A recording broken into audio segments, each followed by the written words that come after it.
And now the Whistler's strange story. Solid Citizen.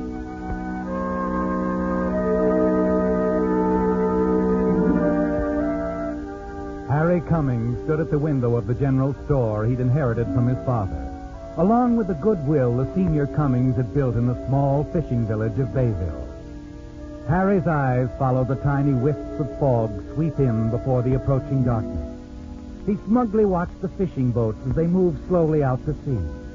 Boats that were manned by people who looked up to Harry, respected him. Harry Cummings had used the well-earned reputation of his father to cover up his own lack of character, and gloated secretly that he'd successfully fooled his fellow townsmen, who looked upon him as an up-and-coming man. But he wasn't satisfied, for the one thing he wanted most of all, the one thing he'd plotted, schemed for, was still out of reach, and had been for years.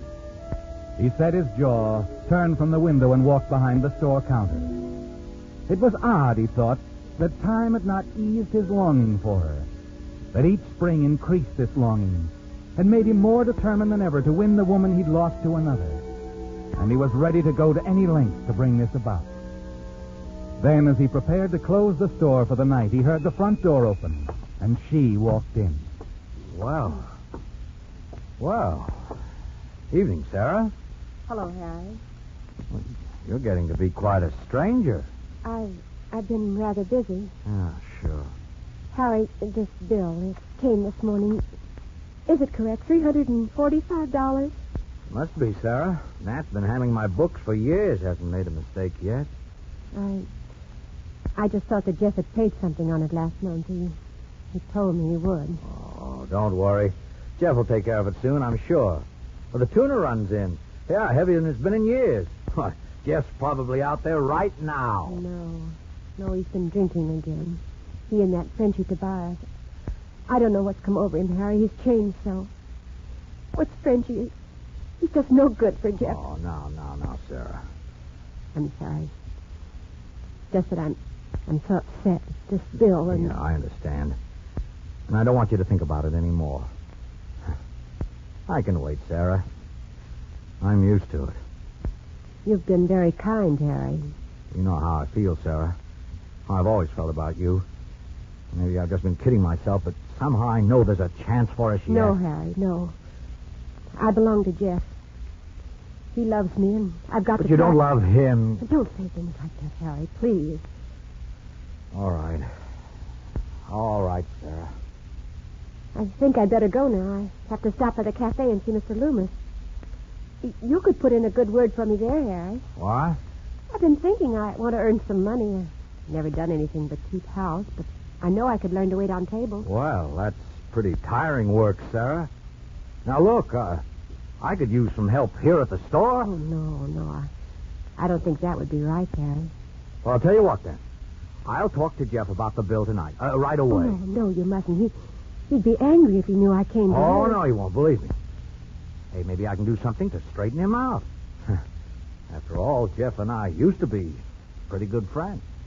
It's very kind of you, but I don't think it would do. Well, let me give it a try.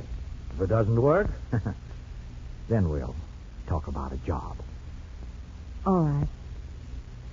Good night, Harry.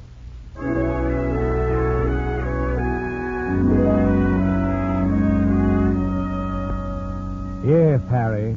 You're going to have a talk with Jeff for her sake. And for his, too. That's what Sarah thinks. A noble gesture, isn't it? But you meant every word when you said you'd do anything for her. Yes, anything. Even though the law says she belongs to another man. You know you're smart enough to change all that. And it will happen sooner or later. And one day she'll be Mrs. Harry Cummings. Moments after she's gone, you close the store, throw on your top coat against the chill of the wetting fog, walk 2 sand-gritted blocks to the wooden dock. You can hear the easy slap of the bay against Jeff's Fisher, the throaty blast of a steamer beyond the bay's mouth. You climb aboard the small boat and make your way along the cluttered deck, and then stop before the cabin door.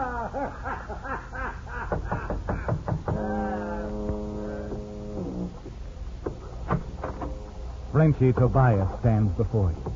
Over his shoulder, you can see Jeff Lancaster sitting at the table, a whiskey bottle within easy reach. He looks at you sullenly over a deck of cards he's shuffling.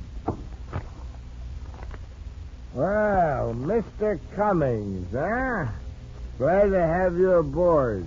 Evening, Jeff. Frenchie, a chair for Mr. Cummings. Yeah, sure.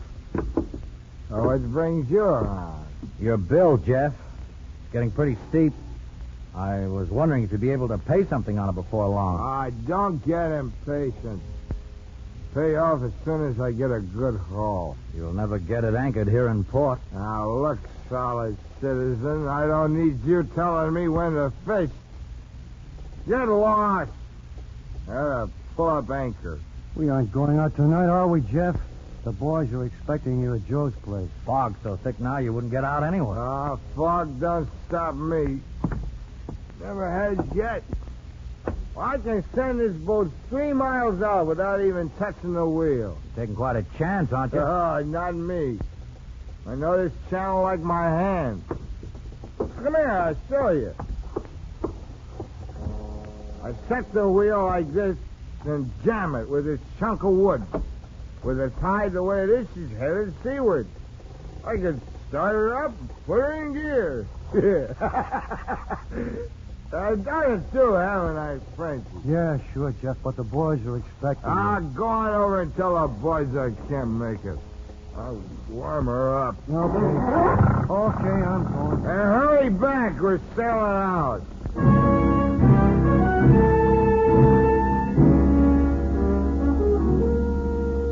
You're alone with Jeff now, Harry.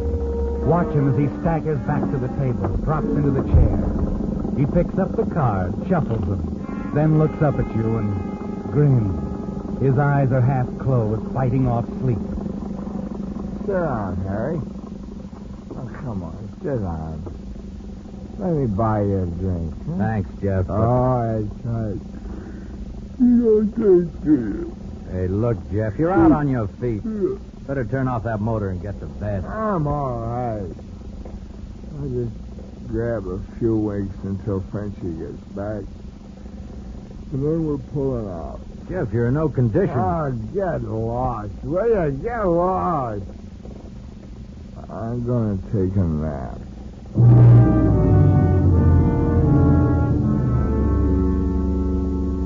You watch him slump face down on the table. Your eyes swing around the cabin to the controls. You stare at the wheel jammed with a block of wood. And then suddenly the thought hits you. The sound of the motor begins to pound into your brain, and Jeff's words come back to you. I set the wheel like this. Jam it with this block of wood. With the tide the way it is, she's headed seaward. I could start her up, put her in gear. You look back at Jeff, sound asleep. Then slowly you walk over to him and stand there for a moment. Then you reach over to the shelf behind him, and your hand closes around a heavy monkey wrench.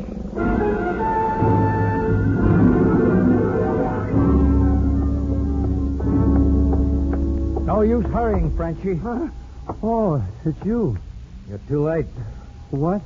Well, you know how Jeff is when he's drunk. I couldn't talk him out of going. He decided not to wait. He sailed without you. He's just gone. That's right. He's gone.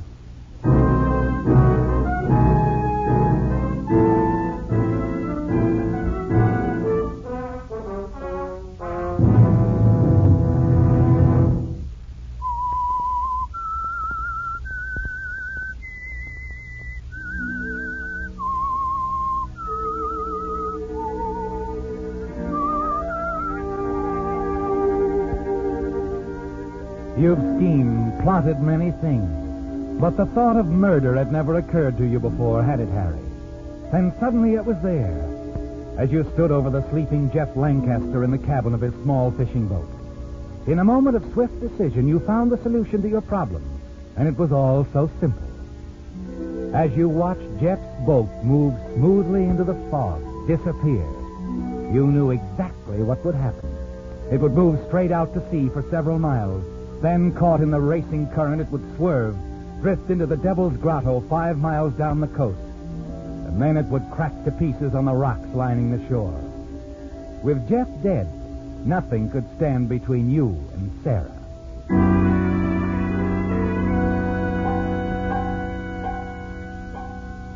You wait anxiously in the days that follow for news of the tragedy to reach the village.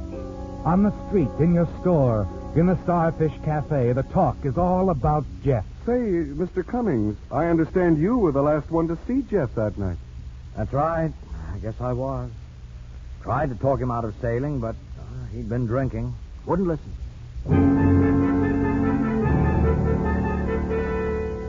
You find yourself repeating the lie over and over. And they believe you, don't they, Harry? Yes, you're Harry Cummings. Solid citizen, well-liked, respected.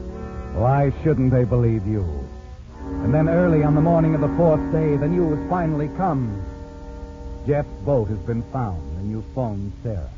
Yes, Harry, I heard about it a few minutes ago. The sheriff came by. He and some of his men were headed for the grotto.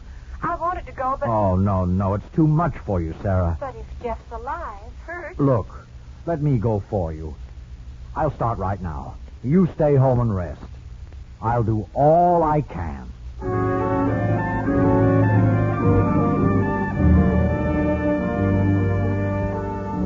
Three-quarters of an hour later, you park your car high on the cliffs overlooking the treacherous grotto. Below you, a rock-torn gash in her hull, Jeff's boat lies on a spot of sand beached by low tide. There are several men standing around the battered fissure, among them Sheriff Tanner. You make your way down over the jagged rocks and approach the sober-faced group. Hello, Sheriff. Boy. Oh, morning, Mr. Cummings. Morning, Harry.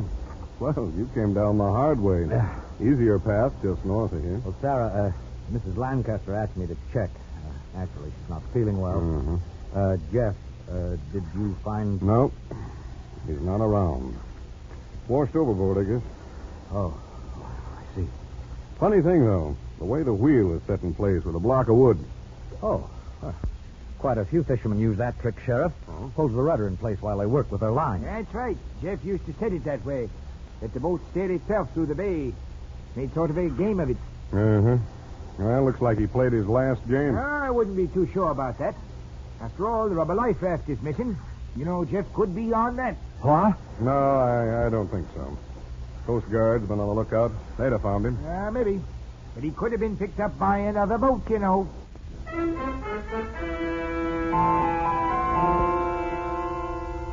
It's days later, and they still haven't found the body, have they, Harry? It bothers you, doesn't it? But you have other things to think of. Yes. Things like the accusations made by Frenchie Tobias to the sheriff.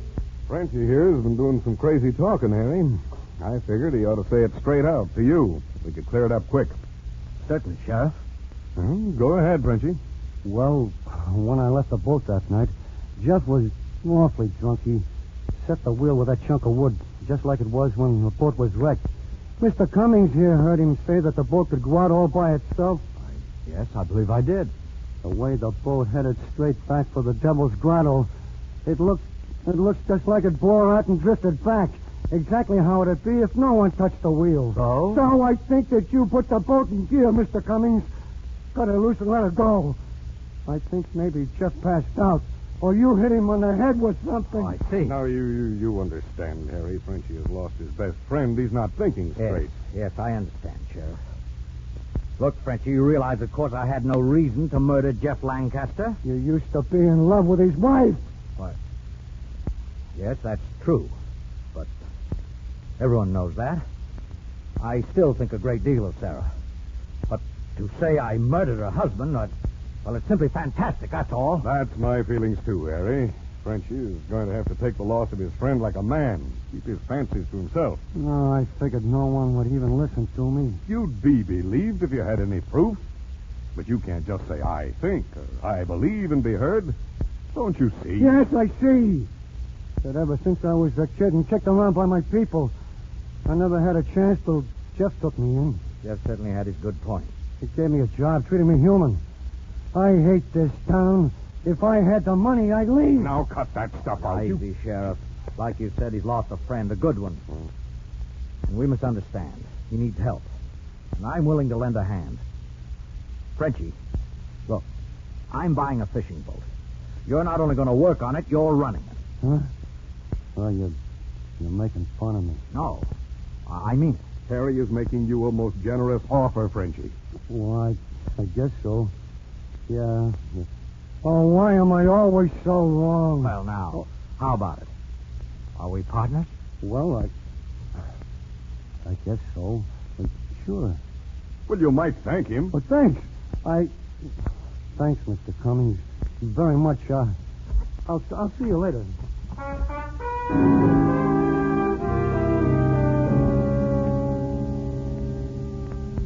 It was uncomfortably close, wasn't it, Harry? And now you have to buy a second-hand fishing boat and turn it over to Frenchie. But it's worth it, isn't it? Because you can stop worrying about him. Your action not only turns his anger into gratitude, it makes you a generous man in the admiring eyes of the town. Frenchie came in with his third load of tuna today, Harry. Yeah. Yeah, I watched him unload.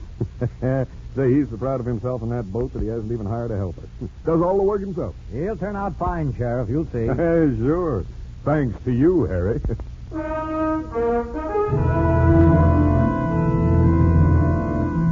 It's been 3 weeks since Jeff's broken boat was found in Devil's Grotto. You gambled with murder, Harry. And now that Sarah's working for you at the store, you feel that you've won. You decide that it's time to start forming Sarah's thoughts your way. You've been very patient with her up to now, haven't you? Very patient. Then one evening, as you call on her at her house, you notice Sarah seems disturbed. Oh, it's nothing really, Harry. I'm real jumpy, I guess. Frenchie stopped me on my way home from work. Oh? He said, "You're working for Harry Cummings now." And I said, "Yes." And he said, "Don't ever forget Jeff may still be alive, Sarah. He could have been afloat in a life raft and then picked up by a freighter and taken to a far port." And he just walked on. Harry, do you think that might have happened? That Jeff may still be alive somewhere? Yeah.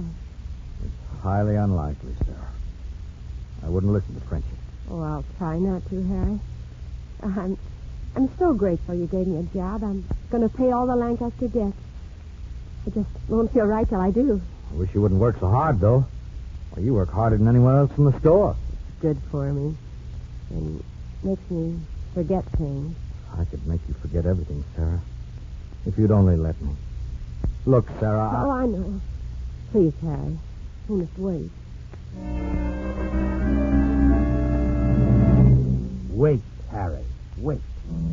The word becomes one that you detest, doesn't it? And as days pass into weeks and weeks into months, it's still the same. Wait. Wait. Sarah, how long must we wait to start living? It's been 6 months. Oh, why don't you marry me now? Oh, it's still too soon. People would say that... Oh, really, Harry, there is another reason.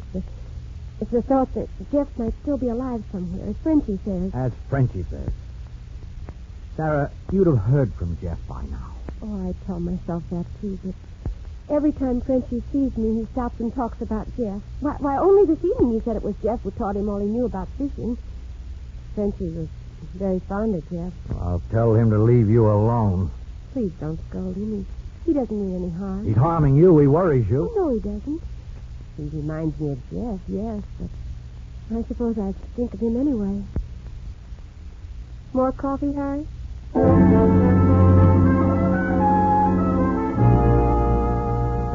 Frenchie's ruining everything, isn't he, Harry? Jeff's devoted friend. And you can't stand it much longer. The waiting must stop. And walking home that night, you know there's really only one way. It's been the answer before, hasn't it, Harry? You decide that it must serve you again. You walk past your own place that night, thinking it all out, step by step, discarding one method for another. And then, quite suddenly, you have it. And it's simple, isn't it? All you have to do is make sure of one thing. You do the very next day. Frenchie? Oh, Frenchie. Yeah? Oh, Mr. Cummings. Hello there. How was it today? Oh, fair catch, Mr. Cummings, but I came in early. Oh? You, going out tonight? That's right. You're a hard worker, Frenchie. Best fisherman on the dock. Almost as good as Jeff Lancaster. Nobody's as good as Jeff Lancaster. He was a good teacher, wasn't he? Jeff? He taught me all I know. Yeah, sure he did. Say, you use the same method, don't you? Even the block of wood on the wheel and all that? Oh, it's a good idea. A man can run his boat and get some rest, too. Yeah, I suppose so. And speaking of rest, Frenchie, you better get some for tonight. Well, I was just going up to my room, Mr. Cummings, making sure the boat was ready, that's all. Well, I'll see you later. Yeah, sure, Frenchie. Sure you will.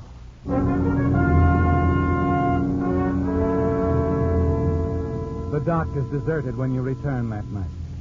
You've timed it so that you'll arrive a little before Frenchie does, because you've something to take care of. It doesn't take long, does it, Harry?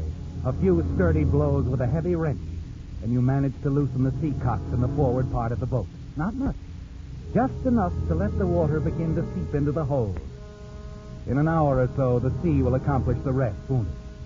Frenchie will go down with the boat, and the last threat to your happiness will be removed. Frenchie, the stupid, devoted friend who won't stop reminding Sarah that Jeff may be alive. A few minutes later, he comes onto the dock. Hello. Hello there. Somebody on board? Yeah, it's me, Frenchie. Oh, Mr. Cummings. Huh. I wanted to see you off on your trip. See me off? Oh, now look, Mr. Cummings, you didn't have to do that. This trip's no different than a dozen others I've made. You didn't have to come down and... Oh, you're wrong, Frenchie. I did have to come down. This trip is different. Mr. Cummings, I don't understand. Well, you will, partner. Come on, come aboard. We'll talk it over.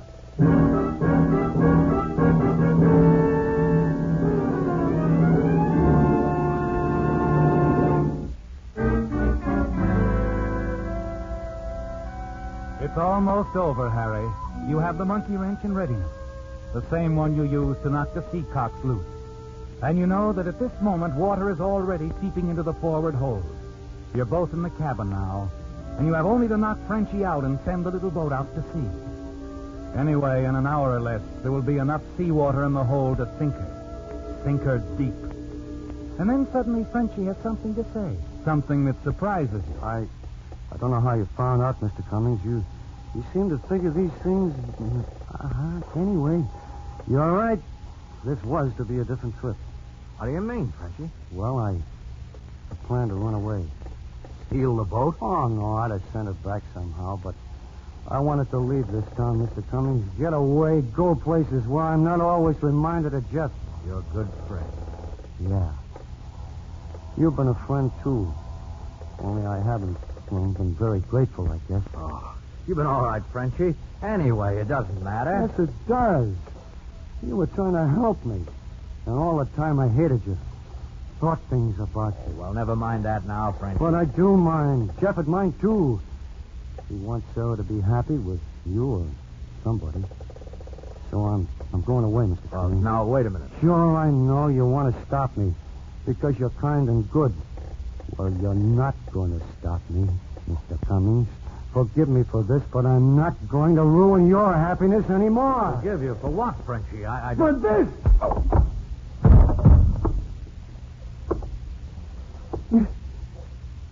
I'm sorry, Mr. Cummings.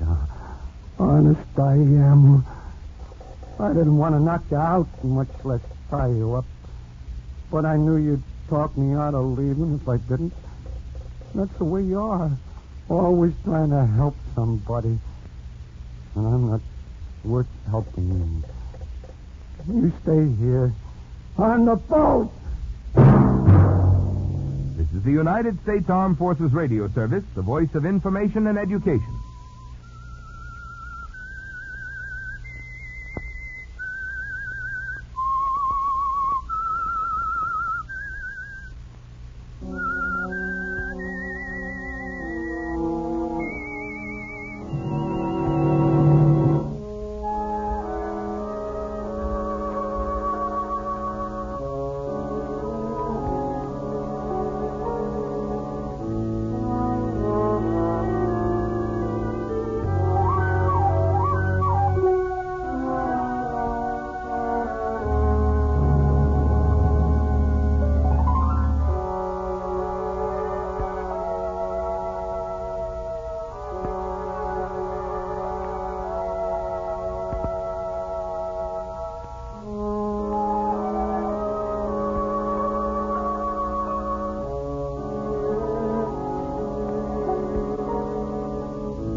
Like anyone else, Van Barclay gave little thought to the precarious nature of everyday living.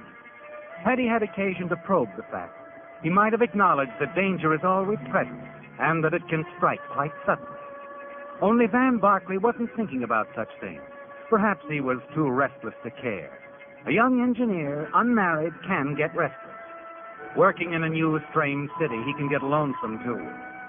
Van Barclay was one or the other, or both of these things on a Saturday night. But he came out of a movie and went for a stroll along the Santa Monica Palisades in preference to going back to his hotel room. On a corner, he stopped to light a cigarette. That's when he first noticed it. The car was big, a Nash convertible. It cruised by him, came back around the block, moving slow. The third time around, he was standing on the curb, staring openly at the girl behind the wheel. She was very nice. Young, blonde, considerably more than attractive. And she was looking at him just as obvious. Hello. Hello. You've opened a door before, no doubt. In other words, isn't it a beautiful night for a drive? Well, isn't it? Yeah, that's what I said. You weren't going somewhere important. No, not at the moment. In fact, I was faced with a rather gloomy prospect of an evening at a hotel alone. And it is a beautiful night for a drive. I suppose it was on the golf course at Biarritz, What? where we met. That's as good a place as any. Yes, only I've never been there. But I have a good imagination. And then I remember so well those evenings at Monte Carlo when you'd say to me, Van, you must sit beside me at the casino tonight. You bring me luck. You called me Van in those days, remember? Never Mr. Barclay. And I used to call you, what was it I used to call you? It might have been darling, mightn't it? Yes, might have been at that. Or maybe the mystery woman, huh? Beautiful, fascinating, and unpredictable. Especially unpredictable. Oh, that's not very flattering, Mr. Barclay. You might have said especially beautiful. Yeah, I might have, and meant it. Okay, you win. You're not only beautiful and fascinating and unpredictable, but you're too fast a worker for me. How come? How come what? All this. You're not happy about taking a drive with me, Mr. Barclay? I'm delirious. But why me? What have I got? Well, you're not unattractive, you know. Yeah, but baby, you never saw me before. How do you know what I'm like? Perhaps I like to take chances. Didn't your mother ever warn you about picking up strange men on the street? My mother was rather unusual, Mr. Barclay. She taught me that when I wanted something, there was only one thing to do. Get out and find it. Okay, who's kicking? You'll pardon me if I pinch myself. This is something I wouldn't have believed. Sort of like an angel from heaven dropping in your lap. Oh, I'm no angel, Mr. Barclay. Would you like a drink? You're driving. Then come on, we'll go in. Oh, this is the swankiest roadhouse I ever saw. Oh, it's not a roadhouse. I live here. Come on. It's not a bad little place to hang your hat. Hang it, then. We like it here. Probably have 2 or 3 scattered around the country. Oh, no. Just a cabin at Lake Anderson. Mm-hmm. Well, I gather you're not worrying much about any wolves howling at your door. Not that kind, anyway. The guy that owns this place must be a movie producer. Your father? My father. And he's not a movie producer, just an art collector. Perhaps you'd like to take a look around. We have some very nice paintings scattered all over the house. You think we can find our way without a guide? There's no one else here, if that's what you mean. We only have one servant now. This is her night off. It's cozy, isn't it? The whole place to ourselves, all 50 rooms. Oh, it's not that bad. We'll take a look as soon as we have that drink I promised you. You feel like pinching yourself, don't you, Ben? This is the kind of thing that just doesn't happen. But it's real. She's real.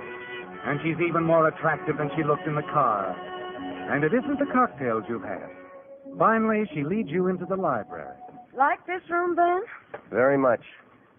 Always wanted something like this. The right sort of library is good for a man. I designed this myself. Mm-hmm. Even no interior decorating, huh? You're, pretty complete. Thank you. Van, fix yourself another drink. The decanter is over there. I'll be right back. Take your time. This is all very pleasant. You fix another drink, sink into a big leather chair, and relax. When you open your eyes a few minutes later, she's back, smiling down at you. Hello. Hello again. Oh, I see your glass is empty. Well, that's easily remedied. I'll pour you another one. Yeah, this is nice work, if you can get it. Here you are. Thank you. Nice perfume you're wearing. Like it? I like everything about you. Good. Then you won't mind doing something for me, will you? Anything, short of murder. Walk over here. To the closet? Yes. Yeah. Now, open the door. There's something I want you to see. Okay, I'll play games with you. Hey, I thought you said we were alone. We are, Mr. Barkley. Because, you see, the gentleman in the closet is quite dead.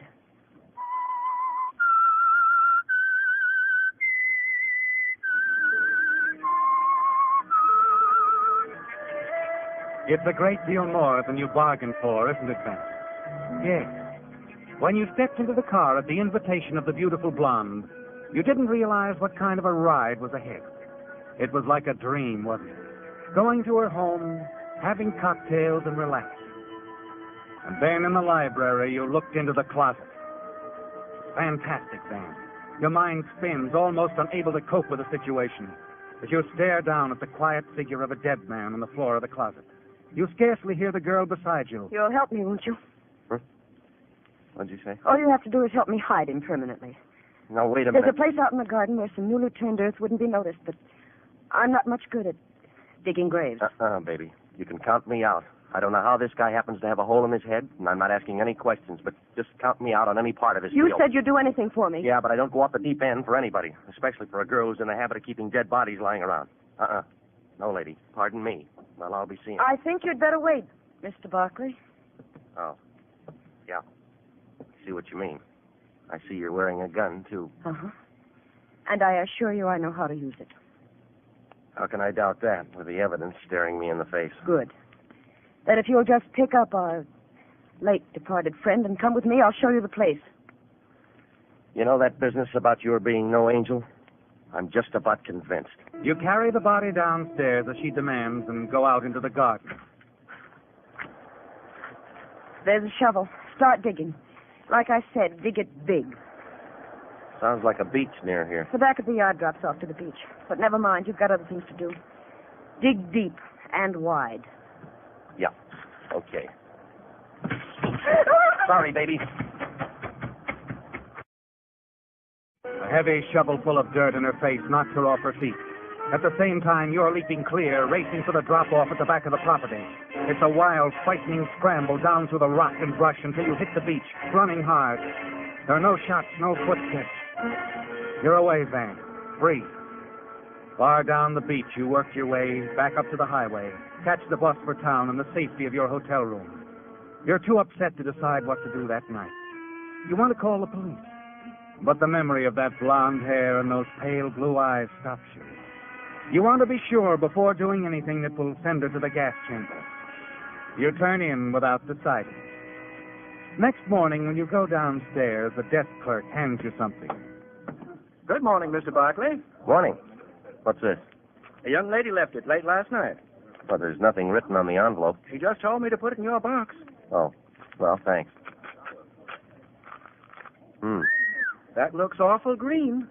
Yeah, $100 bill. And no note, no nothing? No. I wish I knew your secret, Mr. Barkley. You'd like to know that secret yourself, wouldn't you, Van? Now more than ever. $100 to pay for your silence. And probably a chance at more if you live up to the bargain. But there's also a chance to play it smart, isn't there? If you can find out more about this girl, her name, what's behind it all. You catch the bus again, and as you approach the big house, there seems to be quite a few people around. At the gas station on the corner, you find out why. All set, Mr. Armstrong. Anything else? That's all, Joe. Thanks. Hi there. What can I do for you, mister? Run out of gas or something? No, I was just walking, and I saw there was some kind of excitement around here. Yeah, more than we've had in a long time. They found a body down on the beach this morning. Oh? Somebody drowned? Maybe so, but he got a bullet hole through his forehead first. Oh, murder, huh? Yeah, looks that way. Guy named Alfred Hamilton. Lived right up the street. Over in that house? Ridgely's? Oh, no. He used to be over there a lot, but he didn't live there. Well, I noticed that there was a police car out in front. No, that's part of the excitement. Not only is this friend of the Ridgely's bumped off, but Doris is missing. Doris? Yeah, Doris Ridgely. Mr. Ridgely's daughter. Oh, that's Ridgely, the art collector? Sure, you know. He's about the richest person in the neighborhood. Nice man, too. Mm-hmm. And Doris, his daughter. I remember. I've seen her. She's a blonde, isn't she? Good-looking? That isn't the word for that girl. She's a peach, and she's beautiful. Yes, but rather hard and spoiled. Doris? No. Why, there isn't a nicer girl in town. And I ought to know. I've been taking care of her car ever since she started to drive. I sure hate to see her mixed up in anything like this. And missing, too. Why, she might be in the ocean herself, only her car is gone, too. They think she murdered this guy, Hamilton? I don't know. But if you ask me, she couldn't have. She's too regular. And if she did, she had a good reason. Hamilton was no good. I never could understand why Doris and old man Ridgely put up with him. There's just the two of them live there, huh? Yeah, Mrs. Ridgely died a while back. Gosh, I hope they find the girl okay. He'd just about kill the old man if anything happened to her. Yeah. When was this guy murdered? Last night. And I can tell you exactly when. 10 minutes to 8 on the nose. Oh? How can you be sure? Because I heard the shot. I didn't think anything of it at the time, but I did notice what time it was, because I was just getting ready to close up. Did you tell the police that? Sure. Where did the shot come from? How should I know? It was just a noise. Maybe from the house over there, maybe from the beach where they found him. Well, thanks. Thanks a lot. Yeah. Hey, say, who are you anyway? Nobody important. So long. As you walk away, you feel sure about one thing. That Doris didn't murder Hamilton at all. She was covering for somebody else, wasn't she, then? And you've got to find her and bring her back. But where is she? Suddenly it hits you. The cabin she mentioned. Yes, at Anderson Lake. You decide quickly, Van. Next stop, Anderson Lake. Hello there, young fella. What can I do for you? Got everything here a body needs. Groceries, notions, drugs, fishing, tackle. No, I was looking for somebody, Pop. Thought maybe you could give me directions. Well, I'm the person to come to. Can tell you about anybody in Anderson Lake. Who you looking for? Doris Ridgely. She's got a cabin up here, hasn't she? Yep. Well, how do I get there? You don't. Huh? Why not? Wouldn't do you no good. Why not? Nobody there. But I'm sure Doris is up here, and I've got to find her. Well, if you got eyes in your head, you wouldn't have to go to no cabin. Huh? If you look across the street over there, you'll see her car in front of Jake's Cafe. She's eating inside. Okay. Thanks, Pop. He's in Jake's Cafe. And you wait outside until she comes out. As she gets into the convertible, you slip around the other side and open the door. Hello, baby. It's a nice day for a drive, isn't it? Mr. Barkley. Don't reach for your bag. I'll take it instead. I'll take a look inside, too. Yeah, just as I thought, the gun. You still got it. Well, I'll just keep it this time, if you don't mind. Look, Mr. Barkley. Now, just a minute. I'll do the talking this time. First, I'll give this back to you. Even if I had a price for this sort of thing, it wouldn't be $100. It's all I had last night. I said even if I had a price. I don't. I'll keep my mouth shut until I'm ready to talk. Or you are. What makes you think I have anything to talk about? Now, look, I think I know a good kid when I see one. If you're really in trouble, I'm sorry. But I don't think you are. I don't think you killed this heel, Hamilton. I think you're covering up for somebody. No, I'm not. I killed him. He was threatening me. Threatening to tell something about me, and I killed him. I don't believe you. All you did was try to get me to help cover up somebody else's work. No, that's not true. Okay, so you're not ready to talk yet. Come on, let's go for a drive. Well... You know, I'm sorry I had to smother you with that shovel full of dirt last night. But I didn't like the prospect of sharing that hole in the ground with Hamilton. You mean you thought I'd... Oh, no, I never intended to do that. Well, how'd you think you'd get away with it then? Just let me walk away to tell the cops? I don't know. Okay, baby, keep your chin up. Of course you don't know. You were mixed up in something you knew nothing about. Now, you couldn't have killed this guy, Hamilton, any more than you could have killed me. So, come on. Come clean. No, I can't. Right, now, look, whoever this is you're covering up for, they'll be found out eventually. Probably they had a good reason for doing this, from what I hear about Hamilton. But now you've got to get yourself off the spot, and me, too. We're accessories to the murder. Yes, I know. Look, why are you doing this? Why did you come here? I'll show you why. Does that answer your question? No talking now. Come on, start driving. We got to have a little talk with the police. Well, Van, you found her, and she's grateful. You can see that. The way she smiles at you weakly, wonderingly. And perhaps later, when it's all over, you can pick up the dream where it left off. You think about it, you drive back to the city with her. Then as she swings the big convertible into San Vicente Boulevard, she suddenly slams on the brakes beside a police squad car. Hey, what's the idea, baby? We don't want a squad car. We want to go to police headquarters. Officer, arrest this man. He's wanted for murder. And be careful. He's got a gun. You can't believe it's happening, can you, Van? But it is. And later at police headquarters, your dream is turned into a nightmare as Doris pours out a wild story to the chief of the Homicide Bureau. Yes. They were both at my house last night. They left together. Then I heard a shot. When I went out looking, I found Mr. Barkley standing over Hamilton's body down on the beach. He'd taken his wallet. What? You'll find it in his pocket right now. The officer here already has the murder gun. Are you kidding? Why, I haven't any wallet. I don't have a... Easy now. Well, seems you do have a wallet, Mr. You Barkley. see, Sergeant? Yeah, but she put it there. She slipped it in my pocket while we were driving. This is Hamilton's wallet, and this is the same caliber gun that killed him, Barkley. But I tell you, I didn't kill him. It's all a lie. Oh, hello, Mr. Ridgely. Thanks for coming right over. The lad's right, Sergeant. He didn't kill him. Dad. It's no use, Doris. I appreciate what you're trying to do, but you can't protect me. Dad, please don't say anything. I said it's no use, dear. You can release him, Sergeant. This young man and my daughter. I killed Hamilton. He was no good. I shot and killed him.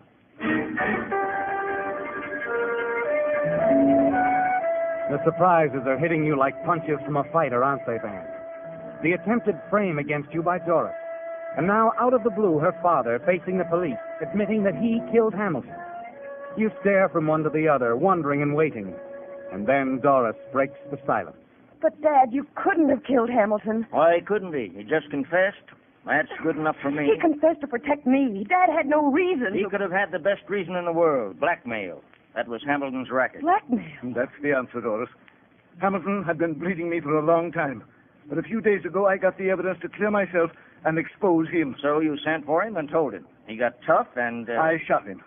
I had to, in self-defense. Oh, look, officer, you found the gun in Hamilton's wallet on this man right here. What more do you want? I tell you, I never saw this girl in my life until last night. It's no use, Doris. It happened exactly as I said. No, Dad, I know you didn't do it. There's only one way you could know, Miss Ridgely. Yes, Sergeant. There's only one way I could know. I tell you, my daughter is lying. Mr. Ridgely is right, Sergeant. Oh, hello, Lieutenant. Find anything? Plenty. His daughter's lying to protect him. We know from the gas station attendant's testimony that the shot that killed Hamilton was fired last night at 10 minutes to 8. We've checked every move of Miss Ridgely's, and at 10 minutes of 8, she was seen buying a pack of cigarettes at the corner drugstore. And it was Mr. Ridgely. Mr. Ridgely left Hamilton in his living room last night somewhere around 7 o'clock, probably after telling him he was going to expose him to the police. At 10 minutes to 8, Mr. Ridgely was seen having a drink at the Sea House. So, Barkley, you did take Hamilton's wallet. It was your gun. I tell you, I never even heard of any of these people. It wasn't young Romeo here either. And who? Alfred Hamilton committed suicide. What? That's right. There's no doubt about it. Powder burns on his face. He was left-handed. The angle of the bullet in the left temple shows the wound was self-inflicted. Hand tests prove beyond a doubt that Hamilton fired a shot a few seconds before his death. I guess when he realized Mr. Ridgely was going to expose him to the police, he just couldn't take it.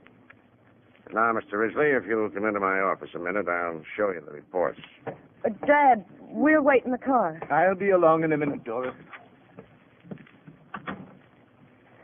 Well, baby, you gave me a nice ride. A very nice ride. Oh, honestly, Van, I'm terribly sorry, but I was worried crazy about Dad. Van, do you think we could have that drink again? Sometime, maybe? Oh, look, you're a nice kid. You're beautiful, fascinating, all those things, especially beautiful. But, baby, if you ever see me walking down the street again, just go on by. Please.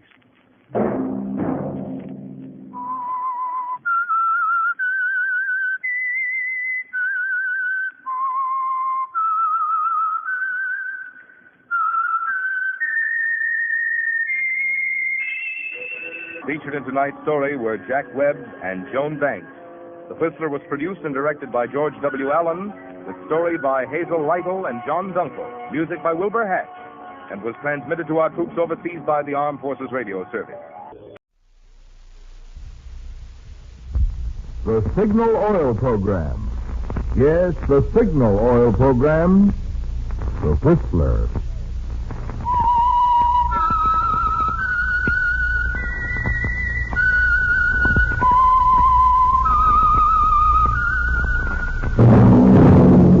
Yes, friends, that whistle is your signal for the Signal Oil Program, The Whistler.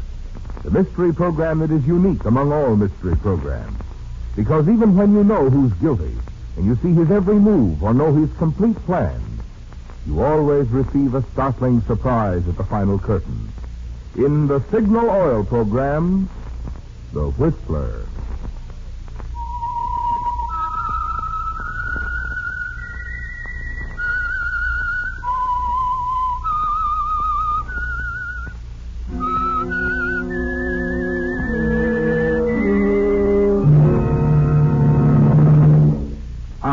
I'm the Whistler, and I know many things, for I walk by night.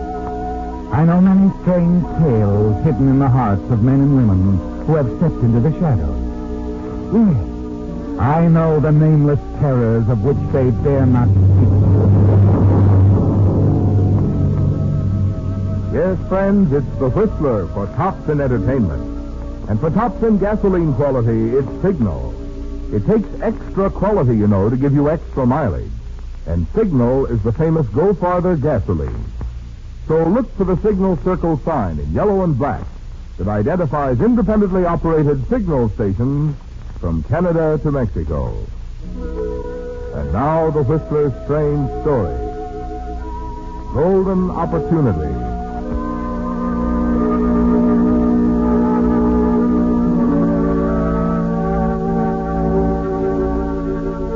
Harry Farrell sat in his luxuriously furnished office, puffed slowly on a cigar.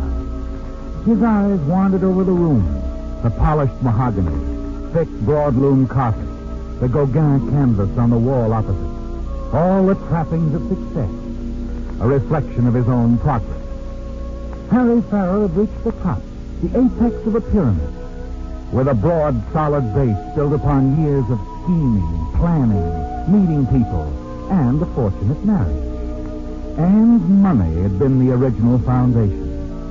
Yes, in the beginning he owed everything to Anne. And now, even though he had become one of the most successful attorneys in Phoenix, he had little money of his own. Gambling debts, high personal expenses, bad speculations were a constant drain on his earnings. Yet, as long as he had Anne, he felt secure, for he knew he could always count on her to ease the financial strain. Excuse me, Mr. Farrell. Oh, Miss Mullins, what is it? I thought you'd want to know. They've come. What's come? The travel folders. Oh, good, good. Let's have a look. I'll confess I've already peeked at them. They look simply wonderful, so exciting. Rio, Buenos Aires, and... Yes. That's fine. Thank you, Miss Mullins. Yes, sir. Oh, here's some checks for your signature. Oh, later. They have to go out tonight, Mr. Farrell. All right. By the way, Miss Mullins, do you have anything planned for this evening? Why, no, I haven't. I wonder then if you'd mind staying on here at the office for a while. I'm expecting a phone call around 7. Might have some work for you to do. Oh. No, I won't mind, Mr. Farrell. Good. If you're going to be working, shall I call Mrs. Farrell? No, don't bother. I think your wife is so attractive, Mr. Farrell. Yes, she is. Just yesterday, Sue Avery, she's a secretary down at Hamlin Stone, came to me with the nicest compliment for Mrs. Farrell. Oh? She happened to see Mrs. Farrell going into the Arizona Biltmore for lunch. Sue said she was the smartest-looking woman in town. That was nice of her. But she said Mr. Wolcott, he was with Mrs. Farrell. She said he was the handsomest man she'd ever seen. Well, I don't exactly agree with Here's that. a check, Miss Mullins. Thank you. Yes, sir.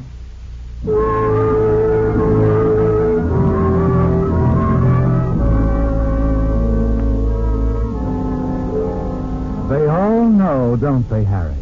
Even Sue, what's her name, at the office down the hall. She knows, too, about Anne, your wife, and your partner, Sam Wolcott. And you've known for a long time, but there was nothing you could do about it. You were willing to let things stand as they were, and keep your eyes shut as long as you had to depend so heavily on Anne financially. It really didn't matter. You've forgotten when you stopped loving her. Perhaps you never did. No, you're only interested in holding to her until you're on your own feet, until you have enough money of your own to live the way you want to live. Mexico City, Buenos Aires, Rio.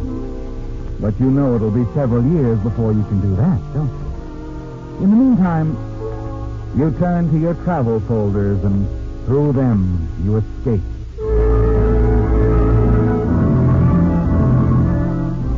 A few minutes before 7, you put down the last of the folders. And then as you lean back in your chair, you hear a door slam. And an instant later... Yes, Miss Mullins? Mr. Farrell, I think something's happened. It's Mr. Wolcott. He just came in. He looked awful. What do you mean? I can't explain it. It frightened me, the look on his face. Well, where is he? In his office. All right, I'll go in. You hurry across the room to the door leading into your partner's office. Open it.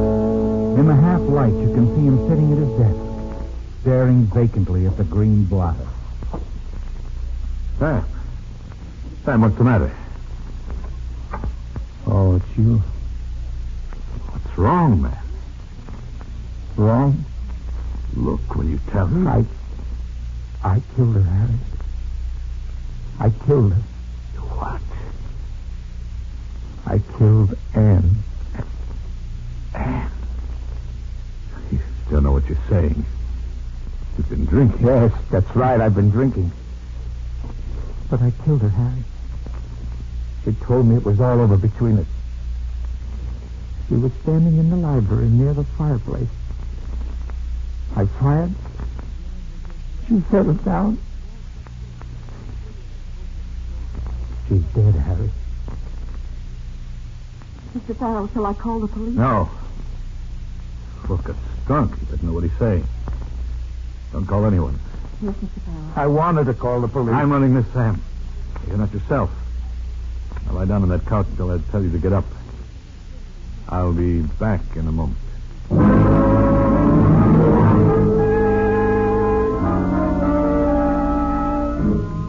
As you walk back to your office, your mind is in a turmoil. Spinning, whirling. Your emotions are in a tangled mess. Then as you close the door behind you, a strange feeling of happiness creeps over you. Suddenly you realize you're free. Free to live the life you've always wanted to live. And your wife is dead. Her money is all yours now. You hurry to the telephone and dial your home. You've got to make certain she's dead, don't you, Harry? You wait. And wait. There's no answer. And then you realize it's Thursday, the maid's day off. You're about to replace the receiver when... Hello? Hello? Hello? It was Anne, your wife, wasn't it, Harry? The voice of a ghost. A voice like a heavy blanket stifling all those warm, new thoughts of a new life. You glance at the gay, colorful travel folders on your desk. Your dream. The dream that came true for but a brief moment. Anne is alive. She's ruined everything, hasn't she? No. She can't do this to me. I won't let her. I won't let her do this.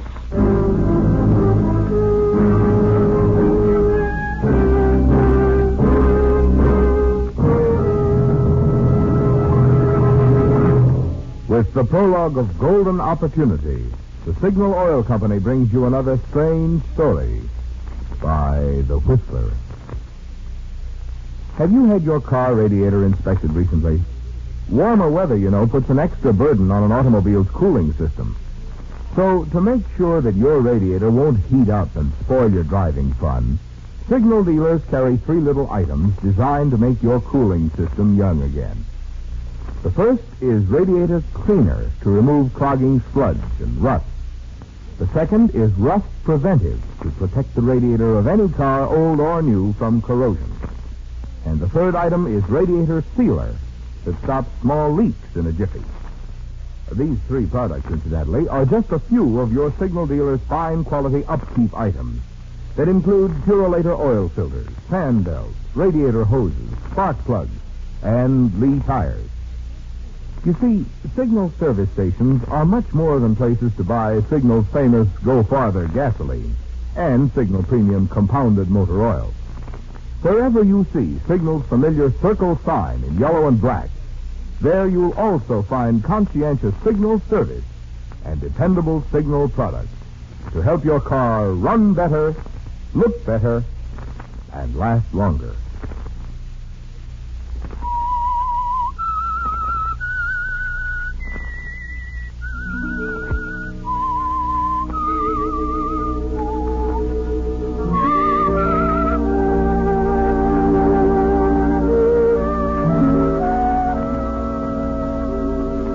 When your law partner, Sam Wolcott, told you he'd killed your wife, there was no feeling of loss, was there, Harry?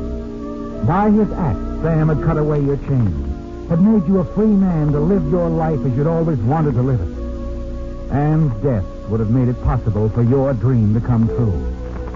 Then the voice of your wife over the telephone had shattered that dream, and the depths you reached after hearing her voice were almost more than you could stand.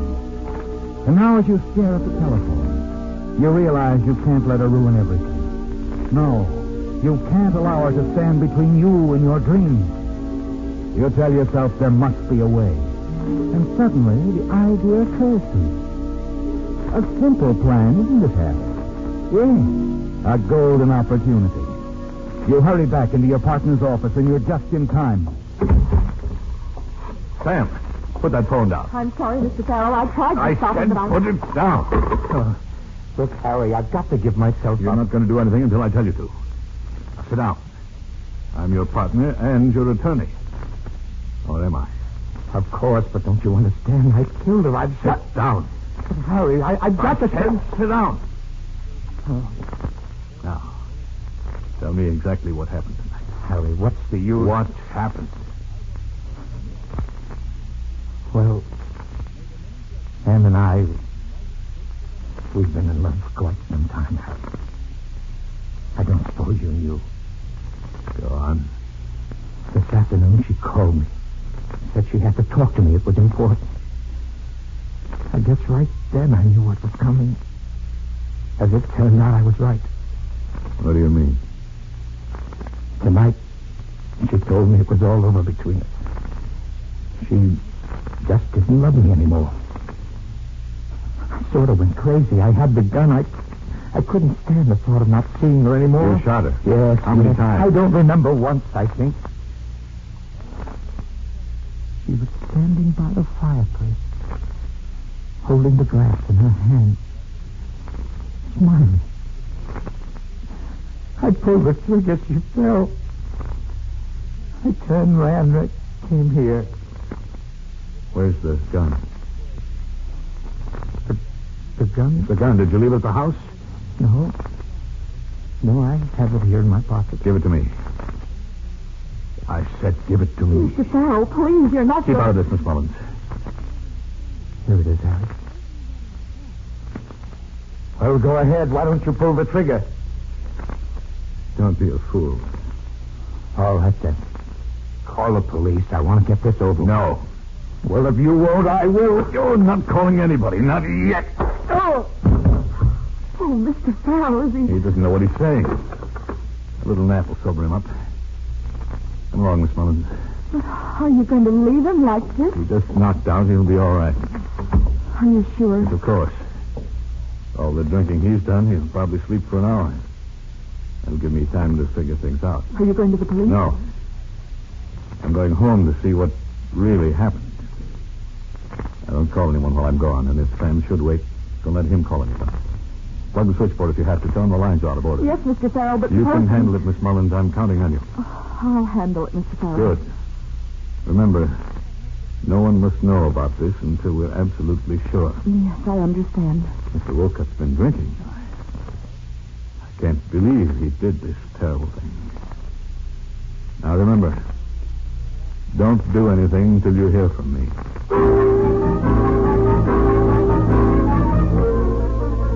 Minutes later, you're racing across town with Sam's gun in your pocket.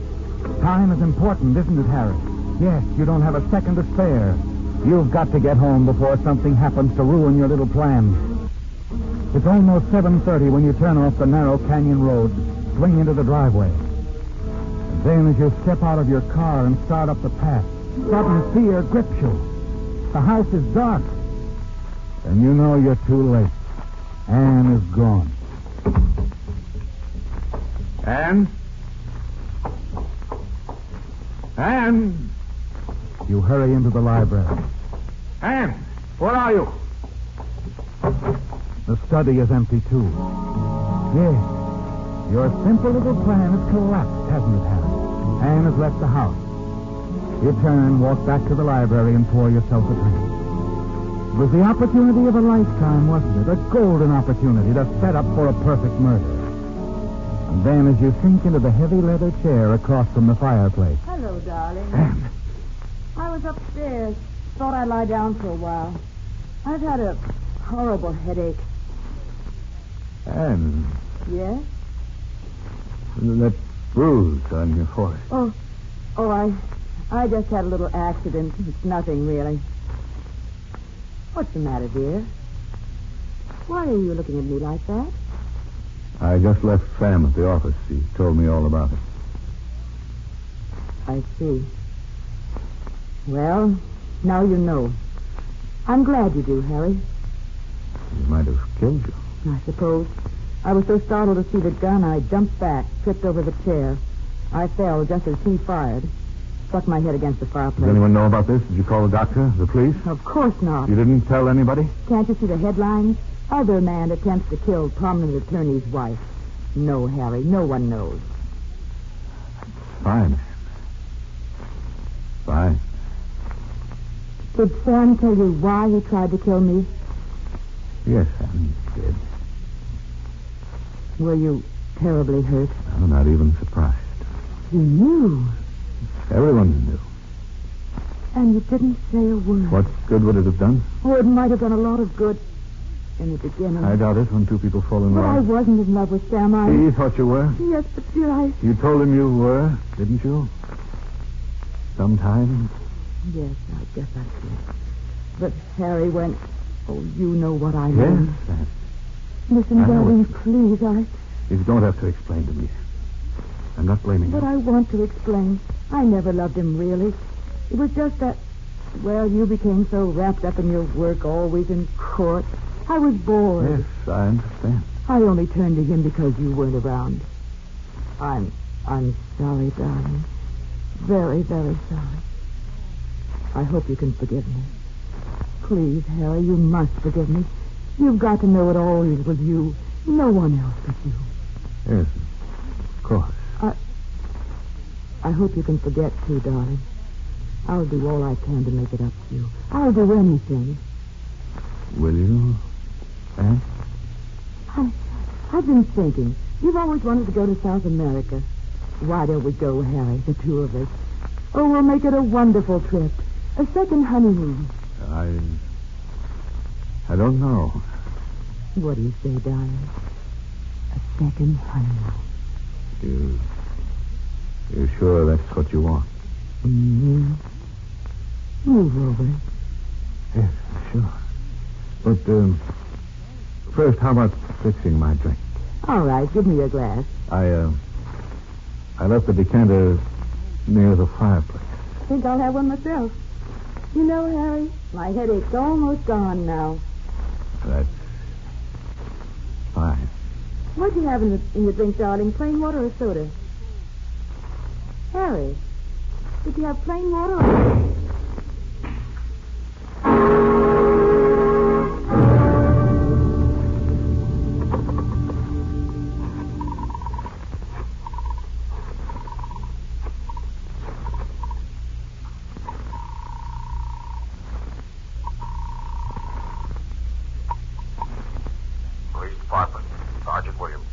This is Harry Farrell, 372 Bedford Canyon Road. You better send someone. My wife has been murdered.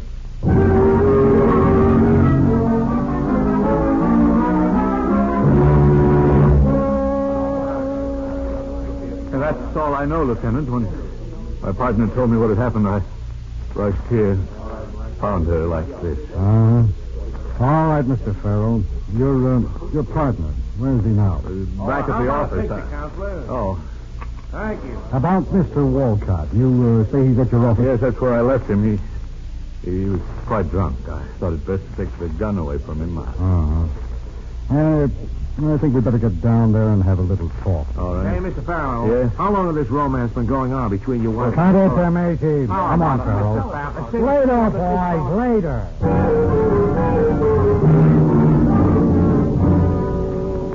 A half hour later, you're back at the office.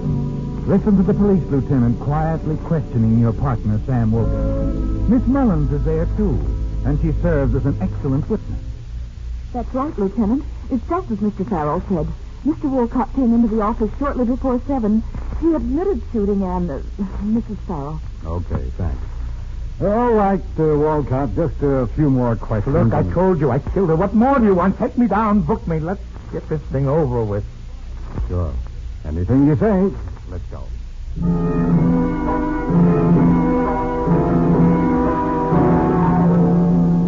You struggle to keep the smile from your lips as the police lead Sam Wolcott out of the office, a condemned man. It's all over, isn't it, Harry? Your plan worked perfectly, and you're free at last. You heave a sigh of relief, walk back to your desk, and then you realize you're not alone in the room. Miss Mullins is standing by the window, staring at you, a strange expression on her face, one you've never seen there before. Mr. Farrell, What is it, Miss Mullins? after you left the office tonight, while you were on your way home to see if your wife was dead, Yes. she called me on the telephone. You almost buckle under you. You reach out, grip the edge of your desk for support, as a wave of panic sweeps over you. She knows, doesn't she, Harry? Miss Mullins knows that you, not Sam Wolcott, killed your wife. You stand there paralyzed, unable to speak. Finally, Miss Mullins breaks the silence. She called about some tickets. Wanted me to arrange passage for the two of you to South America. A second honeymoon, she said. I see. Mr. Farrell, Yes. you don't have to be afraid. I won't tell anyone. What was that again? I said, you don't need to worry. I'll never tell a soul. I know it's wrong, but I can't help it. You're doing this for me, aren't you, Miss Mullins? Yes. Well, I guess I haven't been very observant, No. Mildred. No, I guess you haven't. I wish now that I'd known. Would it have made any difference? Yes. Sure it would. I wish I could believe that. Still not too late. Let me prove it to you, Mildred. Mildred. Here. Look. The folder's there on my desk. Yes? Pick one out. What? Go ahead. Pick one out. Anyone. All right. There. Destination. Mexico City. And the hotel? Hotel Reforma. But I don't understand Very simple. I'll meet you there. Later. Oh. I see. Well, what do you say? You really don't have to do this, you know. I'd never tell anyone. I want it that way, Mildred. You can get a plane out of town tonight. I'll give you the money you need. 2,000 should do it. There's that much in the safe here. Well? You'll meet me in Mexico City. As soon as I can. It all depends on the trial, Sam's trial. But I'll meet you when it's over, Mildred. I promise. All right, Harry. I'll leave tonight.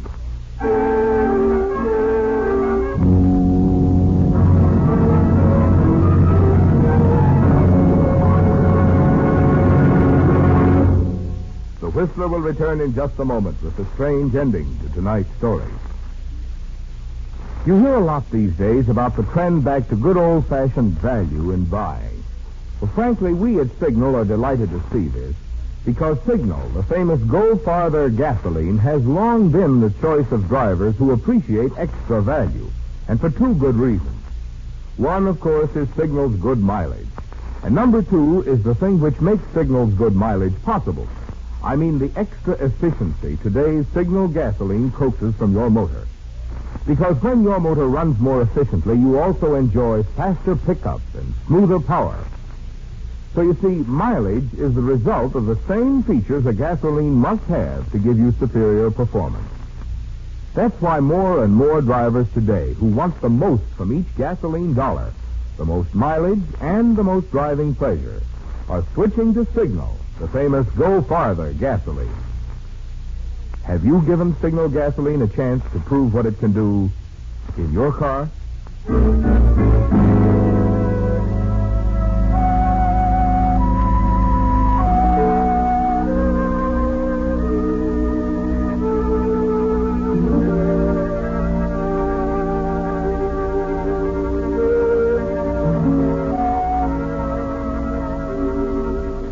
It's over, isn't it, Harry? As you waited, well hidden in the shadows at the airport, you watched your secretary, Miss Mullins, step aboard the plane. Minutes later, you saw it take off. And the one remaining threat to the success of your plan is gone. You're not worried anymore about Mildred, are you? You're certain she'll never tell anyone that you, not Sam Wolcott, killed your wife.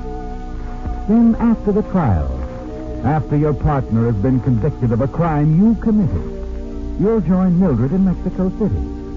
That's what she wants, isn't it? And why not? Who knows what may happen in Mexico? An hour after you leave the airport, you're back at the house. As you step up to the front door and fumble with your keys, a voice drifts out of the darkness beside you. I've been waiting for you, Farrell. What? Oh, it's you, Lieutenant. Yeah. I think you better come along with me. What's the matter? You're under arrest. Arrest? For the murder of your wife. That's ridiculous. Sam Wolcott confessed he killed her. You made a bad mistake when you killed your wife, Farrell. You see, you picked the wrong library. Wolcott confessed shooting your wife in the library, all right, but it wasn't the library of his house. And that bullet that missed her, it's there, too. Embedded in the mantelpiece.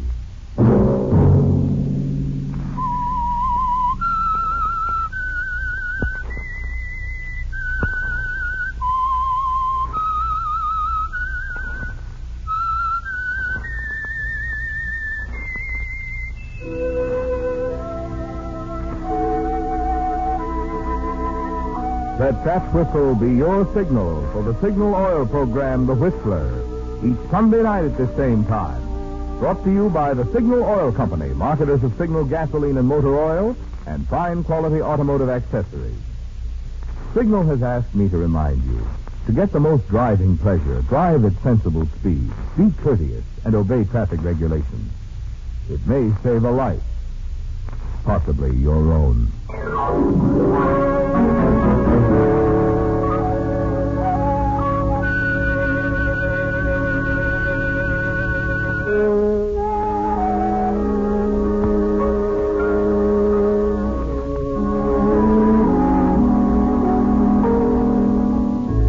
Featured in tonight's story were Willard Waterman, Monty Margett, Lois Moran, and Wally Mayer. The Whistler was produced and directed by George W. Allen, with story by Harrison Negley, music by Wilbur Hatch, and was transmitted to our troops overseas by the Armed Forces Radio Service.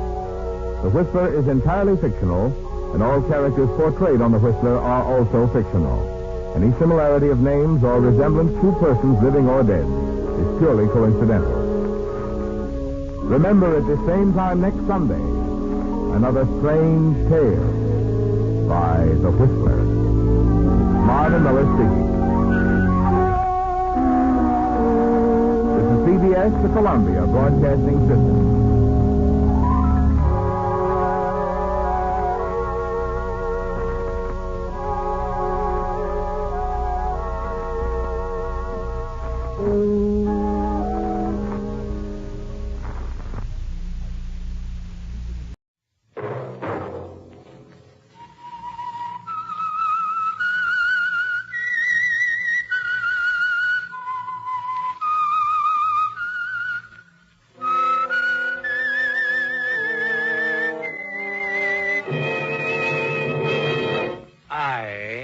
Whistler, and I know many things, for I walk by night. I know many strange tales, hidden in the hearts of men and women who have stepped into the shadows. Yes, I know the nameless terrors of which they dare not speak. And now, the Whistler's strange story, Fatal Fraud.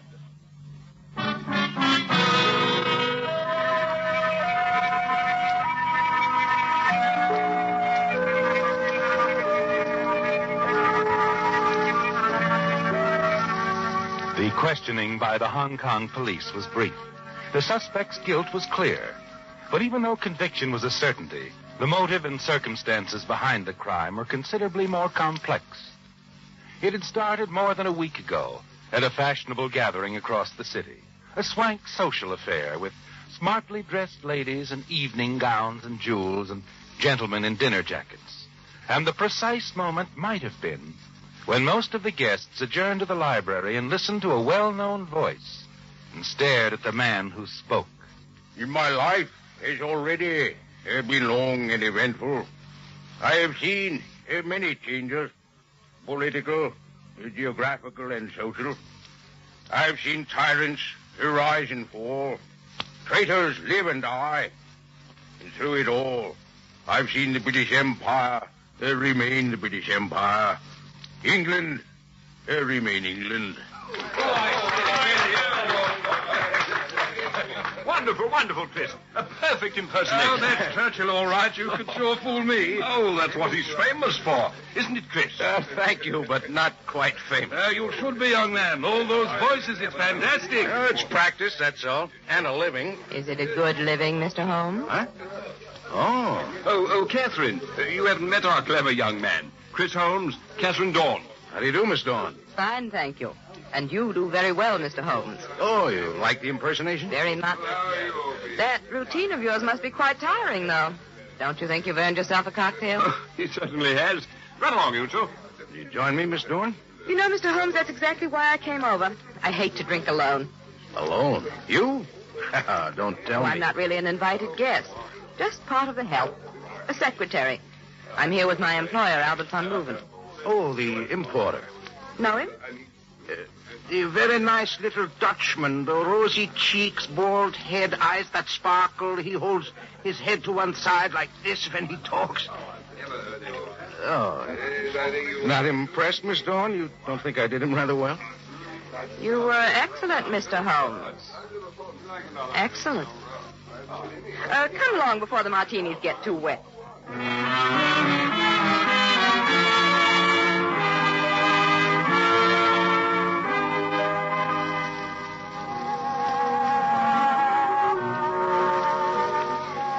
Chris, you dance as well as you impersonate. Sure. Been copying Fred Astaire. Oh, no, I mean it. You mean a lot of things, Catherine. Or is it the cocktails? How many have you had? Well, I did become a bit impatient waiting while you were talking to your boss, Van Leuven. You shouldn't have. I was acting in your behalf. No? You're invited out to his home for a few days. What? But whose idea? Mine.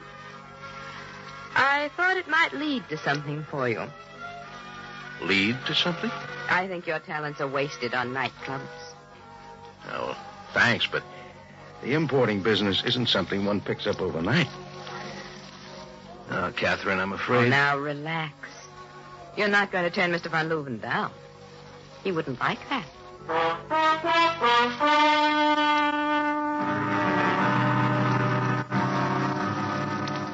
Catherine is an interesting girl, isn't she, Chris? And you're pleased with her interest in you. Pleased and a little flattered because she's easily the most attractive girl you've seen since you left America. And the following weekend at Van Leuven's, you're even more impressed.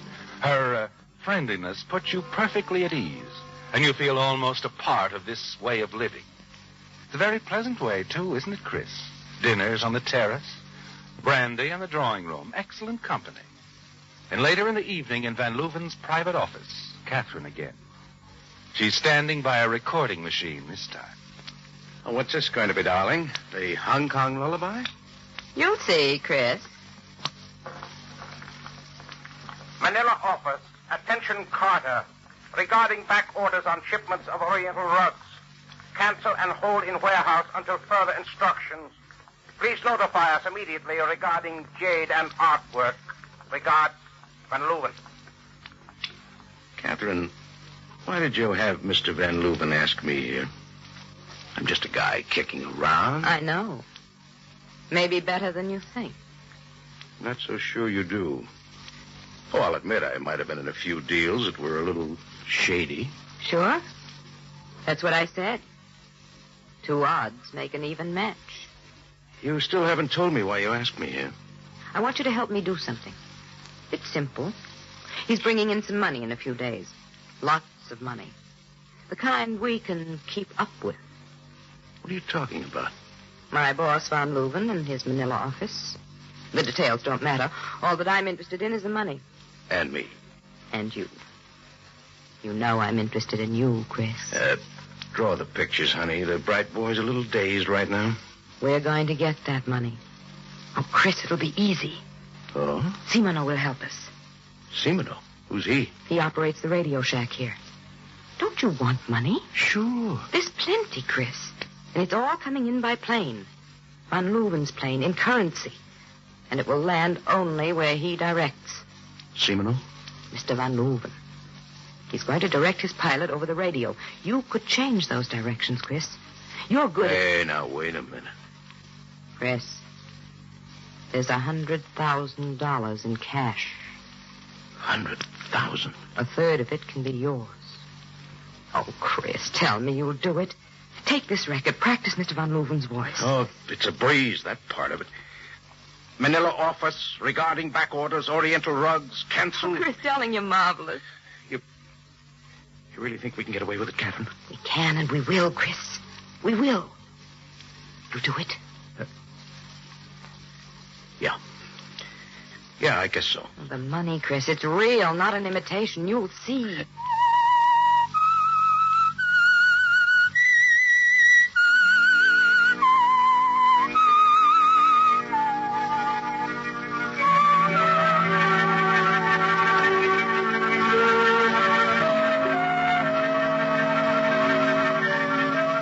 You've made a decision, haven't you, Chris?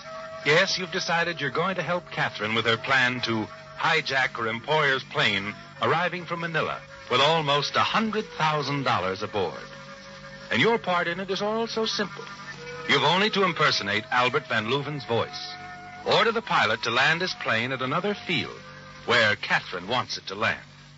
It seems the opportunity of a lifetime, doesn't it, Chris? And the future grows brighter and brighter as you think about it the following day. Then that evening, Catherine takes you across the back gardens to a low, rambling building, a good distance away from the house. You find yourself entering the radio room, where you meet Rene Simoneau. Rene, this is Chris Holmes. So this is the famous one, eh? The one with the voices. Hi, Simoneau. He's going to help us, Rene. Is he? Oh, you don't seem enthused, old boy. I am not. He's afraid our little scheme won't work, Chris. There are other ways, better ways of doing this, Catherine. If you would only listen to me. Rene, must we go through all that again? With Chris to help us, we can't fail. I do not like it, that is all. There are better ways. Maybe it's the money that bothers him, Catherine. Getting only a third of the loot instead of half. A third? Catherine, did you tell him? Yes, I think he's entitled to a third. I see. Don't look so glum. The third share will buy you a lot of scented hair oil, Simoneau. Oh, by the way, what's that you have on now? Eau de voilette? Listen, smart boy. If you know what is good for Stop you... it, Rene. You're acting like a child. Let him go. Here. That's better. We've more important things to do than quarrel. What time do you expect the plane to arrive here in Hong Kong? Around 11 tomorrow night. Good. We'll be ready. Won't we, Chris? We will be ready, Katrina, my dear. You see, Rene, he is good, isn't he? Excuse me, Catherine. I have things to do. Excuse me, Catherine. I have things to do. Darling, you sound just like Rene. Well, at least we get along, don't we? Mm-hmm. Come along, darling.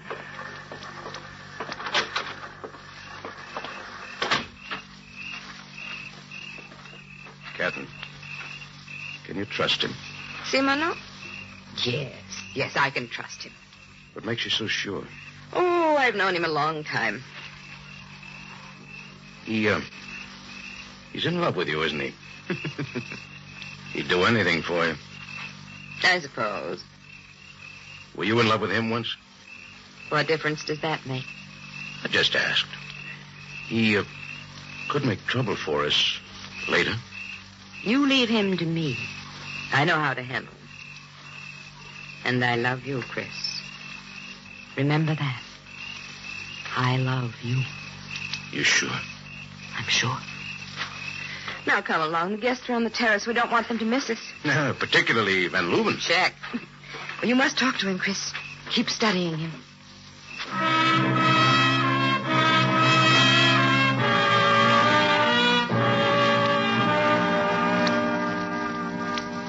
Mr. Holmes is a very, very clever young man, is he not, my friend? I dare say there isn't one of us here in this room he could not impersonate. You, Major Ritten, for example. What's that? Me? Oh, I don't know. Oh, I say now, really. You think so, eh? But that would be perhaps too simple for our young friend. Perhaps we should have him try someone else. Oh, right. That's good. Perhaps, Mr. Holmes, you would care to impersonate me. Sorry. I make it a rule never to subject my host to that sort of punishment. Then I am most disappointed. I was certain you were planning a little surprise for me. A surprise, Mr. Van Leuven? Oh, come on, my boy. Don't try to get out of this one. My records, Mr. Holmes. I overheard you playing several of them. I thought you were studying my voice. I do have a confession to make, Mr. Van Leuven. I did try to imitate you, but I have to admit defeat. Afraid I couldn't quite come up to it. No, really, I'd rather not. But how about someone else? Oh, Mr. Holmes, you could try to impersonate my husband, Edgar. His voice is rather unusual, you know. Say something for the man, Edgar. Go on, say something. Anything. Go on. What's the matter, darling?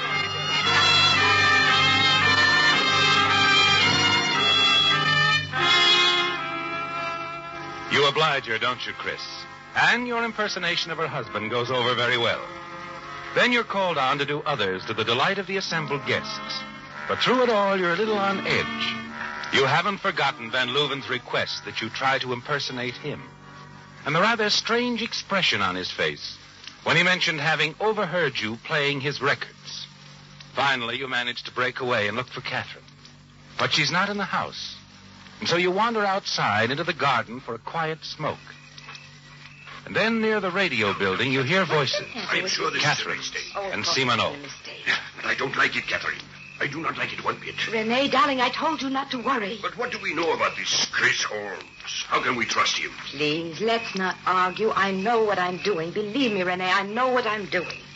He's important to us now. Without him, we haven't a chance. Now, all right. All right, Catherine. We will do it your way. But once this is over... Yes, darling, once this is over, then we'll see. We'll see.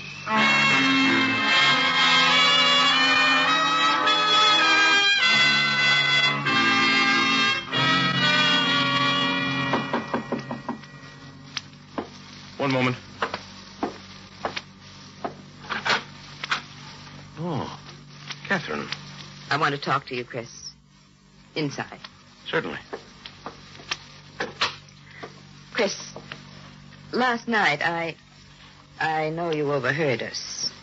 Overheard? When I was talking to Simano, I saw you walk away. I've got to handle him in my own way. You do believe me? Was there any reason why I shouldn't? I wanted to talk to you at breakfast. I didn't know of Van Leuven's plans for his guests, I mean. Oh, it was fun. Motorboating, lunch at the Hotel Royale, the races. Oh, I get quite used to this life, Catherine. You might as well. You're going to have it. And soon now. Oh? There's been a slight change in plans. The plane has already left Manila. Already left? Yes. Simano just told me. It's scheduled to arrive here shortly before 9. 9? We'll be right in the middle of dinner. I'll tell Van Leuven that you're not feeling well. You won't be down. Huh. All right. Now, here's the message. Study it. Be at the radio room in an hour. I'll meet you out there. Right. The radio room. In an hour.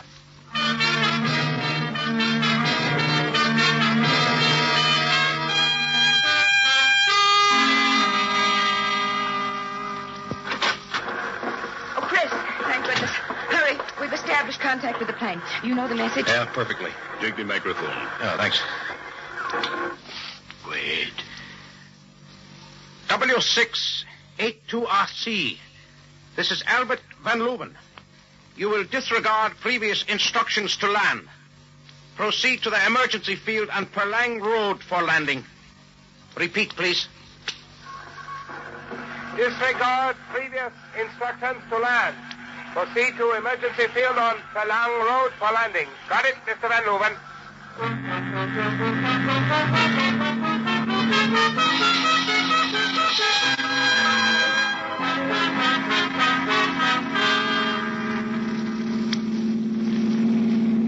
This is the place. We ought to be able to hear the plane's motor soon.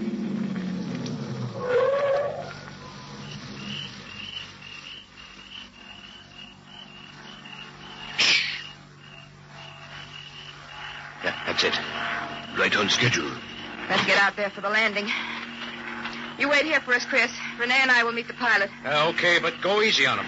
I won't hold still for murder. Don't worry. He won't be harmed. We'll just tie him up.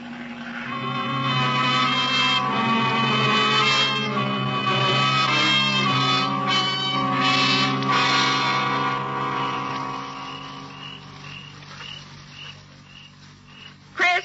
Oh, everything go all right, Catherine? Perfect. Here, Simon, I'll take the briefcase.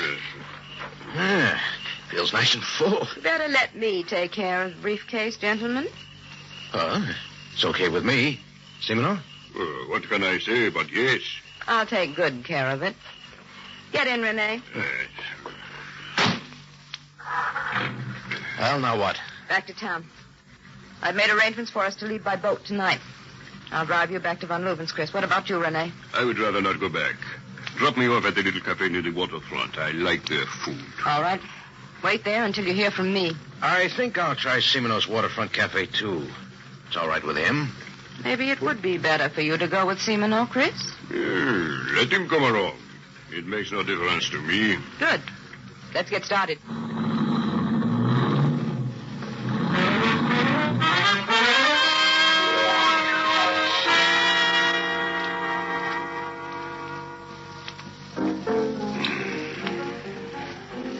Come on, relax, Simino, relax. I enjoy enjoy- the piano music. I do not like this waiting. Catherine should have been called by now. We have been here nearly 3 hours.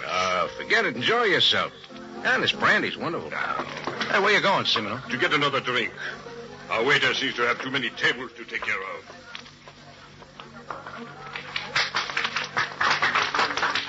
After Simino leaves the table, you're suddenly aware of someone staring at you. An old man, standing a few feet away. A look of uncertainty on his face, indecision. Then swiftly he moves toward you, hands you a slip of paper, and darts into the crowd. You unfold the paper and read. We will leave on the 2 a.m. plane for Singapore. The two of us, darling. It's been just the two of us from the beginning. Come at once. I'll have the briefcase. Catherine. You stare at the paper in your hand. The carefully drawn diagram of the meeting place. The rendezvous where Catherine will be waiting. A quiet side street. Then suddenly it hits you. The original plan had been for you to go back to Van Leuven's home. Simino to come to the cafe. You're sure the old man made a mistake, aren't you, Chris? That the note he gave you was intended for Simino. You're certain that it's been Simino and Catherine all along. That they've been just using you. You should have suspected that after what you overheard in the garden last night. You slip the paper back into your pocket as Simino approaches. Did I miss anything? Huh? Oh, no, not a thing, pal. Hey, you got a cigarette? Here. Help yourself. Oh, thanks. Oh, this all you got? You do not like our local brands? Sorry, I always like the best. There's a tobacco shop down the street, on the other side. Do not get lost. I'll try not to. Shall I draw you a diagram? Diagram? No, thanks. I already have a diagram.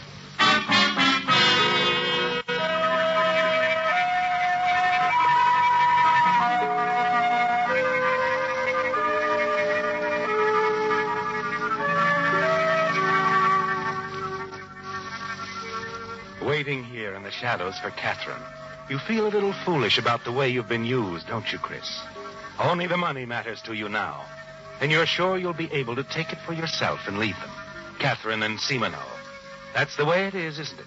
The way it's been from the beginning. You're certain of it. You were just a puppet who could help them. The man with the many voices. Especially the one that sounded exactly like Albert Van Leuven. Well, it's all over now. Your foolish dream that there was anything more to it than a coldly calculated hijacking job. As you stand in the darkness waiting for Catherine, it becomes annoying.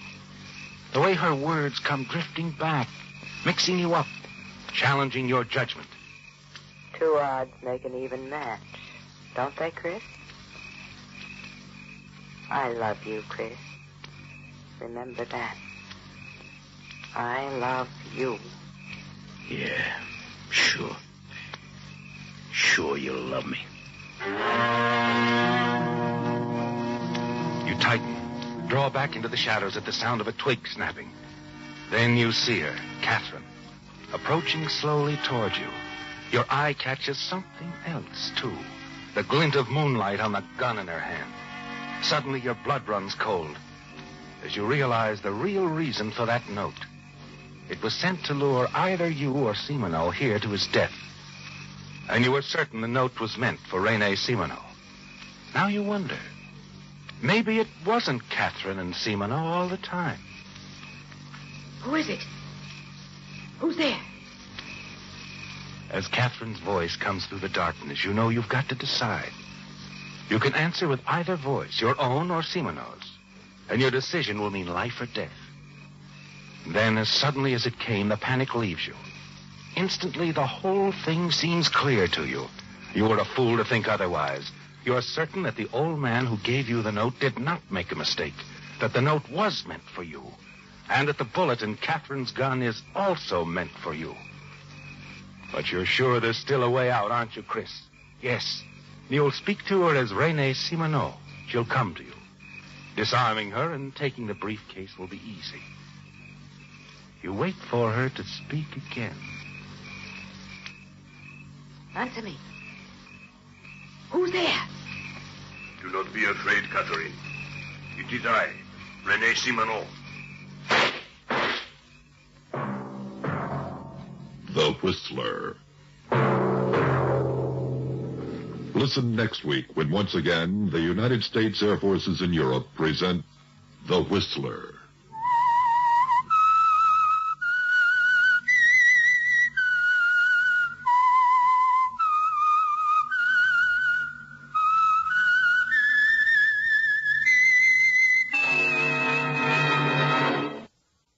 The Signal Oil Program. Yes, the Signal Oil Program. The Whistler.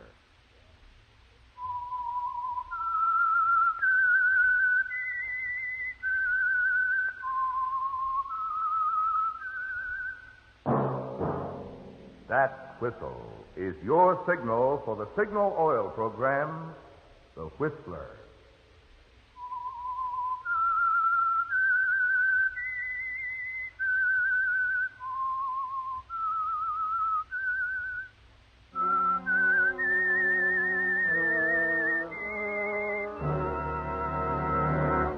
I am the Whistler, and I know many things, for I walk by night.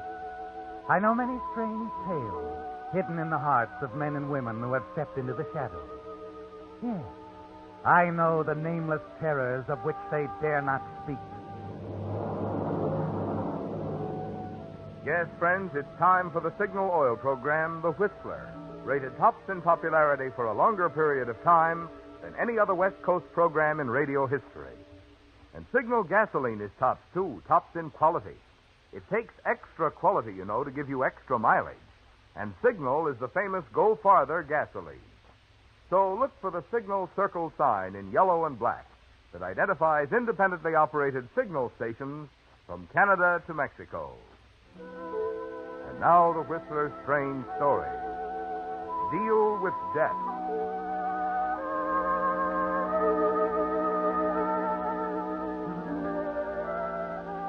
For Scott Rainey, it all began with a question, one that had been on his mind all day. And as he hurried home that evening, each step seemed to fan the fires of jealousy that burned within him. There are always questions on Scott's mind, but this particular one had nothing to do with his work as a reporter for one of San Francisco's leading dailies. Rather, it involved his wife, Evelyn, and another reporter, Scott's longtime rival, a man named Matt Cregan. Now, Scott was certain that the rivalry between them was no longer confined to the newspaper business. His wife, Evelyn, had been acting strangely for weeks. As Scott faced her in their small apartment, he spoke quietly. Evelyn, What is it, dear? were you with Cregan at the El Prado bar yesterday afternoon? Why, no, Scott. Okay. Okay, Evelyn. Scott, where are you going?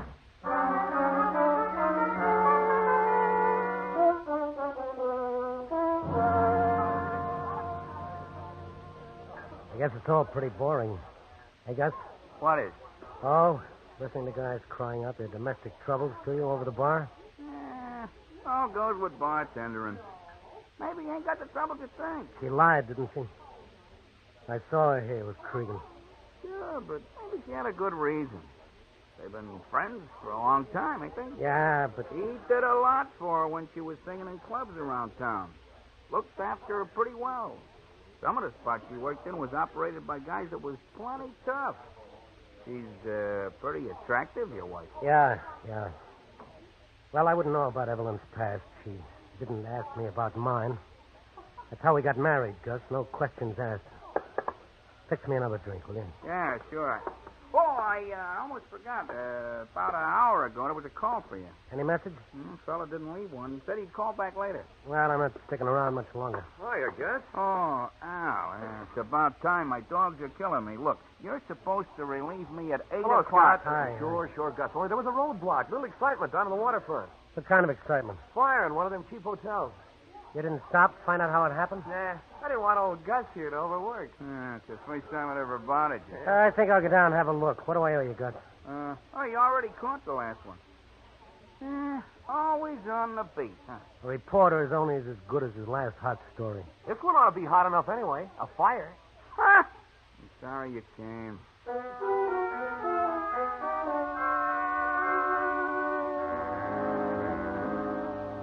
The story doesn't really interest you, does it, Scott?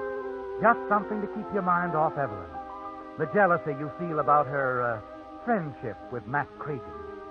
The fire at the cheap waterfront hotel is all over when you get there. Only a few people around, curiously looking on. In the lobby, you see someone you know. Lieutenant Shaw, a police detective. His reaction to seeing you is somewhat startling. Rainey. Oh, you were always good at figuring things, Lieutenant. That's the name, Scott Rainey. How did this happen? An explosion upstairs. Anybody hurt? Yeah. The man in room 5 is dead. Oh, what's his name? Well, his name, Lieutenant. Well, the hotel register gives the dead man's name as Rainey, Scott Rainey, and it also gives your home address. You stare at Lieutenant Shaw, then at the hotel register that he hands you. Your own name leaps up at you from the pages. And you wonder what it's all about. Who wrote your name there? And why? Tell you what I think, Scott. That explosion up there was premature. A booby trap that went off at dress rehearsal instead of the regular show. I don't get it. You might have, right in the neck. You could have been the intended victim. Somebody figured on getting you up to that room. But why? Well, that's the tough part. The rest is easy. There's enough evidence left to convince me it was a rigged-up deal, wires connected to the wall heater. Hey, wait a second. Huh? I got a call tonight. Gus's bar. Some guy said he'd call back. Maybe he never got the chance. He may be the guy who was setting the trap, only it went off in his face.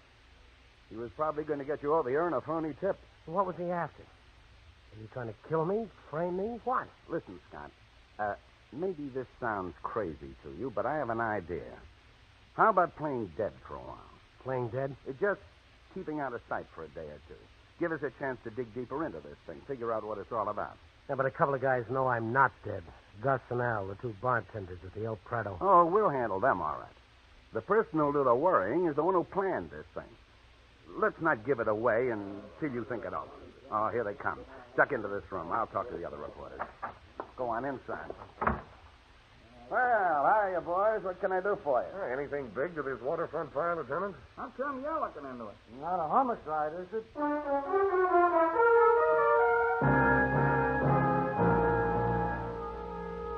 The voices of the lieutenant's questioners drift over the transom to you. You recognize them all. Reporters, Carter, Benson, LeGrand. And then one voice cuts through, the most familiar one of all. It's the voice of Matt Cregan, isn't it, Scott, your old rival? Have you made any identification yet, Lieutenant? Maybe we have, Cregan, but whether we have or not, we aren't ready to release anything. Well, what name was the guy registered under? We're not revealing that either. Oh, you know, huh? Okay, have it your way, Lieutenant. I can wait. Not worried about being scooped by your old pal? What do you mean? Scott Rainey. Oh, no, I'm not worried. Or isn't he a pal? Funny he isn't around. Yeah, it is. Nah, he probably will be. Yeah. Maybe so, Lieutenant. Maybe so.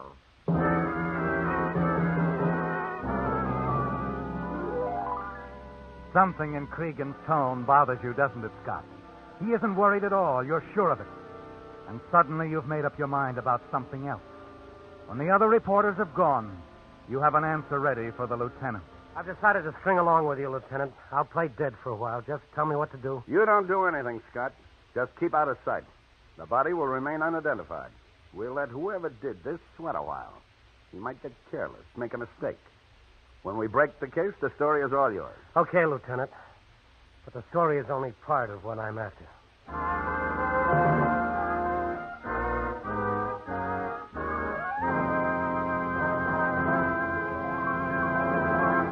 With the prologue of Deal with Death, the Signal Oil Company brings you another strange story by The Whistler.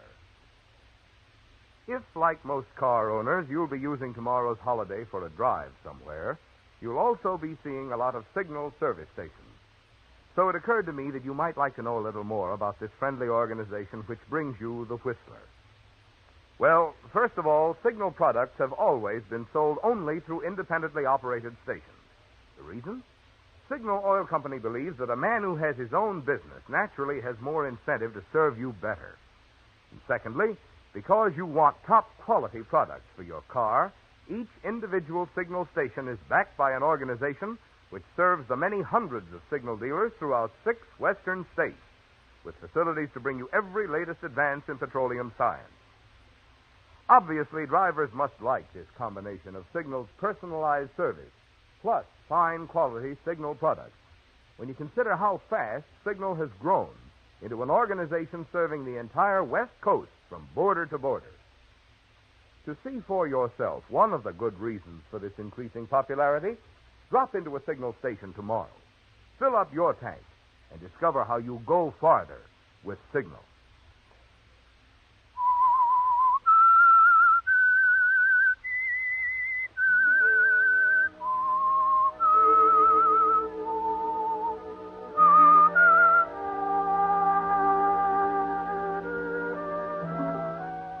Well, Scott, you've decided, haven't you?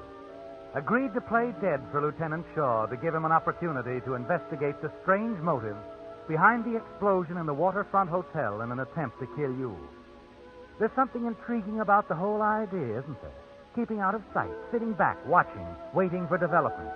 And you'll be especially interested in the reaction of two people, Matt Cregan and your wife, Evelyn. Look, Scott, I'm going back to headquarters and see how the boys are coming along with the dead man's prints. You'd better duck out of sight. Okay. There's an apartment on Ellis Street. I made arrangements to hide you there. Here's the address and the key. Thank you. I'll call you the minute I find out anything. If we're lucky, we'll have the dead man's prints on file. All right, Lieutenant. I'm sort of anxious to know who he is.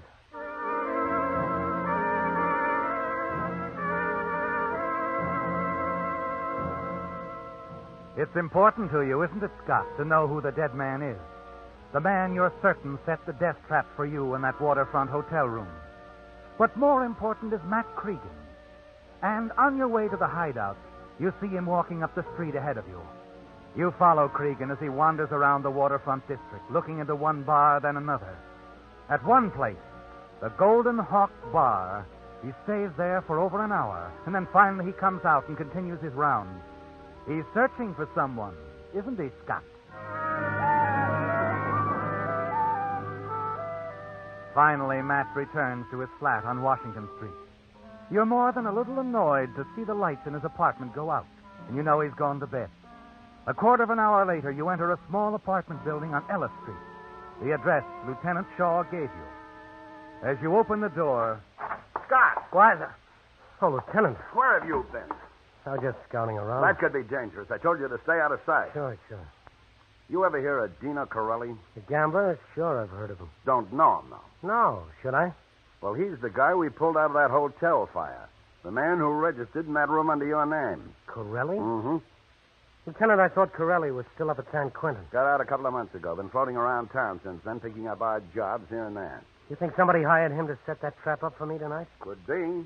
Hey, wait a minute. That doesn't figure.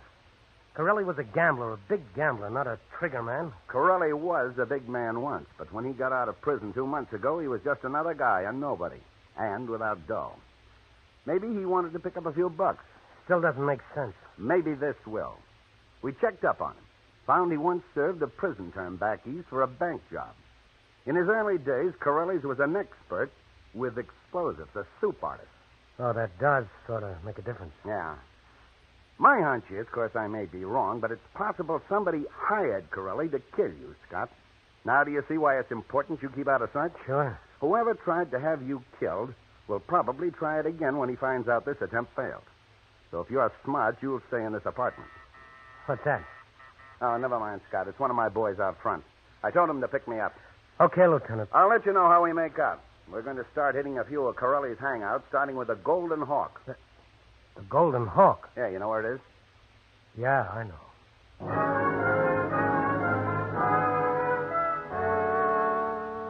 It's beginning to add up, isn't it, Scott?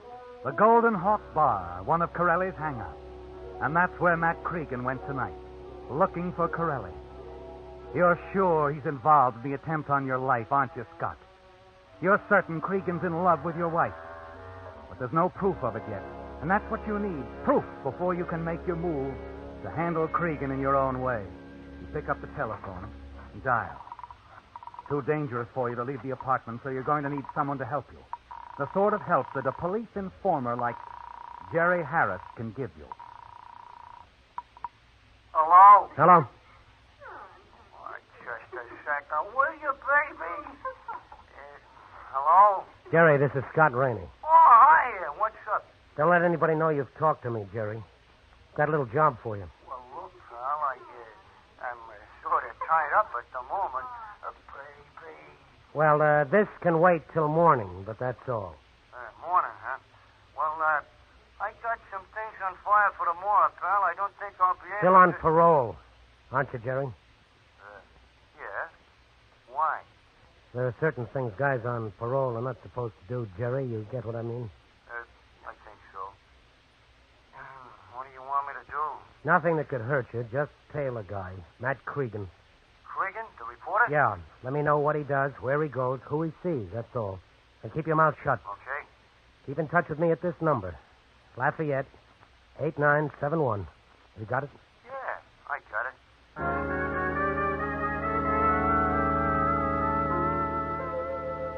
You lie awake most of that night, don't you, Scott? Thinking about it all. Cregan, the death trap, and Corelli. Again, your thoughts turn to your wife, Evelyn, and you wonder what part she had in the attempt on your life. Or if it was just Cregan's idea. As you stare out of the window and watch the first gray streaks of dawn sweep in over the sleeping city, your thoughts go back to Corelli's trial. 10 years ago, wasn't it? You lean back in the heavy chair, close your eyes. You remember the trial well. Matt Cregan, covering the case, was the only reporter who believed Corelli's story, and he played it up big. Perhaps that's the reason why Corelli was willing to return Cregan's favor and set up your death trap. Yes, that's what you're thinking about when somehow you doze off. It's almost noon when the phone wakens you. It's Jerry with a report on Cregan. First Cregan dropped around to your newspaper. Then he hit a half a dozen restaurants. Spent a couple of hours at the Hall of Justice. Then back to his paper. Then out to your house. My house? Well, yeah. Okay. Then what? Well, he's still there. I'm calling from the drugstore on the corner. All right. Stay with him. Cregan's checking up on you, isn't he, Scott? As long as the body at the morgue remains unidentified, he doesn't know for certain if you're really dead. Then throughout the day, there are more calls from Jerry. He's still on the move, Scott. One bar after another. Bowling alleys, restaurants, pool halls. Half a dozen times today, he's been to the same apartment on Bush Street. Whoever he's calling on there don't answer. He's at the El Prado bar now, Scott. Your wife is with him. Cregan's still looking, Scott, only now I know who he's looking for. A guy called Dino Corelli. That explains why Cregan's been trying that apartment on Bush Street all day. That where Corelli lives? Well, not officially. To the law, he's got a furnished room on Fillmore. Only what they don't know is that Corelli has another place to hang his hat. A little apartment on Bush, listed under the name of Carr. What's the address? 671, apartment 3. Okay. Where are you now? At the Palm Grill, just a couple of blocks down the street from you. Cregan's having his dinner. But don't let him out of your sight. Yeah? Nothing. Nothing at all, Jerry. It hits you suddenly, doesn't it, Scott? All Jerry has is the phone number of your hideout. Yet he knows where it is. He said he was calling from a restaurant only a few blocks away from you. You wonder if Jerry is planning to double-cross you. You've got to find out now. It's dark out and you decide to chance it. You leave the apartment, hurry down the street, and finally you're standing in a darkened storefront across the street from the cafe. You've only a few minutes to wait, and then you see Cregan and Jerry come out. Cregan is doing the talking. You've made a mistake, haven't you, Scott? Calling in Jerry to help you. A few minutes later, you see Cregan get into a cab and drive off. Jerry turns and walks away. On a darkened side street, you catch up to him. Just a second, Jerry. Hey, what? Oh, Scott. What were you and Cregan jawing about back there? Oh, he's got wise. He told me to quit telling him or he'd shut my ears down. How did you know I was in that apartment on Ellis? Oh, that? Oh, it's easy. I remember the phone number. I was up to the apartment a couple of times doing a little job for Lieutenant Shaw. Okay. How did Cregan tumble to you? Well, I guess I got too close to that phone booth and he spotted me. He was calling somebody? Yeah.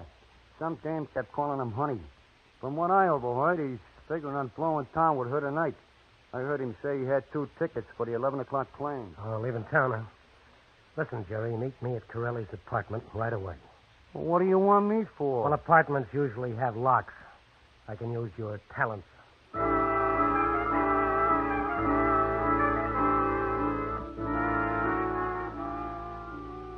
Jerry opens Corelli's apartment easily. You search the place thoroughly, but there isn't a single clue here to link Cregan with Corelli. All you find is a .45 automatic. You slip it into your pocket, glance at your watch. Only 2 hours left before Cregan catches his plane. And you're pretty sure you know who the second ticket's for. There's nothing else to do, is there, Scott? You've got to face him, have it out, before he gets away.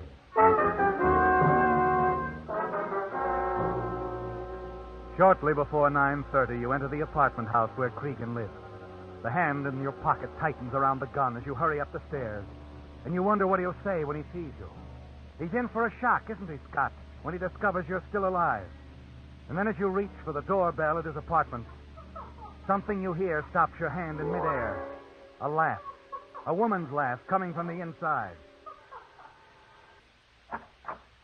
Well, Scott Rainey, boy reporter. Hiya, sourpuss. Come on in. I've been looking for you. What? Yeah, wanted you to be the first to know. Right now, I'm the happiest guy in the world, Scott, and I owe it all to you. I knew that'd break your heart. What are you talking about? Hey, honey, look who's here. Well, hello, Scott. You remember Vicky Grant, don't you, pal? You should. You introduced us a couple of months back. Remember? I twisted your arm. Oh, yeah. Yeah, I remember. Say, you're just in time to have a going-away drink with us. Going away?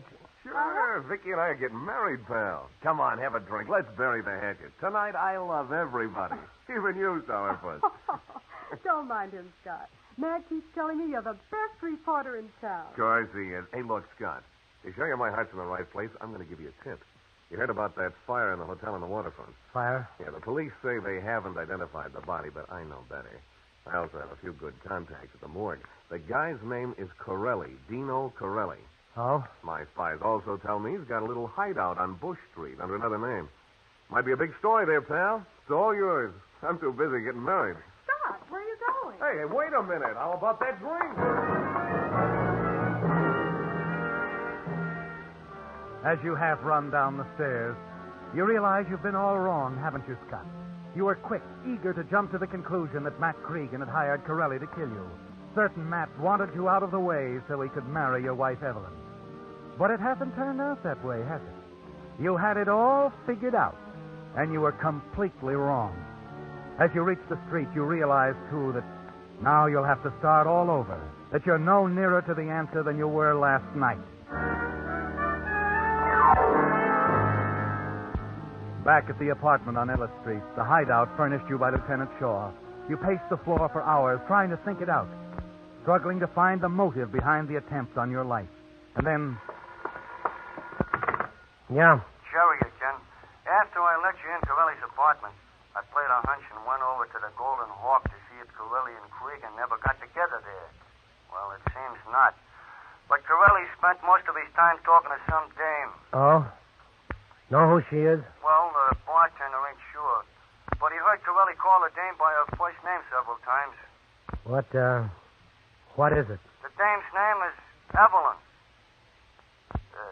You still there, pal? Yeah, I'm still here. Well, what now, Scott? Scott? Now, one more thing, then I won't need you anymore, Jerry.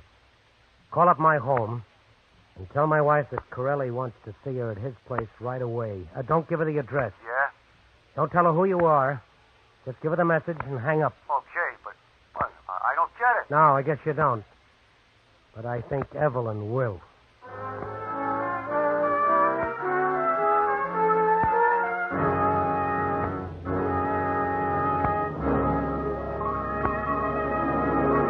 The Whistler will return in just a moment with a strange ending to tonight's story. Cars are a convenience anytime. But just as it takes a long holiday weekend like this to make you fully appreciate how much fun a car can be, it also takes a top-quality gasoline to make you fully aware of how much performance your car has in it. That's why I'd like to suggest that before you get out on the highway tomorrow, you fill up with Signal gasoline. you'll have some pleasant surprises in store for you. Naturally, you'll enjoy excellent mileage. Mileage that has made Signal famous from Canada to Mexico as the Go Farther gasoline. But in addition, you'll discover other benefits from the extra efficiency today's Signal gasoline coaxes from your motor. Benefits such as smarter pickup and smoother power. Yes, mileage and performance do go hand in hand. So for the tops in driving pleasure, fill up with Signal and go farther.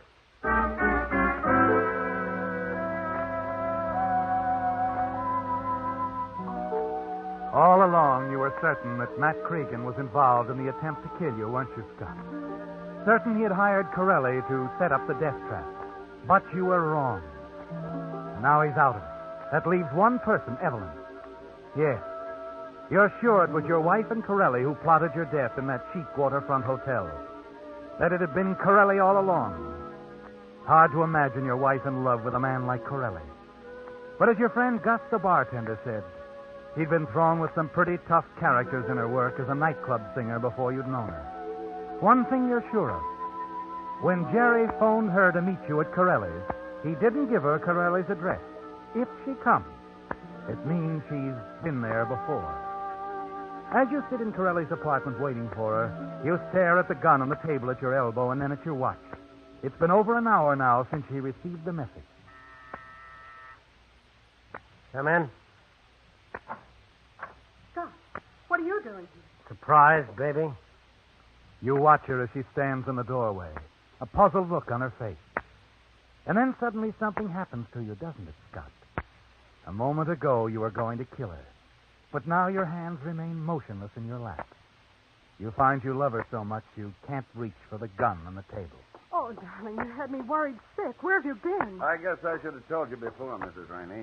Scott was working for me. Lieutenant, how Thought I'd better come along, Scott. Right now, Mrs. Rainey, I think you'd better explain something to him. You mean Corelli? Evelyn, what's this all about? Oh, darling, I didn't want you to know, ever. Your wife got a phone call tonight, Scott. She came right down to headquarters and told me the whole setup. You don't know this, Scott, but a long time ago, your wife was Corelli's girlfriend. What? Yes. You see, I was just a kid. I didn't know what he did, how he made his money. And when I found out, I stopped seeing him. But he kept hounding me. And then I heard he went to prison. When he got out a couple of months ago, he started in again. He wanted me to go away with him, to leave you. He threatened me, said if I didn't, The threat, Scott, was murder. He told your wife he'd kill you if she didn't go away with him. Evelyn. You see now why I was so worried. I didn't know what to do, darling. I went to Matt Cregan for help. That's when I met him at the El Prado bar. And he promised to do all he could. Well, it's all over. We know now that no one hired Corelli to kill you. The booby trap was his own idea. Guess you'd forget about it. But I still don't understand, Lieutenant. That phone call I got tonight to come to Corelli's. Who? I think you can forget about that, too, Mrs. Rainey. It was probably some crank's idea. Wouldn't you say so, Scott? Yeah. Yeah, Lieutenant. A crank. Some, poor dope.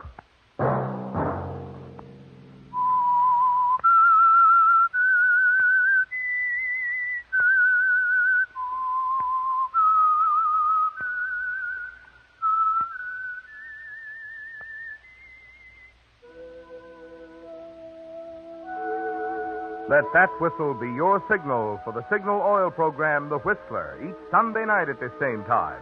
Brought to you by the Signal Oil Company, marketers of Signal gasoline and motor oil, and fine quality automotive accessories.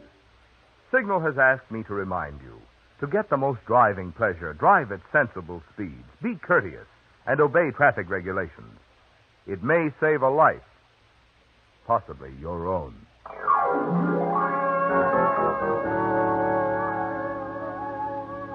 Featured in tonight's story were Frank Lovejoy and Ted DeCorsia. The Whistler was produced and directed by George W. Allen, with story by Steve Hampton, music by Wilbur Hatch, and was transmitted to our troops overseas by the Armed Forces Radio Service. The Whistler is entirely fictional, and all characters portrayed on The Whistler are also fictional. Any similarity of names or resemblance to persons, living or dead, is purely coincidental. Remember, at the same time next Sunday, another strange tale by The Whistler. Marvin Miller speaking. This is CBS, the Columbia Broadcasting System.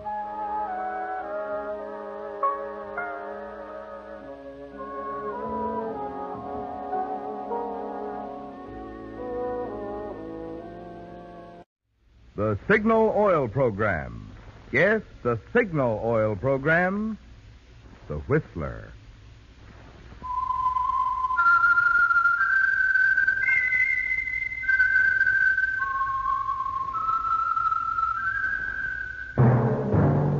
That whistle is your signal for the Signal Oil Program, The Whistler.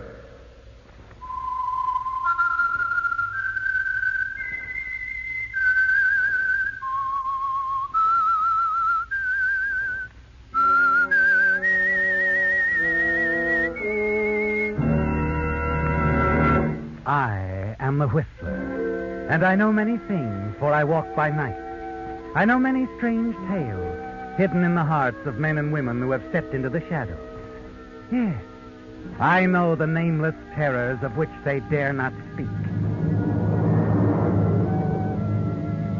Yes, friends, it's time for the Signal Oil Program, The Whistler, rated tops in popularity for a longer period of time than any other West Coast program in radio history. And Signal gasoline is tops, too, tops in quality. It takes extra quality, you know, to give you extra mileage. And Signal is the famous Go Farther gasoline. So look for the Signal circle sign in yellow and black that identifies independently operated Signal stations from Canada to Mexico. And now the Whistler's strange story. Letter to Melanie.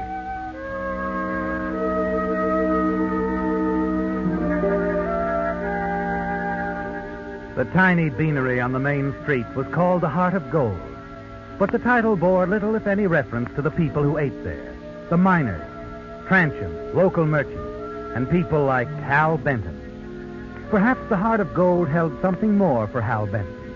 He was there regularly enough, every time he came into town from the mine in the back country of Sonora. Hal's partner, Walter Reese, was interested only in the mail and supplies. But for Hal, tall, young, and good-looking, there just might have been another attraction. Well, what'll it be for dessert, Hal, honey? Anything your little heart desires. Oh, you mean it, Terry? You know I do. Oh, fine. A piece of pie. Oh, the pie, he said. I'll bet you baked it with your own two little hands. Sometimes I don't think you'd notice if I had three. What about your partner? How about Walter? Walt? Uh-huh. Oh, sorry. Nothing for me, Terry. Okay, I'll get your pie, Hal. Oh, another letter from Melody, huh? I don't get you at all. Joining a pen club, writing to some dame you never met. I don't get it. No, I guess you wouldn't, Hal. Now, you think a good-looking guy like me... I know. A good-looking guy like you. Have to beat them off at the club. Oh, I was just kidding, Walt. Here's your slab of blueberry, honey. Oh, thanks, you gorgeous hunk of stuff. Oh, eat your pie, you two-timer. Hal, we should be getting back to camp soon. Oh, now, Walter, don't rush Loverboy out of town. He wants to play post office. Yeah, sure. Relax, Walter, relax. What's your hurry? Well, it's just that I you're thought anxious to get back to your typewriter, huh? Hey, why don't you take in a movie, Walter? Do you good? Well, I don't know. How much do I owe you, Terry? $1.03. Here you are. Okay. Look, what time do you get off tonight, Terry? Oh, a couple of hours. Oh? You know something? What? This pie is lousy. Oh. Well. Hey, you leaving too? Yes, sir. I'm the impatient type, honey. 2 hours is a long time. Walter's right. Got to get back to camp. Oh, fine. So I'll see you around, sugar. Come on, Walt. Come on.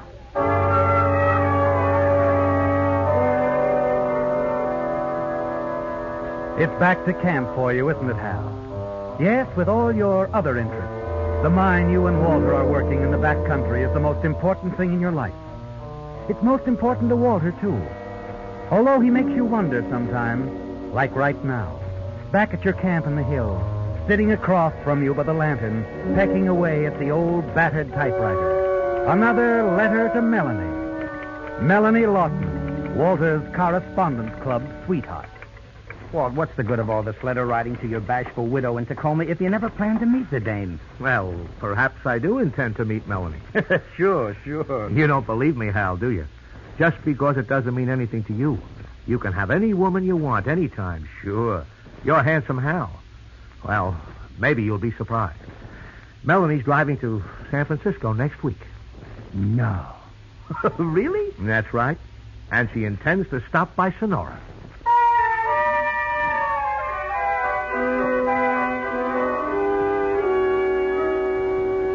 In the days that follow, you wonder about your partner. He's acting nervously, and you're certain it has to do with a visit from his pen partner, Melanie Lawton. And then one evening on your next trip into town, as you approach the hotel, Walter stops suddenly. What's the matter, Walt? Hal. Yeah? Hal, I'd like to go in alone. Could you perhaps go on down and meet Terry, maybe? I'm a little nervous. About what? About meeting her, Melanie. You really mean it? She's here? Inside, yes. That's her car up front. She wrote me about it. Well. Okay, Walter, sure. Go ahead, go meet your girlfriend. Wait, are you going to tell her you're really Walter Reese instead of using that phony pen name that you've been using, William Blade? Yeah. Yeah, I think I should, now.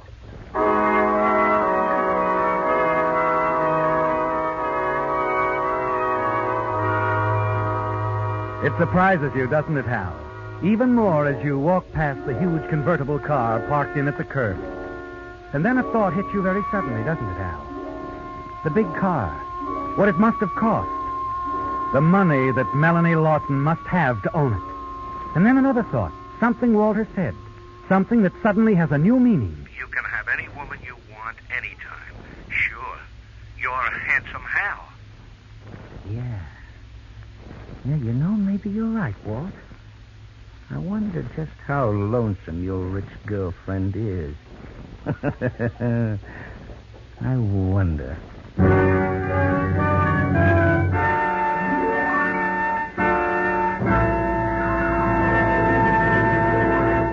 With the prologue of Letter to Melanie, the Signal Oil Company brings you another strange story by The Whistler. If you'll be needing new tires soon, you're naturally interested in getting the biggest allowance for your old tires. And biggest allowance is just exactly what Signal dealers are offering right now. Yes, that sign outside Signal service stations means what it says. Biggest allowance for your old tires on new top-quality Lee tires. Not cut-rate secondary tires, mind you, but nationally advertised tires by Lee of Conshohocken. For 47 years, the finest of first-line tires. Because of their exclusive double-life rayon cord construction, Lee tires have long been outstanding for mileage and safety. But today's Lees are so much finer, so vastly improved, they're actually giving 30 to 40% more miles. The secret? Lee uses long-wearing cold rubber and toughens it still more with patented high-abrasive Fill Black O. For trouble-free service and safety, you just can't buy a finer tire than the handsome new 8-rib Super Deluxe Lee tire. And for value, you can't beat that whopping trade-in allowance that Signal stations are offering now. So before you buy any tires, be wise. Find out how much your old tires are worth now at your nearest Signal service station.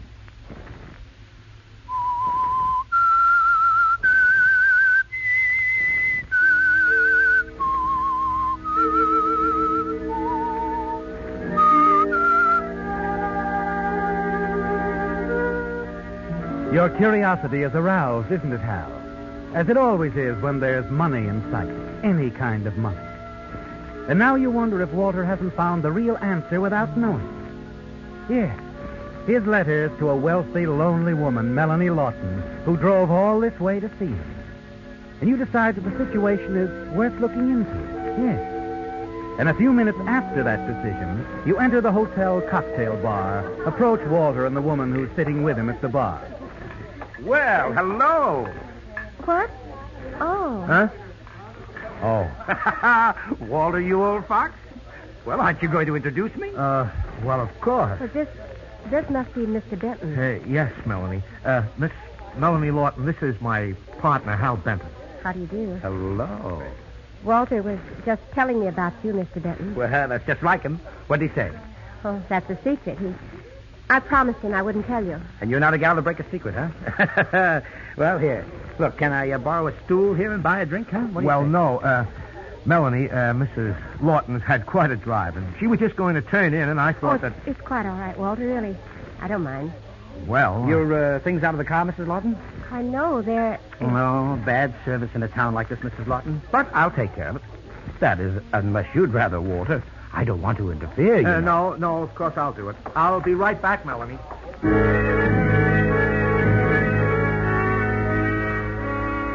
You watch him go. Realize that he isn't angry, only embarrassed and confused. And you concentrate on talking pleasantly with Melanie Lawson.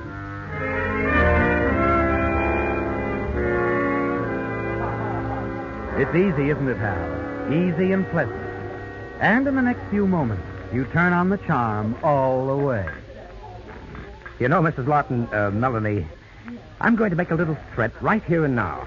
Oh? Yep, we're outspoken up here, straight from the shoulder. So I'm telling you, that partner of mine isn't going to have all your time to himself. Oh, well, really, Mr. Benton? Hal. All right. You say you got to turn in, but I'm not going to let you get away with that. No, sir, not when there's a moon out and... Oh, now, don't be silly. Huh? Anyway, here comes Walter. I've got to say goodnight to you both right now. Okay. You can try, but I'm a stubborn man. Very stubborn.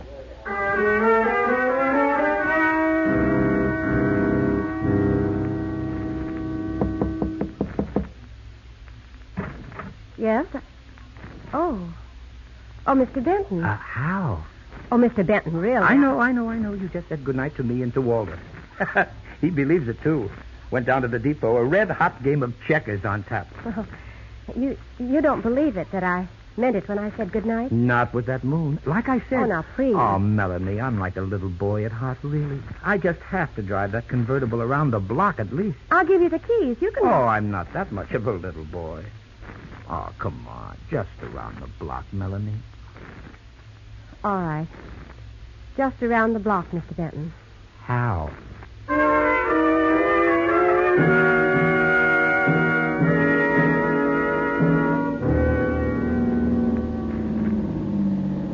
Another block? Oh, no, Mr. Benton. I don't think... How? All right. How? Another block.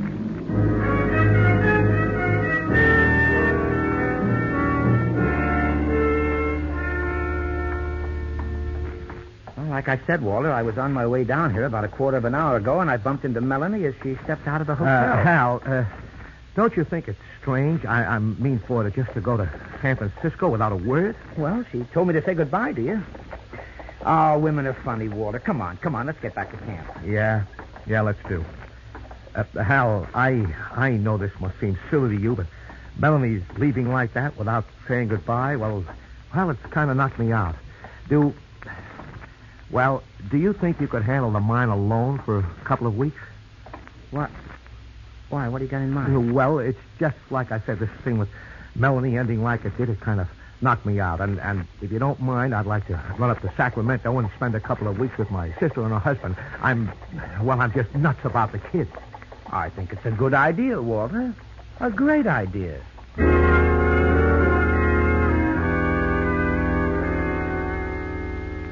You didn't expect a lucky break like this, did you, Hal? The one thing that worried you, how to keep Walter in camp every evening while you gave your attention to the attractive and wealthy Melanie Lawson, has been solved by Walter's decision to visit his sister in Sacramento. The next evening, dining with Melanie, you're very sure of yourself and your charm. Hal, how come Walter didn't come in with you tonight? Well, he's gone. Gone? But I don't understand. Neither do I. He just up and left for Sacramento. Told me to tell you goodbye for him. But he wrote so many nice letters to me. Look, let's forget it, huh? They weren't wasted, the letters. After all, they brought us together. Yes. Yes, Hal, they did do that, but... Oh, I still can't see why Walter left like that. It's all so strange and yet so nice, too. Sure it is, and it'll keep getting nicer if you decide to stick around. Look, you don't really have to go down to San Francisco now, do you? No. No, it isn't important, really. I've been thinking about it, Hal, thinking that, I'd sort of like to stay here in Sonora a while. Oh, it's such a lovely town. And the people are so friendly, So very friendly.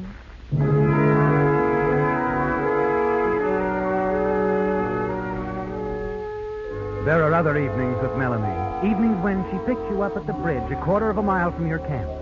and the two of you go for long drives through the countryside. The mine has become unimportant to you now, hasn't it, Hal? Because you found another way, an easier way to make money. Yes, you've a definite plan in mind, haven't you? And one evening when you're out with Melanie... You're very quiet tonight, Hal. Huh? Oh, sorry. Business on the brain. Oh, the mine? Yeah. And looks like Walter picked another lemon. I had a different spot all staked out. Mexico, but Walter couldn't see it. Even Muller couldn't talk him into it. Muller? Who's he? Oh, C.J. Muller. He's a friend of ours in San Francisco. Pretty shrewd speculator. Oh. Yeah, but Walter wouldn't budge. Says Muller's percentage of the take is too high. Maybe he's right. Who'd be willing to take a chance on a couple of eggs like Walter and me? Oh, I see. Oh, look, it's too nice a night to talk about business. How about driving over to Jimtown? You ever been there? No. No, is it fun? Well, you'll love it. Turn right at the next intersection.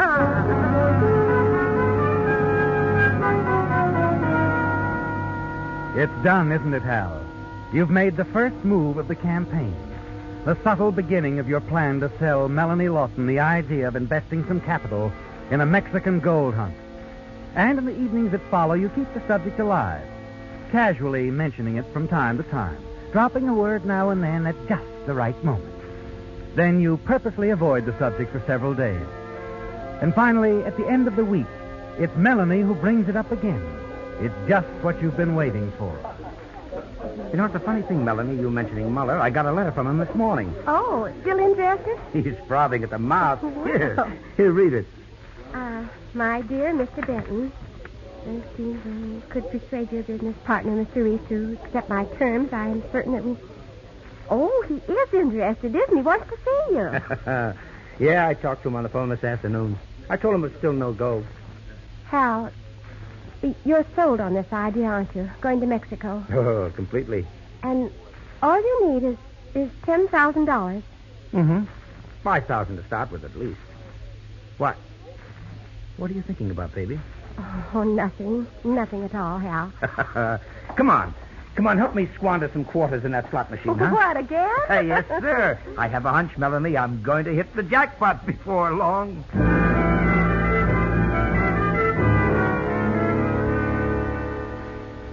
You're fully confident now, aren't you, Hal? Your little scheme won't fail.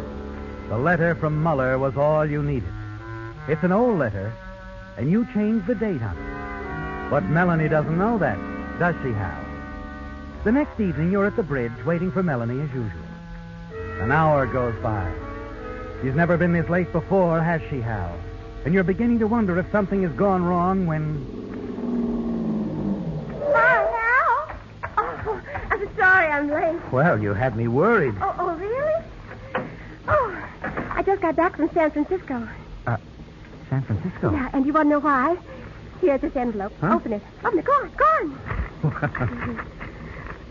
Hey, wait a minute. What's this? Oh, it's $5,000, Hal. And it's yours to get you started. I'm your new partner. Oh, now, look, baby, look, I can't take this. Why, nonsense. It's a business deal.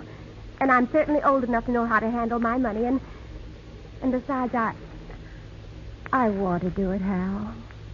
Well, well, this calls for champagne, baby. A lot of it. And a very big evening.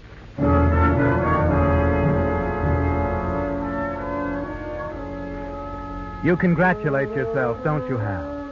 Everything has worked out as you knew it would. You could slip out of town in the morning, but you decide to wait a week or so for Melanie's other 5,000. The future looks bright, doesn't it? And the next evening, after you close the mine shaft, you drive into town. Suddenly, you almost freeze with shock at the wheel. Your partner, Walter, is standing at the entrance to a drugstore talking excitedly to Melanie. You quickly turn a corner and stop the car where you can watch them unobserved. When Melanie leaves, Walter motions a nearby taxi, tosses in his traveling bag, and starts off in the direction of camp. You have to find out how much Walter and Melanie have told each other. You walk half a block and slip down the alley leading to the back door of Melanie's hotel. No one sees you as you hurry up the back stairs to room 204.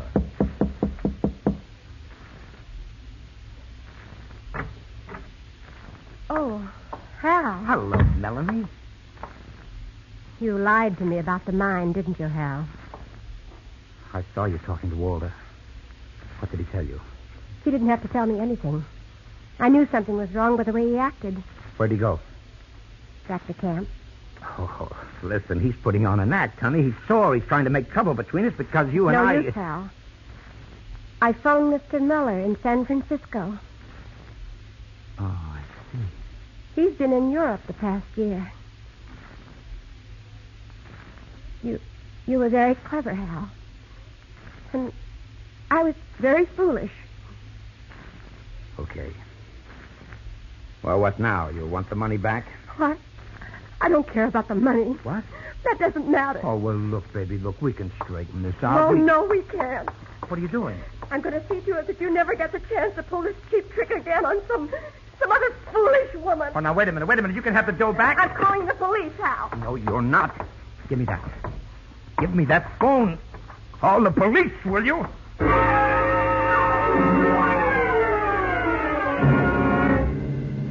It happens suddenly, doesn't it, Hal? A moment of blind rage. Now, as it leaves you, Melanie slips from your grasp, drops to the floor. It was an accident, wasn't it? You didn't really mean to kill her. Melanie. Melanie. You drop into the chair at the desk. The clever little plan that was to put you on Easy Street has now led you down the road to murder. And it's all Walter's fault, isn't it? If he hadn't talked with Melanie, this wouldn't have happened. Suddenly your eyes fall on a sheet of paper lying on the desk. A letter. A half-finished letter. Melanie. You pick it up. I find it difficult to write this, my dear Catherine. Difficult to admit I've been a fool. You were right all along. Becoming involved in the pen club was a mistake. And that mistake has cost me $5,000. I was stupid enough to let a cheap swindler take it from me. I don't care about the money anymore. I just want to forget the William Blades incident. There, the letter ends abruptly. You stare at the lifeless body on the floor, then back at the letter. William Blades, the name Walter used when he wrote to Melanie. There's no mention of you in the letter anywhere. Suddenly, the way out becomes clear to you.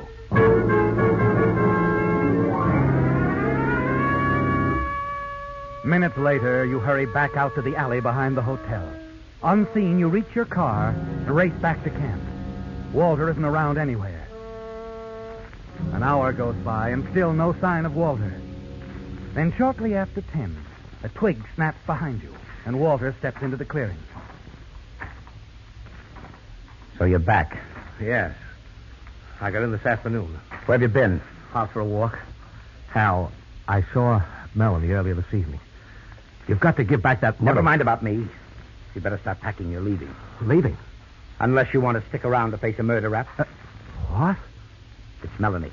She's dead. Dead? You... Maybe you'd better sit down. I'll explain the whole setup to you, and I'll make it real clear.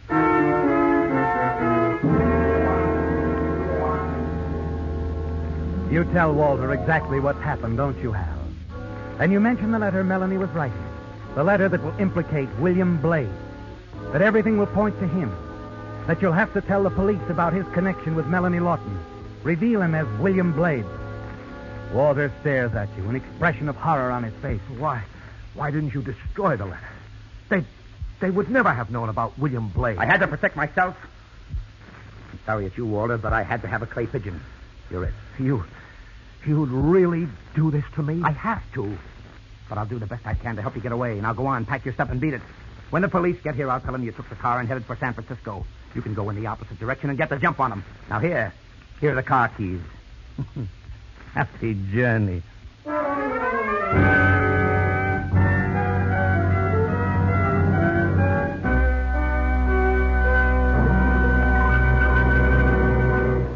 The Whistler will return in just a moment with the strange ending to tonight's story.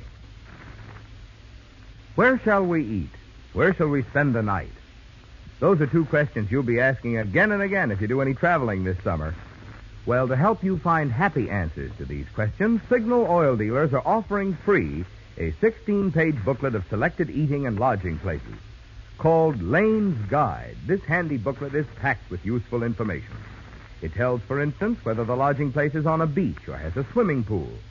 In the case of motels, it states whether kitchens are available.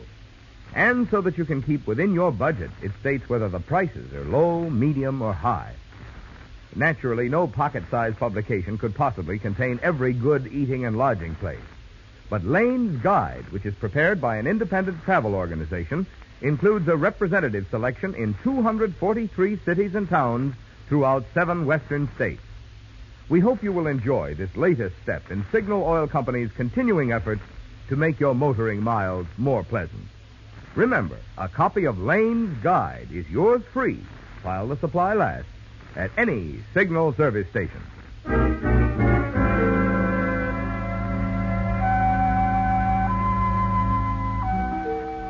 It's over, isn't it, Hal?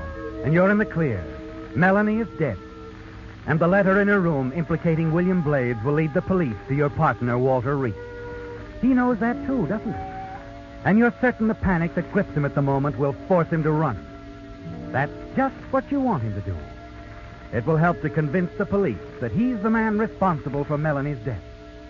And now, as you stand facing him across the campfire... So, you thought you'd frame me, Hal. You'd better start rolling, chum. I know. Thanks for the car keys. Thanks. What's the idea? You crazy throwing the keys away? Nah, you won't be able to get away, Hal. You're confused, Walter. I'm not running. You are. Oh, look, Hal. Down there on the road. A car coming this way. That red light. Must be the police. You must have made more noise in Melanie's room than you thought. Listen, you fool, get out of here. The police can't prove I'm William Blades. I could tell them you're William Blades. I think I will, Hal. You're forgetting one little detail, Walter. You and Melanie exchanged photographs, remember? Yes. We exchanged photographs. And I wouldn't be surprised if she still has yours in that hotel room. That would cinch it. She had the photograph with her, yes. Carried it in her purse. But it's not going to work out the way you figured. Oh, no? No. You see, I never thought I was much to look at. You've always said you could get any girl, any time. You're handsome Hal. You never let me forget it. So when Melanie wrote me as William Blades and asked me to send her a photograph, I made myself look good. I sent her one. I sent her yours.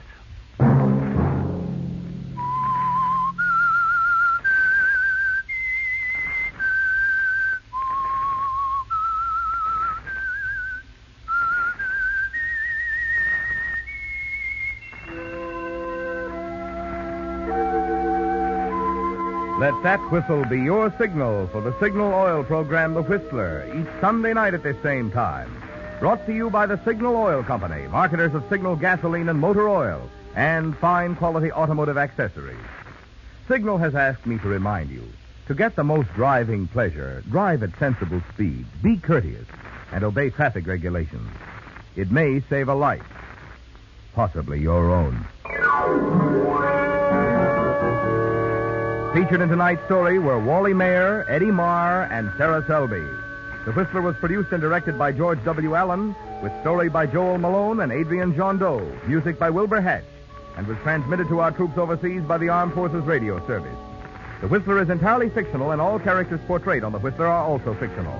Any similarity of names or resemblance to persons living or dead is purely coincidental. Remember at this same time next Sunday, another strange tale by The Whistler. Marvin Miller speaking. This is CBS, the Columbia Broadcasting System.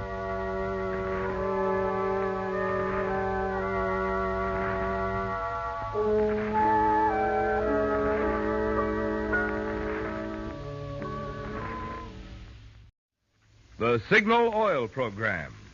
Yes, the Signal Oil Program. The Whistler.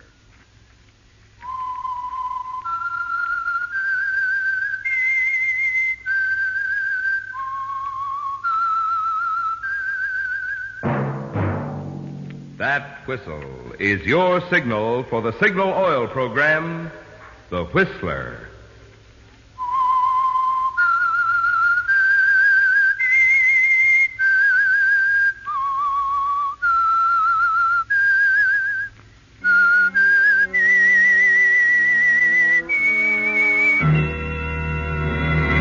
I am the Whistler, and I know many things, for I walk by night.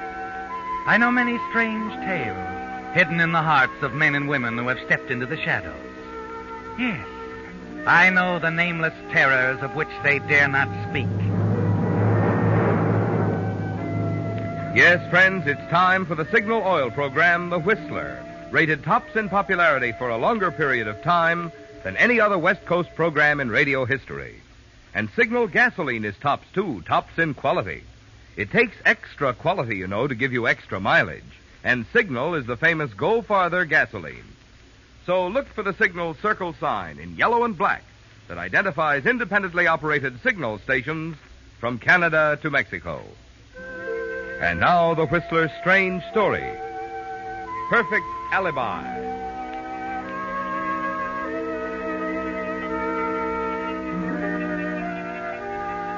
Entering the Golden Sparrow, a cozy little cocktail lounge near the far end of Beverly Boulevard, Private Investigator Johnny Seltzer, 30, handsome, off duty at the moment, found business at a standstill. He went straight to the bar and ordered a drink. Scotch and water. I'll mix it. Right. Old Masters, if you have it. Old Masters it is. Good. Johnny carried his drink to the nearest empty table and sat down to think. Self-centered, cynical, and, in his own estimation, a smooth operator, many things were on his mind, especially Johnny Seltzer himself. Things hadn't been going too well for him. Tom Silver, founder of the Silver Detective Agency, had threatened him with dismissal unless he changed his ways, ceased gambling, and gave closer attention to his duties. Staring moodily at the voluptuous paintings lining the walls, Johnny suddenly pushed back his chair and walked over to the jukebox at the end of the bar and slid a nickel into the slot.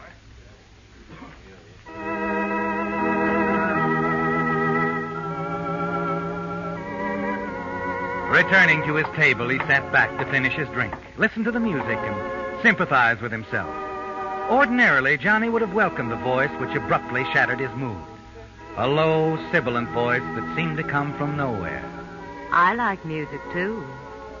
Does that make us pals? Don't seem very happy. I was. Most men would be glad to see me.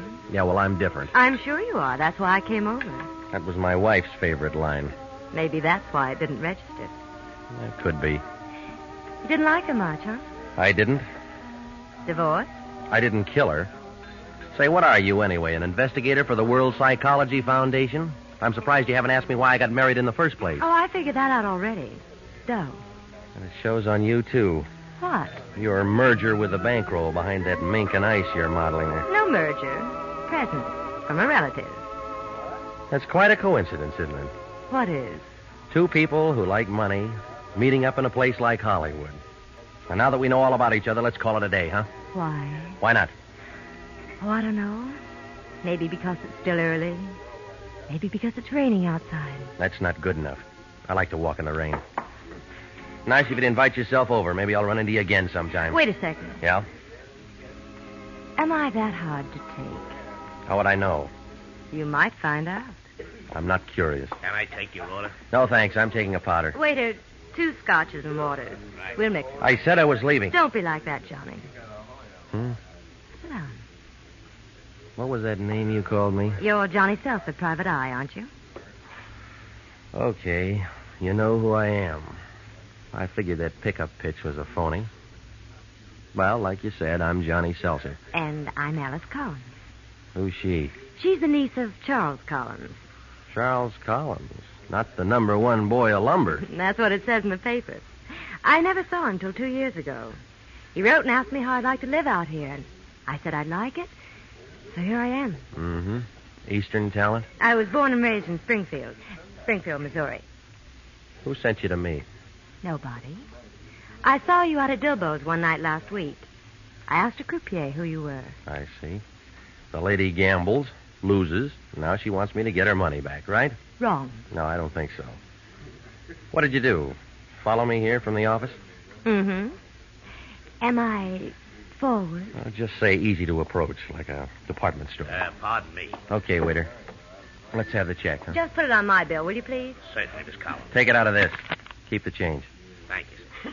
Well, that was nice of you, Johnny. Cigarette? Thanks. Now, look, Springfield, you got an angle or you wouldn't be talking to me. What is it? You ought to get over that inferiority complex. There's no angle. I just thought you'd be a nice guy to know. Later on, after I know you better, I might be able to throw a little business your way. Detective business? Terrific detective business. Maybe as much as $50,000. Well, that's nice money. It's too bad I work on a straight salary. The Tom Silver Detective Agency makes the deal. Not this one. This would be a special deal, Johnny. $50,000. Just for you. Interested?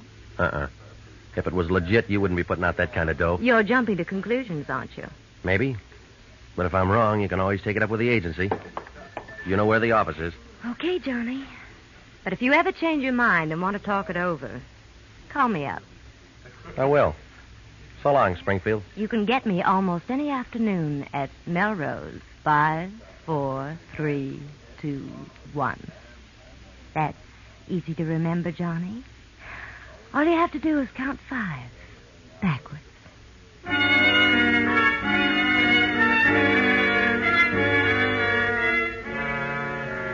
When you leave the Golden Sparrow, you're sure you've seen the last of Alice Collins, aren't you, Johnny? Yet a few days later, you're not so sure. Your boss, Mr. Silver, has you on the carpet again, and you have an unpleasant feeling you'll soon be out of a job. $50,000 is a lot of money, and Alice herself is something to ponder over. She's really beautiful, isn't she, Johnny? You can't forget her lovely features, her low musical voice. The things she said keep repeating themselves. $50,000. Just for you. It's easy to remember, Johnny. Melrose, 5, 4, 3, 2, 1. All you have to do is count 5 backwards. A few afternoons later, you enter a drugstore, cross to the phone booth, lift the receiver, deposit a coin, and reach for the dial. You can get me at Melrose, 5, 4, 3, 2, 1. That's easy to remember, Johnny. All you have to do is count 5 backwards.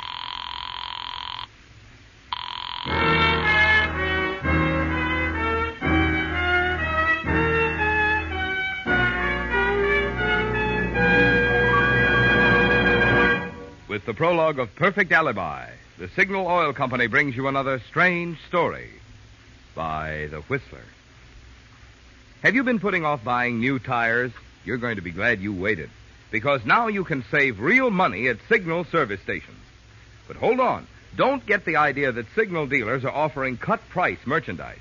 Signal dealers feature nationally advertised first-line Lee tires built to top-quality standards. In fact, for 47 years, Lee has built only one quality, the finest first-line tires. And today's Lees wear much, much longer because Lee toughens cold rubber with patented high abrasive Fill Black O. That's why Lee can back every tire with a double guarantee. Well, since such quality obviously can't be sold at cut prices, how can Signal dealers save you money? By giving you today's biggest allowance for your old tires. That's right. That sign outside Signal stations means just what it says.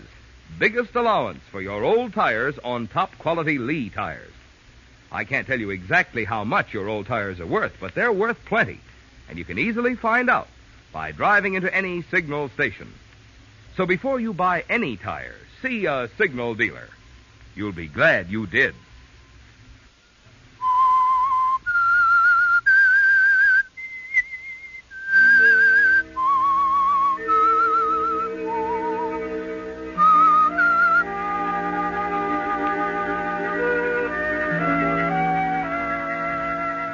Well, Johnny, a few days ago when you left the Golden Sparrow after your pickup tete-a-tete with Alice Collins, niece of the multimillionaire lumberman Charles Collins, you didn't expect to see her again, did you?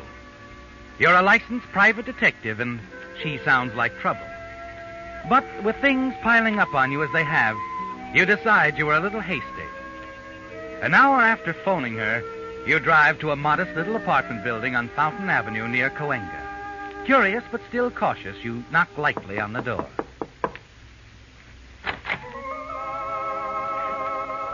Hello, Springfield. Hello, Johnny. Come in. You still like music, don't you? Mm-hmm. I've got a good memory, too. You have at that. Here, let me take your hat. Then we'll go in the sunroom. Okay.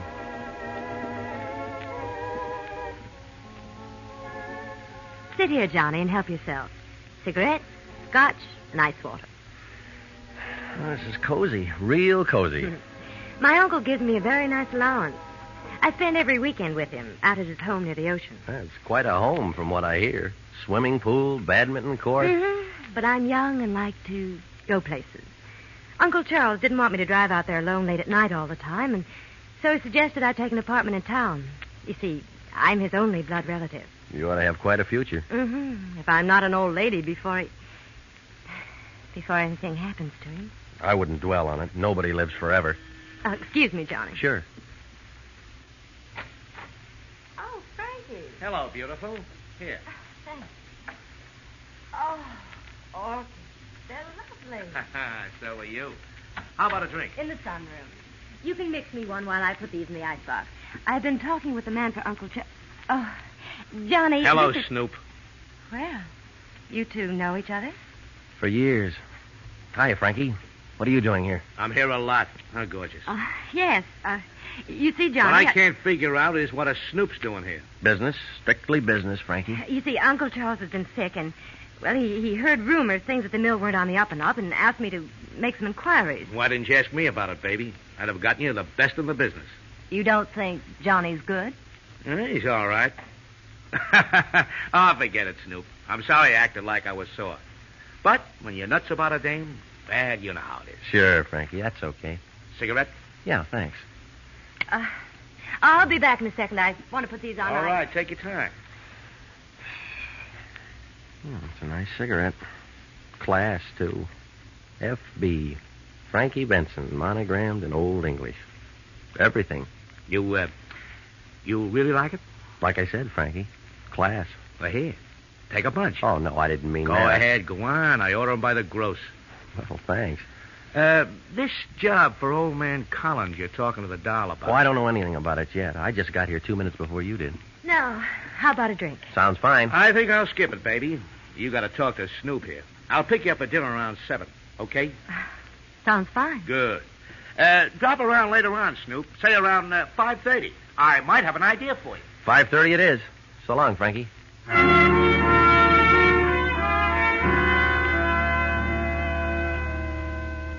Well, Johnny, your golden girl seems a little tarnished, doesn't she? Not that you're surprised, but you are disappointed. And a little nettled to realize that a girl with the background of Alice Collins would waste her time on a gambler, a glorified hoodlum like Frankie Benson, operator of the notorious Dilbo's Gambling Club. After Frankie's departure, you make no attempt to hide your annoyance. Nice friends you got. Honestly, Johnny, it's not what you think. What do I think? You think I'm Frankie Benson's girl? Well, aren't you? No. He thinks so. I know he does. The way things are, I've had to let him think so. I owe him money, Johnny, a lot of money. Oh. So the lady did gamble and lose. Yes, she did. And if Uncle Charles found out, he'd cut off my allowance like that. Maybe send me back to Springfield, even. So you want me to get your money back? Springfield. This is where I came in. Frankie Benson plays too rough for me. Way too rough. Wrong again, Johnny. I don't want you to stick out your neck from me. What do you want me to do? That's all.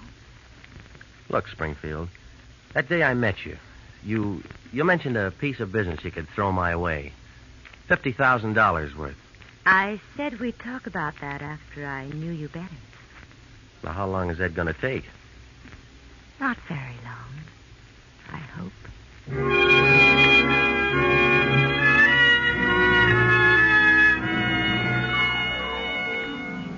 As you drive out to Dilbo's at the request of Frankie Benson, your imagination goes far beyond anything you've ever thought of. You decide to marry Alice Collins. She's beautiful, and someday she'll inherit the Collins lumber fortune, reported to amount to more than $2 million. But you're worried about her connection with Frankie Benson. Frankie usually gets what he wants in one way or another. And when he doesn't, well, accidents happen, don't they? But when you enter his office, he's more than friendly. Hello, Sherlock. Sit down. Thanks.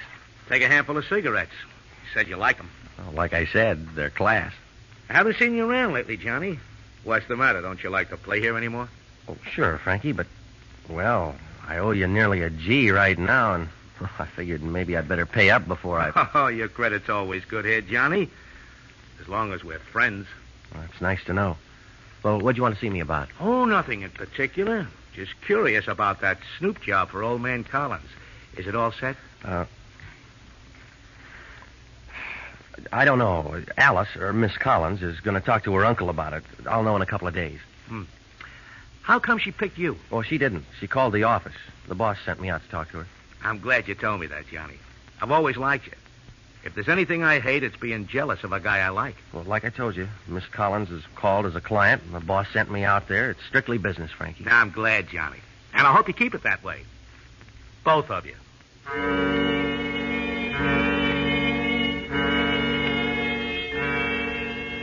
Frankie Benson's cordial manner doesn't fool you for a minute, does it, Johnny? It only makes his thinly veiled threats more pointed. Frankie Benson is still a gangster of the old school. And you have no intention of giving up Alice Collins. But you decide you'd better be careful. And for the next few weeks, your meetings with Alice are at out-of-the-way places, usually some distance into the country. You're determined that nothing is going to prevent your marrying her and enjoying the fortune which will be hers after the death of her uncle. The idea of her uncle's quick departure doesn't seem to shock you at all anymore, does it, Johnny? She says nothing further about the business deal she mentioned. Finally, as you decide it's time for a showdown, she phones you late one evening and asks you to drop by her apartment. She seems tense and excited. Frankie Benson dropped in this afternoon, Johnny. He wasn't very pleasant. Now, look, you're playing with dynamite leading that guy on. He always takes care of Welchers, and when he goes nuts over a dame, he really goes nuts. The last dame that tried to fool him had a very peculiar accident. She fell on a letter opener and cut herself bad. I know. He told me about it today while I was opening the afternoon mail. He gave me an ultimatum, Johnny. Marry him or pay up in 2 weeks. Well, can't you figure some way to get the money from your uncle? $33,000? Not while he's alive. Of course, he could go any time. He's a restless sleeper. He's got asthma, high blood pressure, and a weak heart. He might even get tangled up in the bedclothes some night and smother. You think that might happen? It could. And if it did, there'd be $50,000 in it for me, right? Yes, Johnny. $50,000 just for you. It's too risky. I wouldn't be around long enough to spend it. There's no risk at all. I'll take you out to Uncle Charles a couple of times. By the time you make up your mind, you'll know every foot of the place. You'll have the key to the front door in your pocket. The servants would all be deaf, huh? On Thursday nights, they're out. Except Whitcomb, the butler. He's always there in case Uncle Charles needs him. Wait a minute. You'd expect me to... Whitcomb's no problem. No problem at all. He always reads in the library, near the phone. You see, you'll open the front door at 11 o'clock. At 2 minutes before 11, I'll phone. When he answers, I'll hold him for 10 minutes at least. That'll give you all the time you need. Uncle Charles' death will be the most natural thing in the world. Doctor says it could happen any time. Mm-hmm. You really got it figured out, haven't you? A long time ago. Yeah, well, I'm afraid you picked the wrong guy. Too many chances for a slip-up. Things could go wrong. The doc might get suspicious, find it was murder. What if he does? You won't be connected with it. You'll have a perfect alibi. What? You'll be with me at my place all evening. There's no reason to think that I'd wish my uncle any harm. We'll have a few drinks. You can leave your fingerprints over everywhere. Forget your cigarette case, your top coat. It'll stand up. What about it, Johnny? 50,000's not enough. After the will's settled, I'll double it. No, that's not enough either. I'm not interested in the money anymore. I want you, Springfield. I want to marry you. Do you think I'd ever let you get away from me, darling? I like that. So did I. What about next Thursday, Johnny? Maybe. I got to figure out the other half of the problem first. The other half? Frankie Benson. As long as he's around, what happens to your uncle won't mean a thing.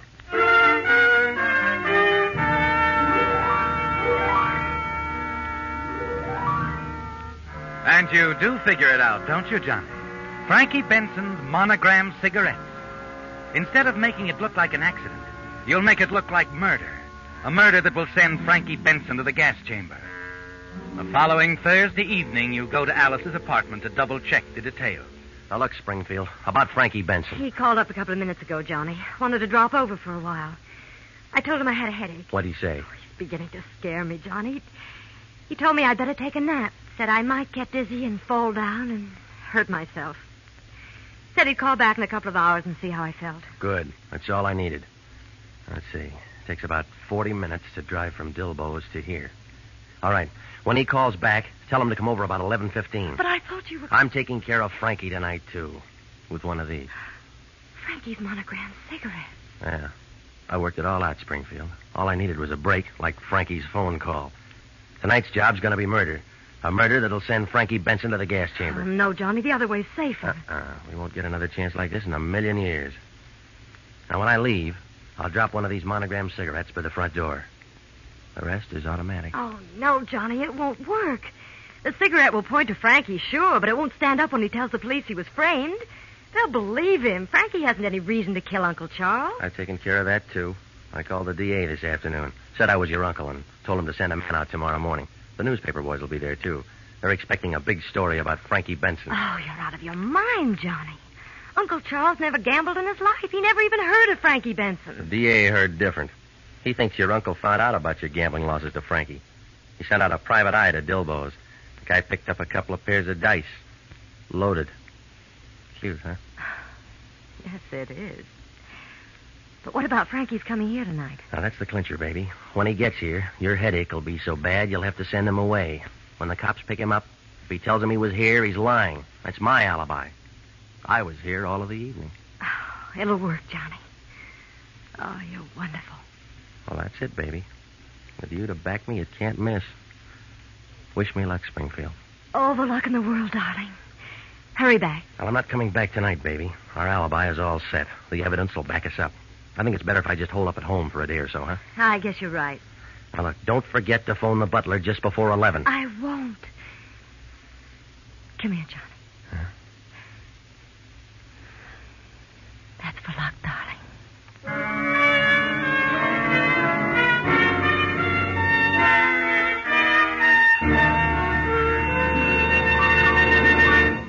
The Whistler will return in just a moment with a strange ending to tonight's story.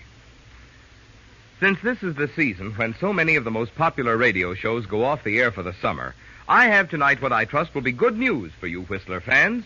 The Signal Oil program, The Whistler, will continue to come to you throughout the summer without interruption.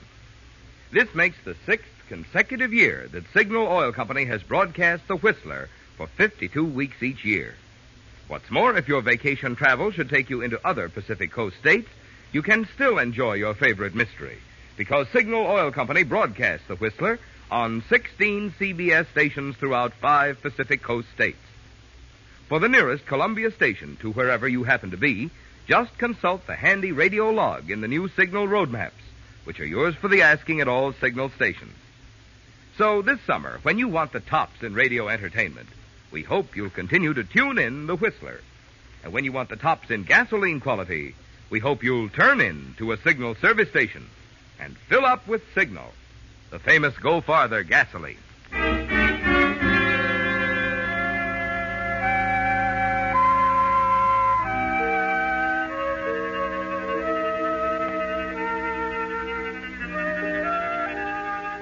Taking care of Charles Collins was easy, wasn't it? Everything went exactly as you planned. And it came easy to you, didn't it, Johnny? You even slept soundly afterward. The following morning, lolling back in your one comfortable chair, you read the whole story in the papers. It's all over the front page. Lumber King murdered. Police solved case in record time. Killer apprehended. Everything worked out exactly as you planned, didn't it, Johnny? And in a few months, you'll marry Alice Collins and the Collins fortune. As the doorbell rings, you decide it must be another bill collector. That amuses you, doesn't it? You stroll leisurely to the door and turn the knob. Well, it's you, Lieutenant. Hello, Jennings. Come on in, boy. No, haven't got time, Johnny. Besides, we can talk better downtown. Get your hat. Is that official? Very. Murder, Johnny. Collins killing last night. Oh, yeah. I was just reading about that when you came in.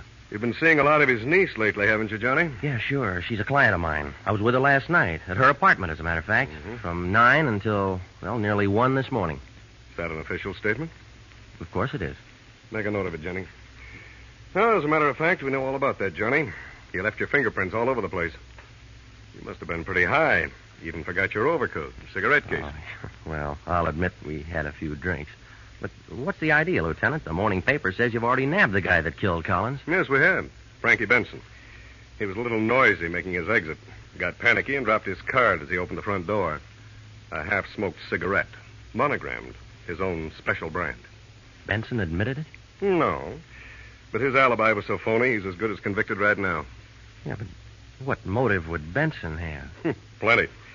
Old man Collins had him cold. Crooked game. Loaded dice. He was going to give the DA the whole story this morning. Well, if you've got everything so sewed up, why do you want to talk to me about the Charles Collins murder? We're taking you in for the murder of his niece, Alice Collins, Johnny. She got hers about 11 last night in her apartment.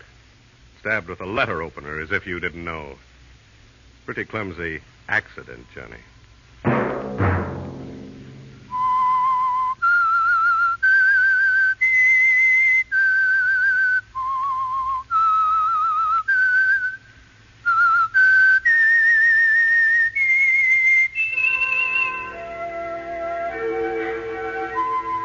Let that whistle be your signal for the Signal Oil program, The Whistler, each Sunday night at this same time. Brought to you by the Signal Oil Company, marketers of Signal gasoline and motor oil, and fine quality automotive accessories. Signal has asked me to remind you, to get the most driving pleasure, drive at sensible speeds, be courteous, and obey traffic regulations. It may save a life, possibly your own. Featured in tonight's story were Jack Webb, Doris Singleton, and Eddie Marr. The Whistler was produced and directed by George W. Allen, with story by Ed Bloodworth, music by Wilbur Hatch, and was transmitted to our troops overseas by the Armed Forces Radio Service. The Whistler is entirely fictional, and all characters portrayed on The Whistler are also fictional. Any similarity of names or resemblance to persons, living or dead, is purely coincidental. Remember at the same time next Sunday, another strange tale by The Whistler. Marvin Miller speaking. This is CBS, the Columbia Broadcasting System.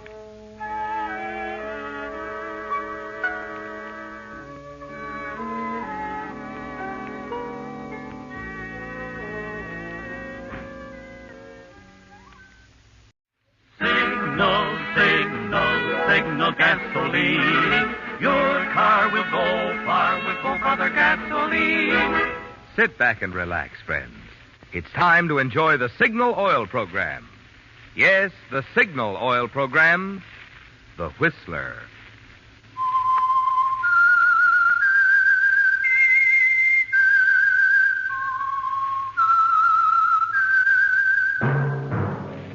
That whistle is your signal for the Signal Oil program, The Whistler.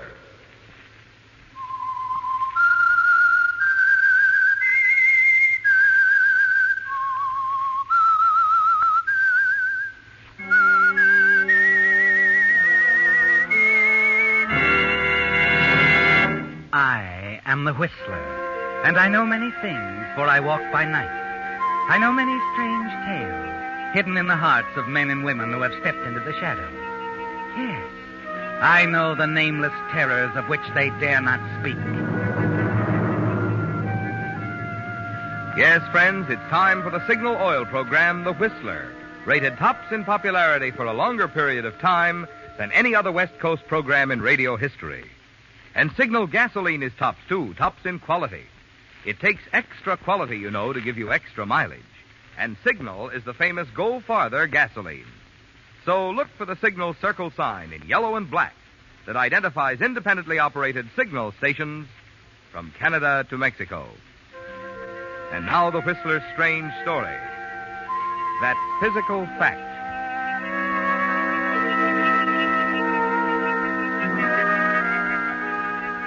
The captain on the bridge of the luxurious liner shaded his eyes from the white glare of the tropic sun.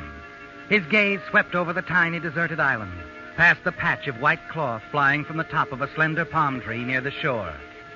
Then he moved quickly to the quarterdeck, stood quietly by as the ship's doctor leaned over the half-unconscious person they'd just brought aboard.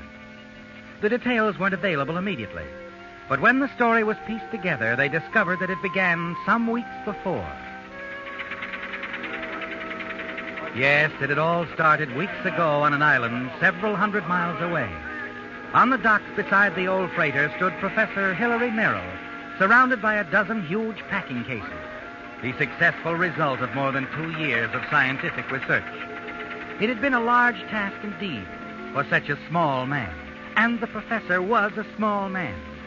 People had never let him forget that physical fact. The loud laughter of 2 seamen nearby interrupted his thoughts. Hey, ain't that just the way the little professor struts around, huh? Yeah, like he owned the world. Yeah, he sure likes to give orders. The little guy really gets a big charge out of pushing big guys around and showing them who's boss. What's he trying to prove? What else? That it ain't the size of a man that counts. It's the brain.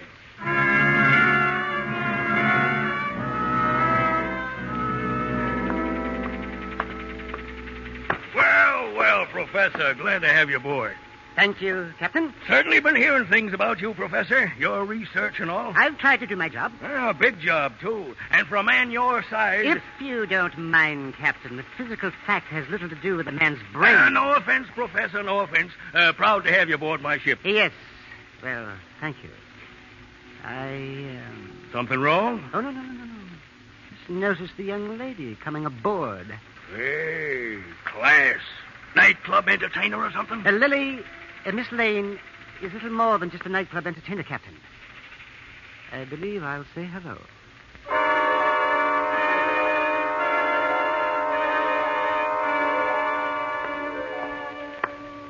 Well, Lily, shall we meet again? Well, Professor, hello.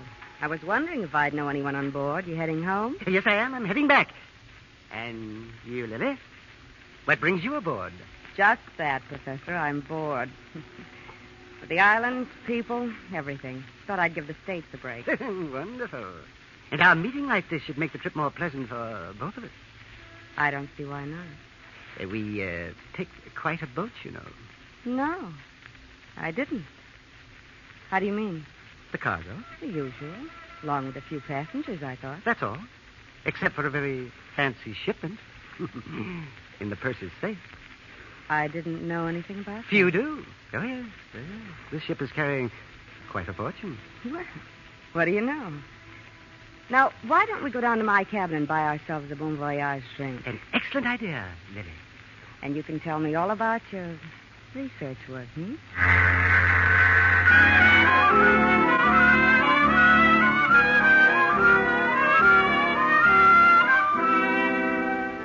You enjoy the company of this young lady, don't you, Professor? And she seems properly impressed with all that you say and do. Then, the second afternoon out at sea, as you're taking a turn about the deck alone, you pass the lifeboat section and hear voices, familiar voices. Lily's and someone else. Casual conversation, and I think it's worth thinking Well, don't about. worry, baby. I'd throttle him in a minute if he gave us any trouble. Casey, I tell you, he made a point of mentioning the money. It's just a coincidence. The guy was trying to impress you. Nothing's going to go wrong. You talked to Andy? He's still with us. He's in like a glove. He's tired of being third officer on this mud scow. He'll tip us when the time is right. I'll open that safe like a soup can. How, Casey? How are you going to do it? Like I've done it 100 times with a blowtorch. At night, when they change the watch. A blowtorch? There's not even any smoking aboard. Isn't that dangerous with a cargo of gasoline? Not when you know what you're doing, sweetheart. Well, you'd better stay out of sight. The professor will remember you. That business in Tahiti he won't forget. No, I won't forget either. I got a score to settle with the little man. If he gets in my way again, I'll kill him. I'll break him like a stick. A stick? A stick, Casey. That's good.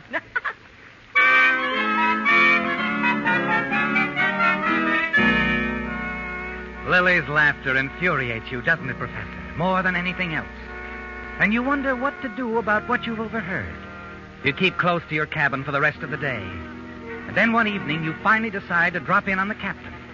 As you start down the darkened deck and approach the bridge companionway. The ship trembles beneath you, rocks crazily, and then another sound comes drifting up, a terrifying cry, knifing through the darkness.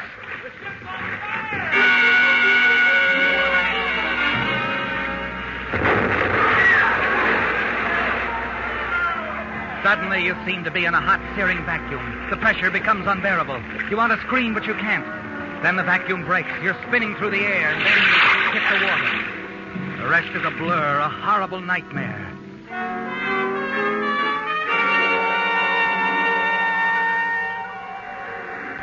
You remember vaguely toppling over face down on the beach. You lie there till daybreak in a deep sleep. And in your dream there are voices, and they come closer and closer. Hey, Professor, come on. Snap out of it. What is it?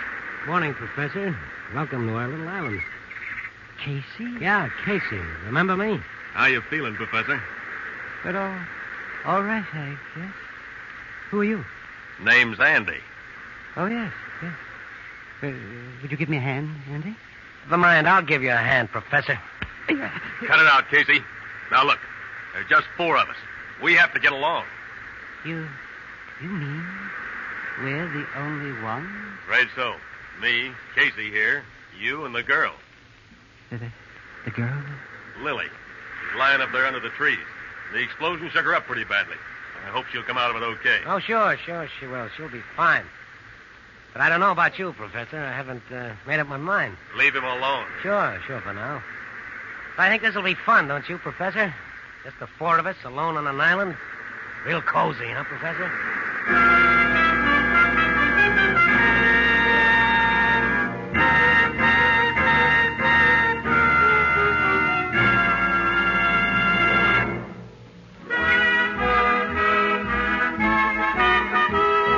That out-of-gas driver on Signal's new cartoon billboard inspired Ed Steen of Los Angeles to send in this little limerick. There once was a driver who set forth in his car, but wound up on a bicycle's handlebar, for he ran out of fuel, an experience most cruel. With Signal, he would have gone farther, by far. Signal, signal, signal gasoline. Your car will go far with Go Father gasoline. Ed Steen certainly hit the nail on the head when he said that the embarrassed motorist on the billboard would have gone farther with Signal.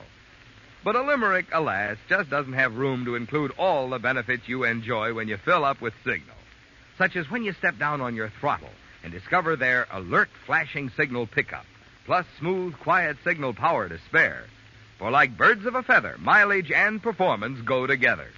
So whether you're looking for economy or just plain honest-to-goodness driving pleasure, remember the advice on those billboards you're seeing. Next time, fill up with Signal, the Go Farther gasoline.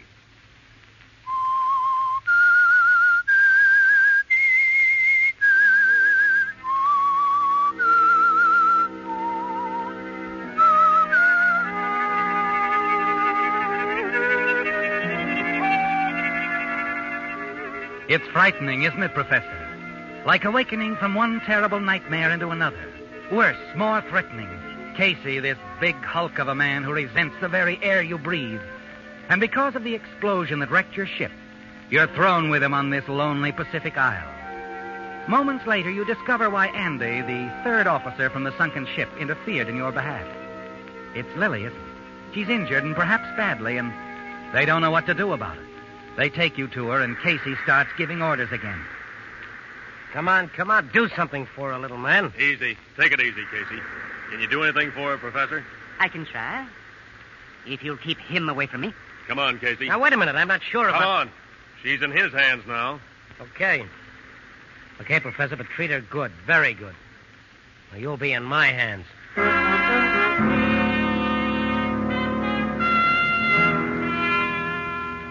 The balance of power changes swiftly sometimes, doesn't it, Professor?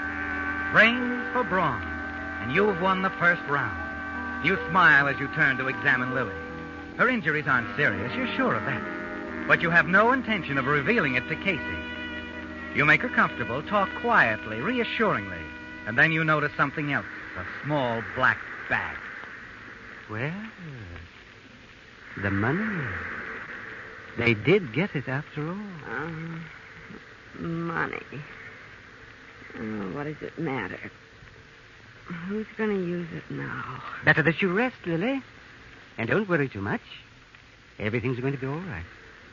Professor, I'm sorry. I hope you don't hate me. Oh, no. No, indeed. I'm thankful for you, Lily. Yes, I'm thankful that you're here.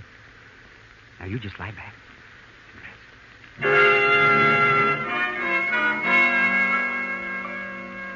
Later, you walk down to join Casey and Andy on the beach and see that they're swimming in the water, striking out for something with long, powerful strokes.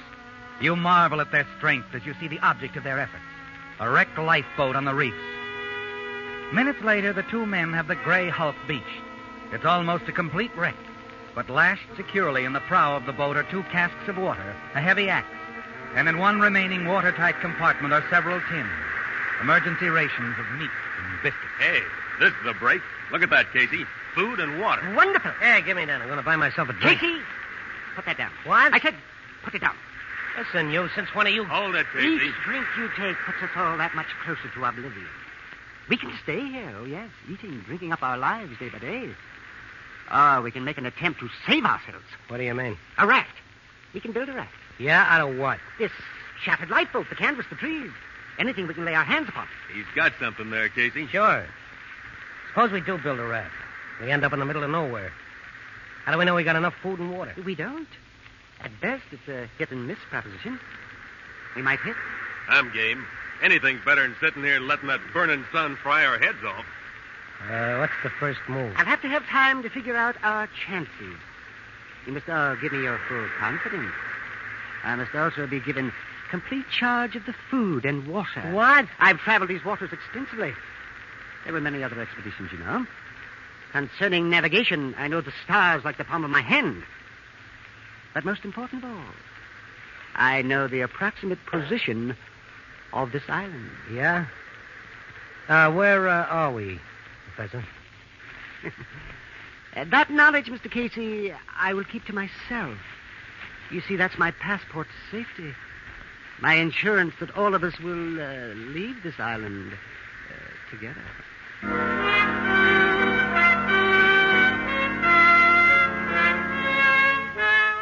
You're one step ahead of Mr. Casey, aren't you, Professor? And that's where you're going to stay all the way. You turn your thoughts back to the details of your plan. Carefully consider the time, the distance, the food and water supply. The atolls and the Radak chain are your best chance. Only 2 of you stand a chance of making it alive. But the others mustn't find that out. Not even Lily until you're ready. And then that evening. Okay, Einstein, what's the verdict? From now on, you will work at dusk and in the early morning. It's a known fact that overexertion in sun of this intensity could finish a man in a matter of hours. And, of course, we're rationing food and water. How long do you think the food and water will last, Professor? Well, Lily, if we adhere strictly to the rules, we have supplies for 3 weeks. How much time are we going to have to build the raft? Maximum of 10 days. That means not quite 2 weeks on the water. How do you figure our speed? That, of course, is theoretical. Specific gravity of the raft, favorable winds, ocean currents, all have to be taken into account. I arrived at a rough average of 5 knots a day. Professor, where are we? And where are we going? That, as I've already told Casey, will have to remain my secret. You'll all just have to trust me.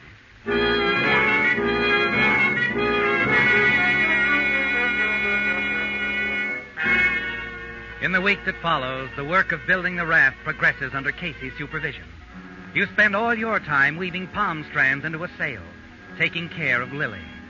And then early one morning, as you pause in your labors, you glance up. And a few feet away, resting on one elbow, Lily stares at you, a faint smile on her lips. Good morning, Lily. Have a good sleep? Uh-huh. How do you feel? Oh, I'm still weak as a kitten, I'm afraid. I'll get you some biscuits and water. No, later. Right now, I'd rather talk. You know, you're pretty smart. And what's amusing? The way you handle those 2 big hulks, Casey, Andy. I find it very amusing. I kind of like it, Professor. Always liked a man with brains. Then how is it that you and Casey... well, I mean... Oh, He's all right. I figured he'd do till something better came along. I see. I guess I've always felt that someday I'd run across just the kind of a guy I wanted. Nice sort of guy, and smart. And all the Caseys in the world could drop dead for my dough. And speaking of money... A little black bag here, Professor? Is that what you're thinking about? You're in. I've already talked with Andy. He'd cut you in for a share. And Casey? What did he say? Casey's been outvoted. He's sore, but there's nothing you can do about it. So you're in. That's fine, Lily. That's fine. Professor. Yes? Don't get me wrong.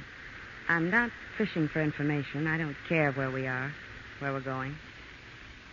Just as long as I get there. What is it, Lily? Do you really think we have a chance? The four of us? We have a good chance, yes.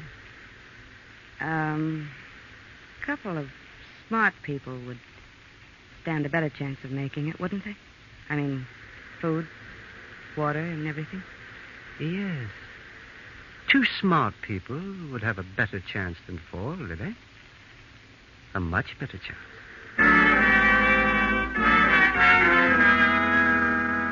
You watch Lily, the little smile playing on her lips as she leans back and closes her eyes. And you know what's on her mind, don't you? Yes, it's all very clear to you. That night, while the others sleep, you hurry to the food cache. Moments later, you're back. You carefully approach the sleeping Casey, place 2 whole biscuits under the palm branches that serve as his mattress. And then silently, you slip back to your own bed to wait for morning and the opportunity to speak with Andy alone.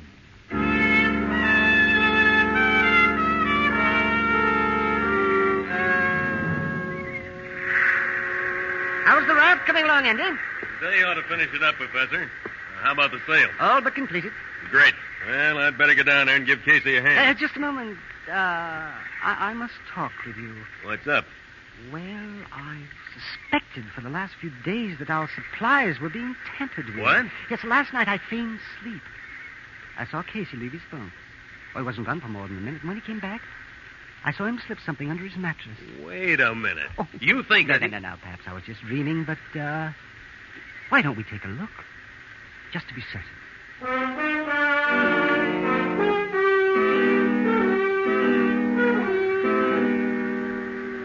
How do you like that? 2 whole biscuits in his bunk. Just wait till I get my hands on... No, Andy. No, wait. We must be very careful. Something must be done about it, yes. A man like Casey is dangerous in this situation. He threatens our own lives. Why don't I just go down to the beach now and... No. I have a better idea. Now, tonight, when everyone's asleep, you must go to the food cache and wait. And if I'm thinking correctly, Casey eats his stolen biscuits at night. And if that's the case, well, he'll get thirsty. Sure. And I'll give you odds you'll have a nocturnal visitor. And if I have this visitor? Well, I'd keep your knife in readiness if I were you, Andy. You know, we must be completely heartless in a situation like this. Yeah. If Casey walks to the food cache tonight, Professor, it'll be his last walk.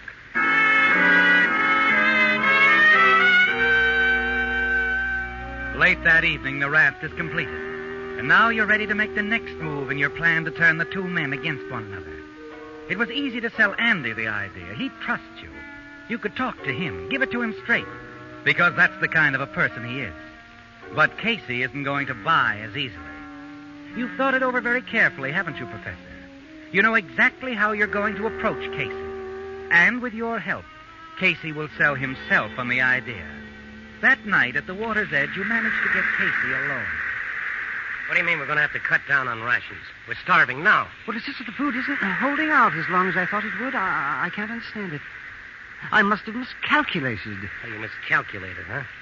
What are you trying to pull? But you don't think I've been stealing it? Why, Casey, I swear that You're not dipping into the grub, then who is? Now, come on, I want answers. Handling the food is your department. You're responsible. But I know, but I can't stay awake 24 hours a day watching you and Andy, can I? Andy? Well, listen, Casey, I don't know that this means anything, but several nights lately, I think I've seen Andy coming from the food cache. Andy, huh? Well, Professor, you can sleep tight tonight. I'm going to stay awake. But you don't sleep, do you, Professor? Instead, you lie awake, waiting and watching. Then you see Andy rise slowly from his bunk, slip away toward the food cache. Moments later, you watch Casey get to his feet, see him remove the knife from its sheath and hurry away into the blackness. You wait, trembling with excitement. And then you hear it, a low, muffled cry. You can hear the battle in the darkness. You glance over at Lily. She's still asleep. And then, as suddenly as it began, all is quiet, except for the sound of the surf. It's all over, isn't it, Professor? Quickly, you get to your food and run toward the food cache. Moments later, you're back by Lily's side, shaking her gently. Lily?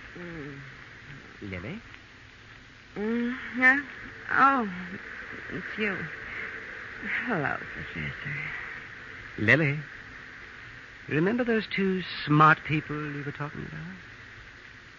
Well, it's all set for them now. What do you mean? There's been a fight down at the food cache. Casey and Andy. They're both dead.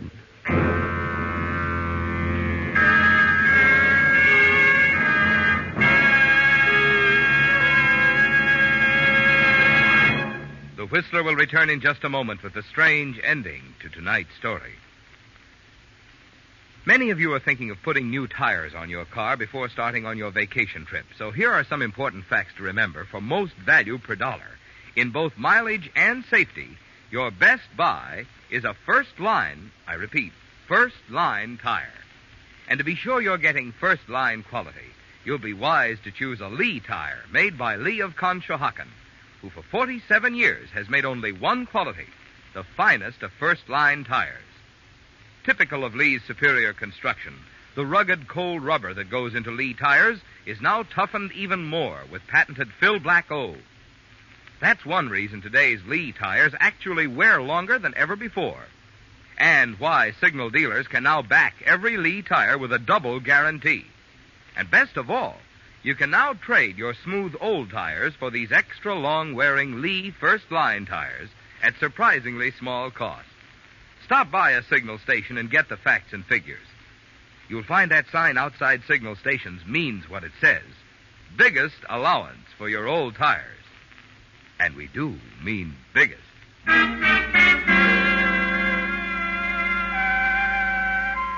The sun reflected cruelly across the tropical sea as the last boat of the landing party left the tiny deserted island, returned to the liner lying offshore.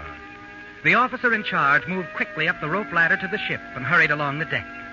Finally, he turned into a cabin where the captain and the ship's doctor stood looking down on the small, still figure lying on the cot. How's the patient coming along, Doctor? Condition's very weak. There's little hope. Oh? That's too bad. Any theory from what you found ashore, Jenkins? Well, Captain, at one place on the beach we found two men. Obviously, there'd been a fight. They'd killed each other with knives.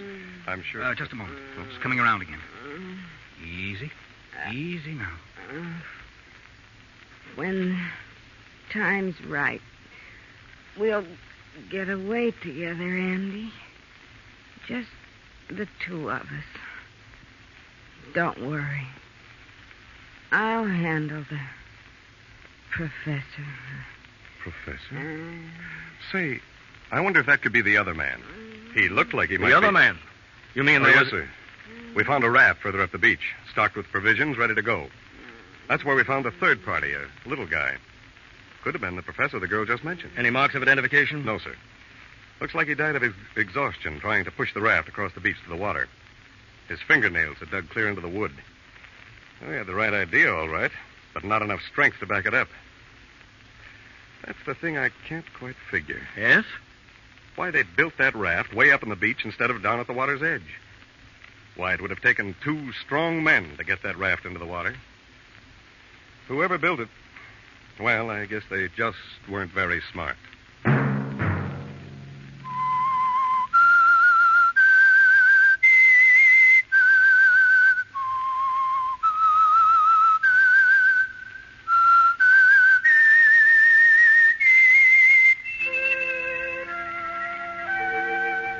Let that whistle be your signal for the Signal Oil program, The Whistler, each Sunday night at the same time. Brought to you by the Signal Oil Company, marketers of Signal gasoline and motor oil and fine quality automotive accessories. Signal has asked me to remind you, to get the most driving pleasure, drive at sensible speeds, be courteous, and obey traffic regulations. It may save a life, possibly your own. Featured in tonight's story were Howard McNair, Virginia Gregg, Frank Lovejoy, and Don Harvey. The Whistler was produced and directed by George W. Allen, with story by James Cullen, music by Wilbur Hatch, and was transmitted to our troops overseas by the Armed Forces Radio Service. The Whistler is entirely fictional, and all characters portrayed on The Whistler are also fictional. Any similarity of names or resemblance to persons living or dead is purely coincidental. Remember at this same time next Sunday, another strange tale by The Whistler. Signal, signal, signal gasoline. Your car will go far with no other gasoline. This is Marvin Miller speaking. This is CBS, the Columbia Broadcasting System. And now, stay tuned for the program that is rated tops in popularity for a longer period of time than any other West Coast program in radio history. The Signal Oil program, The Whistler.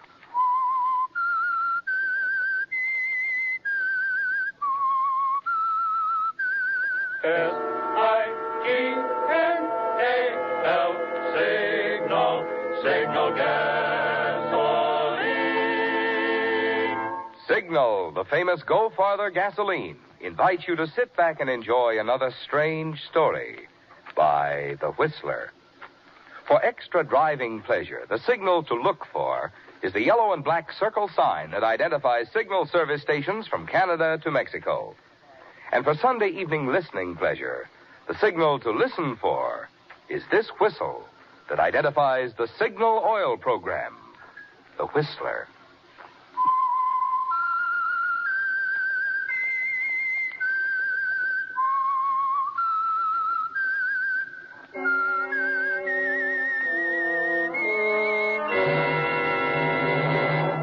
I am the Whistler, and I know many things, for I walk by night.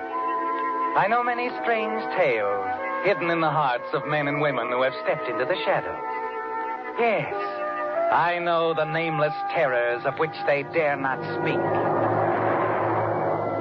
And now, the Whistler's strange story, Final Decree.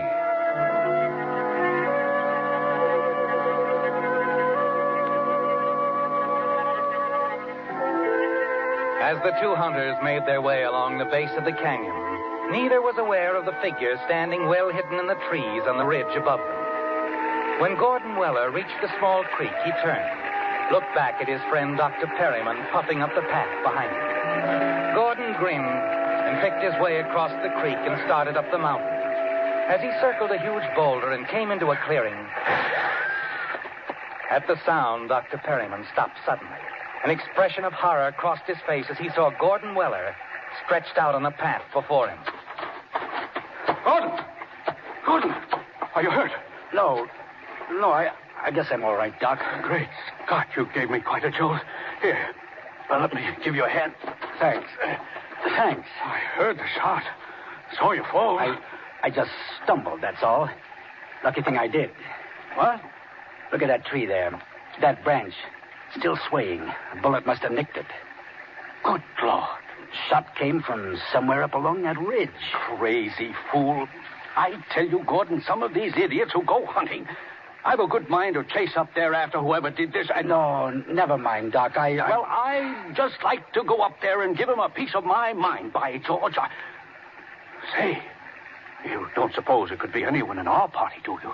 No, I don't think so. They're on the other side of the mountain.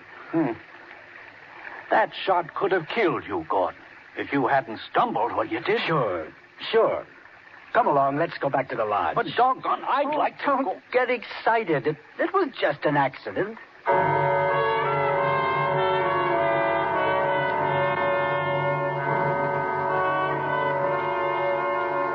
But you know it wasn't an accident, don't you, Gordon?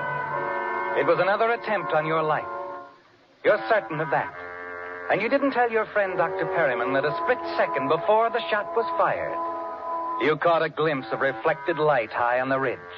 The rays of the sun striking a rifle barrel, perhaps. And instantly you dropped to the ground.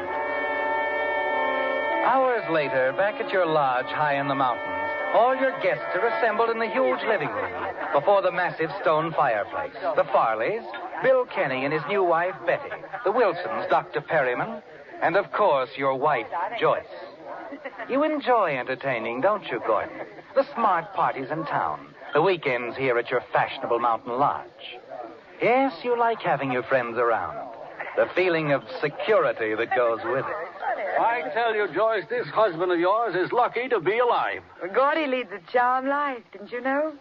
Nothing could ever happen to him. Well, that was a close one, all right. Charmed life, Joyce?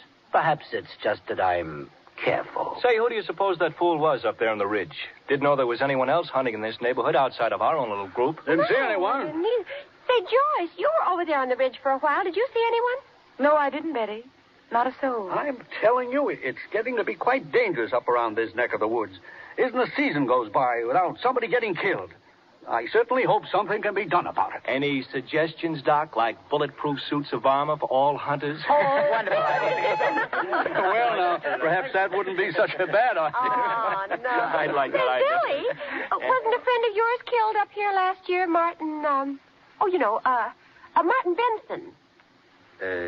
Yeah. Yeah, that's right, honey. Well, are we all just going to stand here holding our drinks? Why don't we, Yes, toast, huh? To our host and hostess, the happiest married couple I know. Oh, Billy. Outside of us, baby. Oh. To the Wellers, then. Joyce and Gordy. Thanks. Thanks. May they live happily ever after. Now I'd like to drink to you, darling. To you and your miraculous escape from death. Thanks, Joyce. You were lucky, weren't you, Gordy? Not lucky, darling. As I said before, just careful. You watch Joyce as she smiles at you and then turns and walks away and mingles with the guests. A quarter of an hour later, you manage to slip away, hurry into your den, to the cabinet where you keep your gun collection. Opening it, you remove a dueling pistol. It takes only a few minutes for what you have to do. Then you step out on the terrace and stroll casually along the flagstone walk, puffing quietly on a cigarette. Then voices from the garden reach you. How did I know? Sure, baby, sure. So you didn't know. But look, we don't mention the name Martin Benson around here. Okay, I'm sorry. It's just that Martin was Gordy's best friend. They were pretty close, and Martin's death sort of knocked Gordy for a loop, that's all. Okay, but from what I heard. And what have you heard? Well, Billy, maybe this Martin Benson wasn't such a good friend after all. What do you mean? Well, wasn't there some talk about Martin playing around with Joyce? And Gordy never knew about it. That's enough, baby. Well, that's what I heard, Billy. Okay, forget it, huh? So Gordy never found out, and it's just as well. Let's drop it. Okay.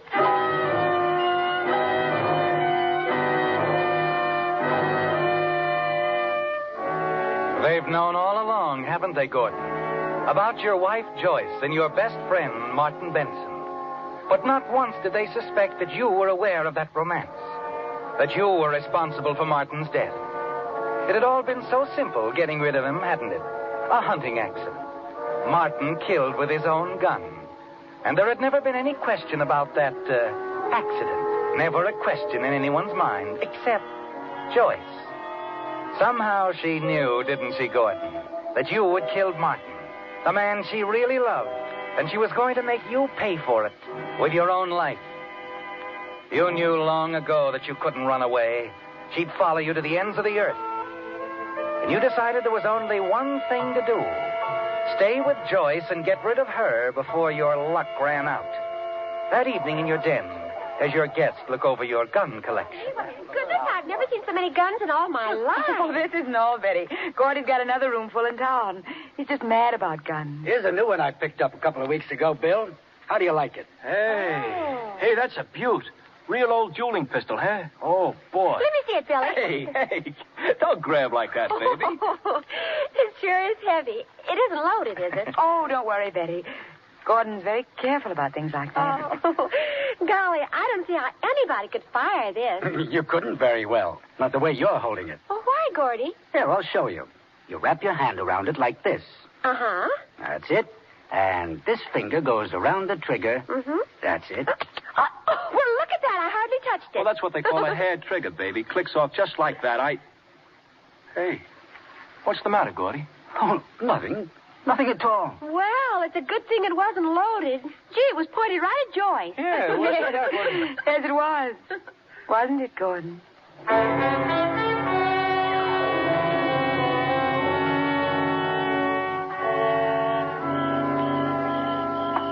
Gordon? Huh? Oh, Joyce. Darling, you're neglecting our guests. What are you doing out here on the terrace? Oh, I just wanted a breath of air. We've all decided to run down to the village for a while. Want to come along? No, thanks. I think I'll stay here if you don't mind. All right. We won't be long, darling. Don't get lonesome. Oh, by the way, Gordon. Yes?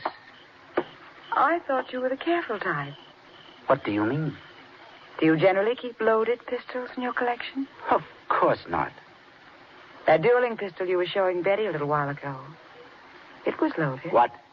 That is, it was when I first looked at it before dinner. I took the bullets out of it then.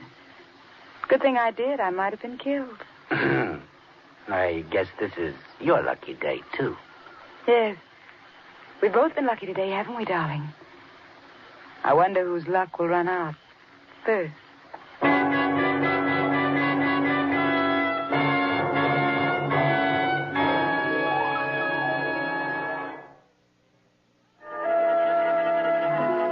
The pattern is clear, isn't it, Gordon? For the struggle between you and your wife, Joyce.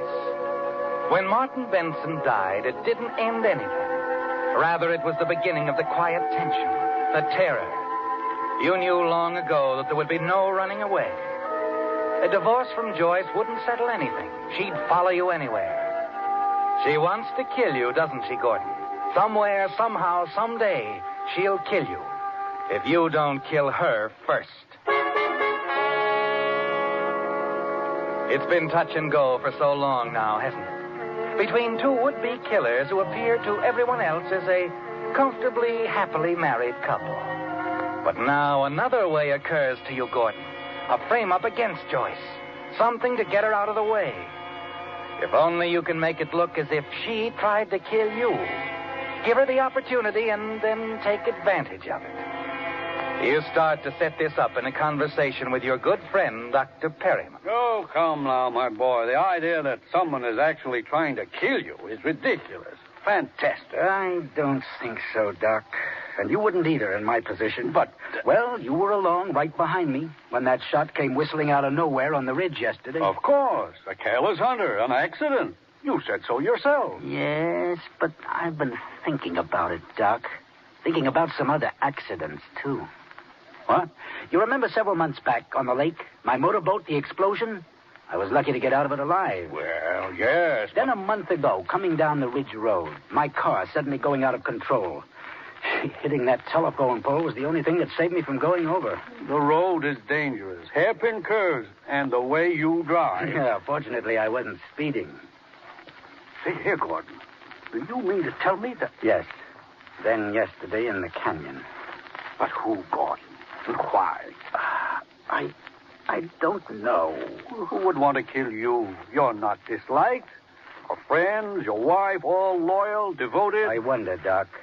I wish I could believe that all the way. You can, Gordon. You should. Well, I'll try, of course. I'm telling you all this because of the kind of a friend you've been. I wish you'd remember this conversation, Doc. Frankly, I'm worried.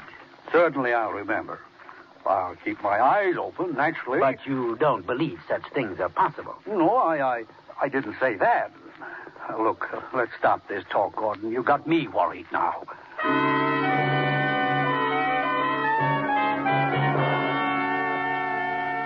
And that's all you want for the moment, isn't it, Gordon? To have Dr. Perryman concerned. Later, his suspicions will be easily aroused. Suspicions against Joyce because of what you're going to do.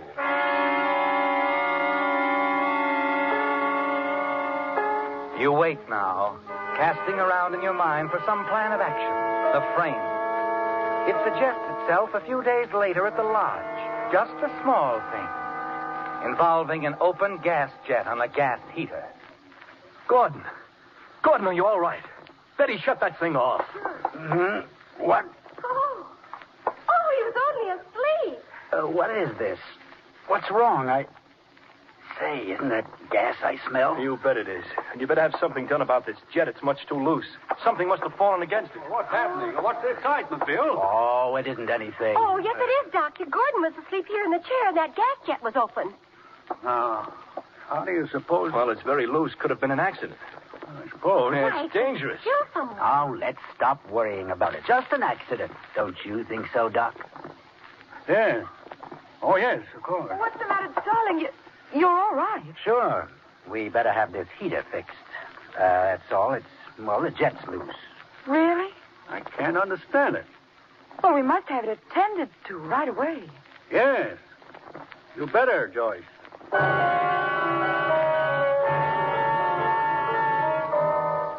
The look in Joyce's eyes is what you want, isn't it, Gordon? She isn't thinking of having the gas jet fixed. Not at all. She's thinking of what a convenient way this could be.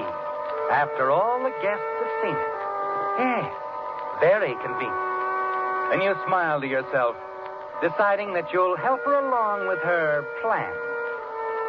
The following evening, you put it all in motion. It begins as your guests prepare to leave for a party at a neighboring lodge. Look, I'm sorry to back out at the last minute this way, but I've got a headache. A bad one. I better stay here. Just take it easy. Get some rest. Oh, well, what about you, Joyce? Coming? Oh, of course, Betty. That is, unless Gordy'd rather I stay here. No, there's no need for that, Joyce. I'll be all right. You run along. You rest in.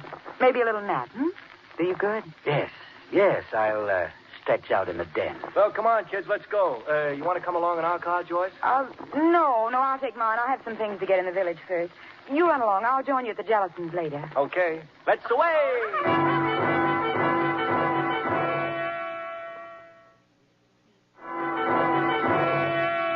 You watch them as they leave. Your guests and Joyce. A moment later, Bill's sedan roars past the lodge, starts down the grade. Joyce's neat little convertible right behind her. She's up to something, isn't she, Gordon?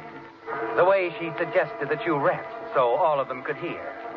You wait quietly in the den, wait for Joyce to come back, as you know she will. And then...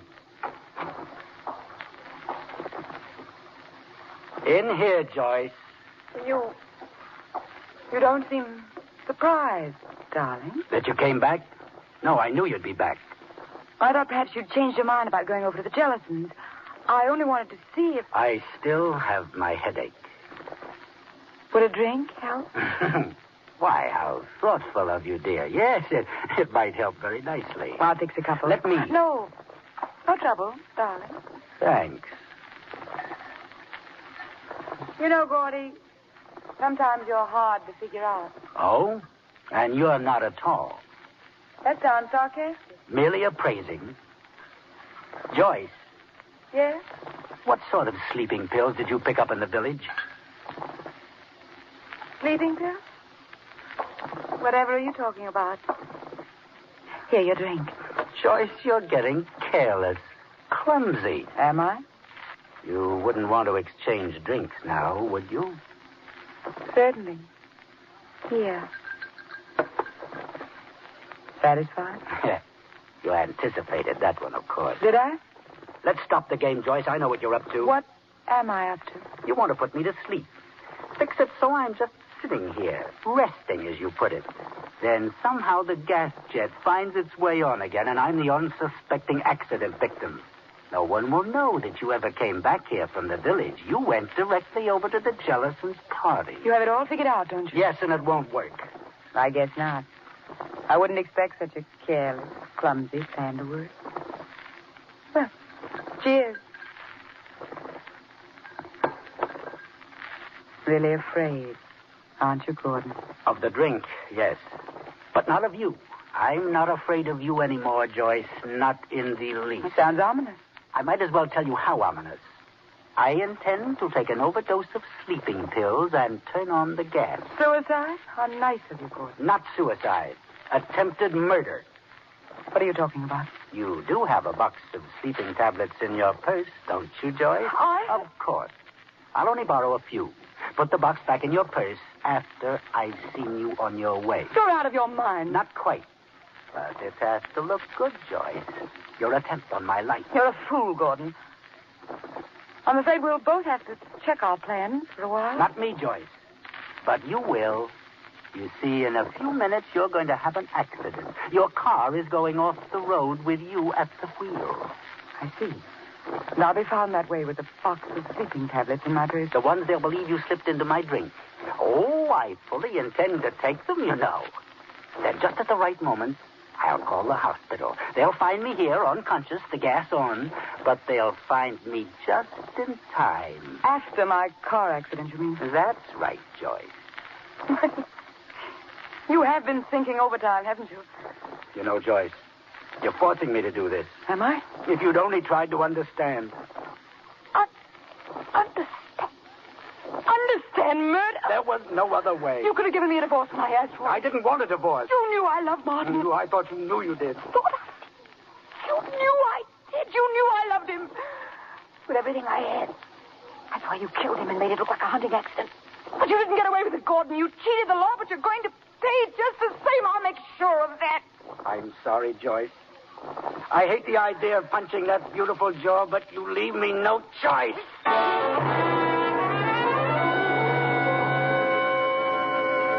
You carry the unconscious Joyce down to her car, place her on the front seat next to you. Then you start down the ridge road. And as you reach a sharp curve, you leap clear. Goodbye, Joyce. Goodbye for good.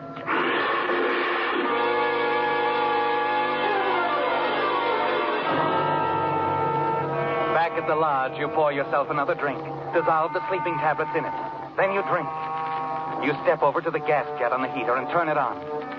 Sitting in the big easy chair, the telephone at your elbow, you wait. The minutes tick by. You find yourself becoming drowsy. Then you're sinking into a warm, black fog.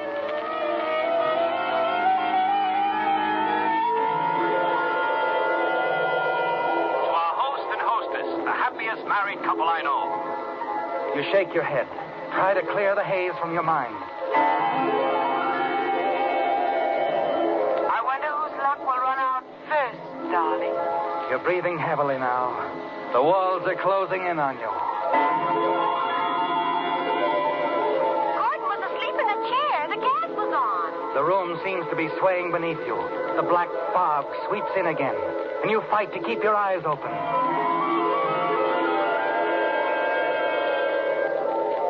Now, Gordon, now is the time. You can't wait another moment. You reach for the telephone. It's going to be close, isn't it, Gordon? Everything's going just the way you planned it. 2, 5, 7.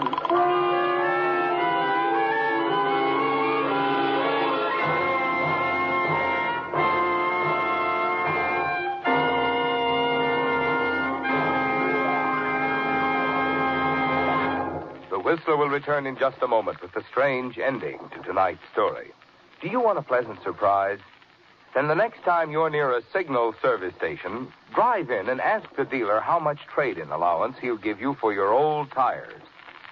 The chances are your signal dealer will make you such a generous offer that you'll see the wisdom of trading for safe new tires now. But what's more, the new tires on which signal dealers are giving this big allowance are not substandard second-line or third-line tires. They're first-line Lee tires. You know what that means. For 47 years, Lee of Conshohocken has made only one quality, the finest of first-line tires. In Lee tires, for instance, you get not only cold rubber, but Lee toughens it still further with patented Fill Black O. This is typical of the built-in extra quality that is making today's Lee tires actually give 30 to 40% more wear than ever before. That's why it's real news when you can save money on tires like these. To remind you of this opportunity, There's now a sign outside every signal station which says, biggest allowance for your old tires on top quality Lee tires. Drive in where you see that sign and find out from the signal dealer just how little it will cost you now to enjoy carefree summer driving on safe, new Lee tires.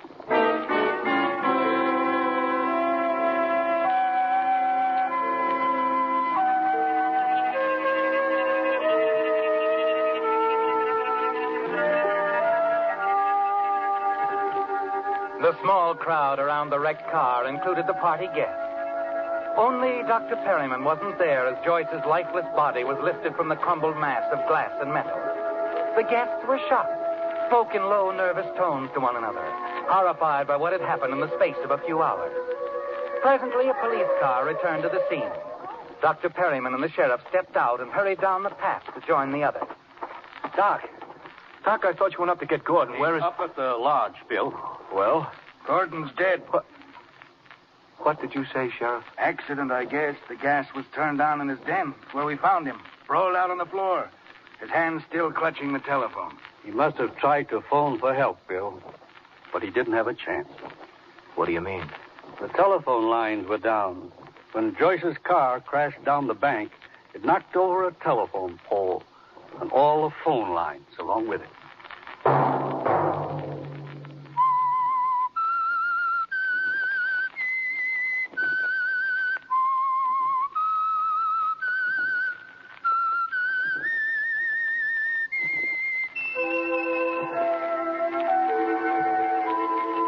Let that whistle be your signal for the Signal Oil program, The Whistler, each Sunday night at the same time.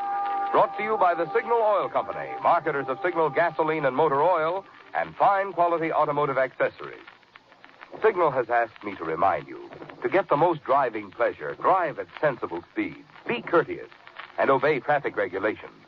It may save a life, possibly your own.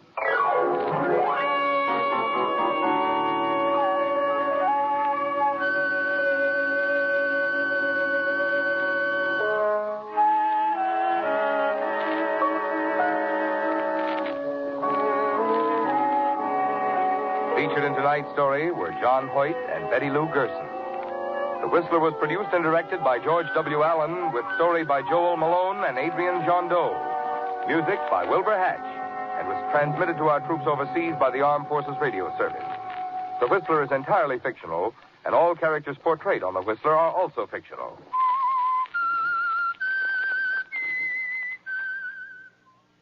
And now, stay tuned for the program that has rated tops in popularity for a longer period of time than any other West Coast program in radio history. The Signal Oil program, The Whistler.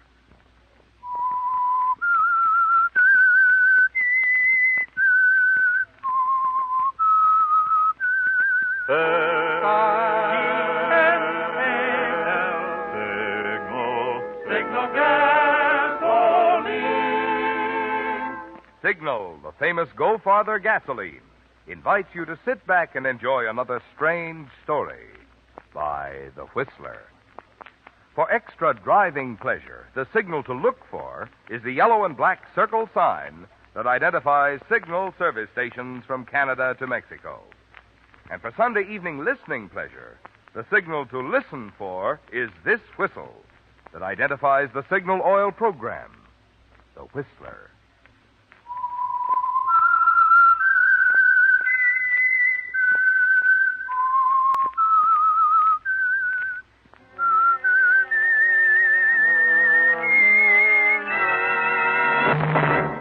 I am the Whistler, and I know many things, for I walk by night. I know many strange tales hidden in the hearts of men and women who have stepped into the shadows. Yes, I know the nameless terrors of which they dare not speak. And now the Whistler's strange story, Panic on Mulberry Street.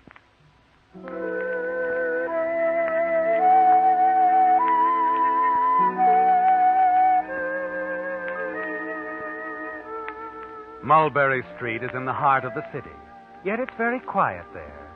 Perhaps because it's only 1 block long with a small park at one end, the river at the other. Or perhaps the quiet is due to the nature of its small, unimposing array of shops and converted brownstone flats.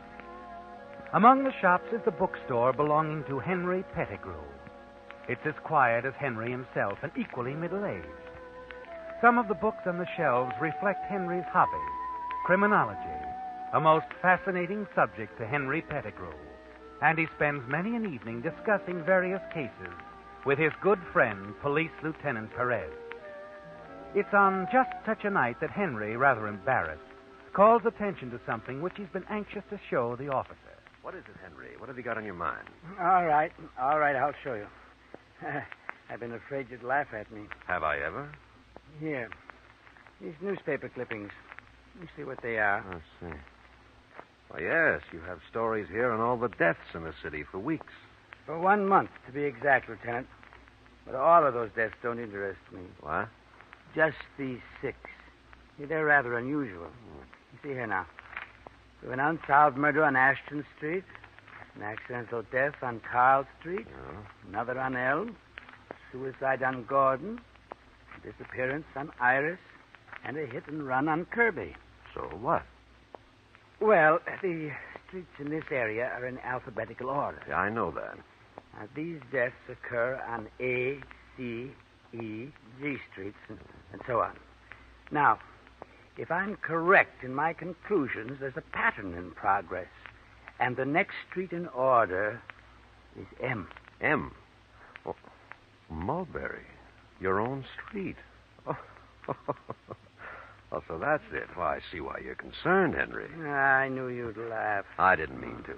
But, Henry, there have been many crimes in the city, in every city. These are only a few. With the sort of patience you've displayed, some sort of pattern or mathematical design could be applied to almost any group of them. It's true, Lieutenant. And yet... And yet, there it is, eh, Henry? Look, are you suggesting that this is the work of one man? Well, why not? Would it be the first time a killer moved in accordance with a pattern? Possibly an unconscious one. No, not at all. There are police case files which suggest that they often do.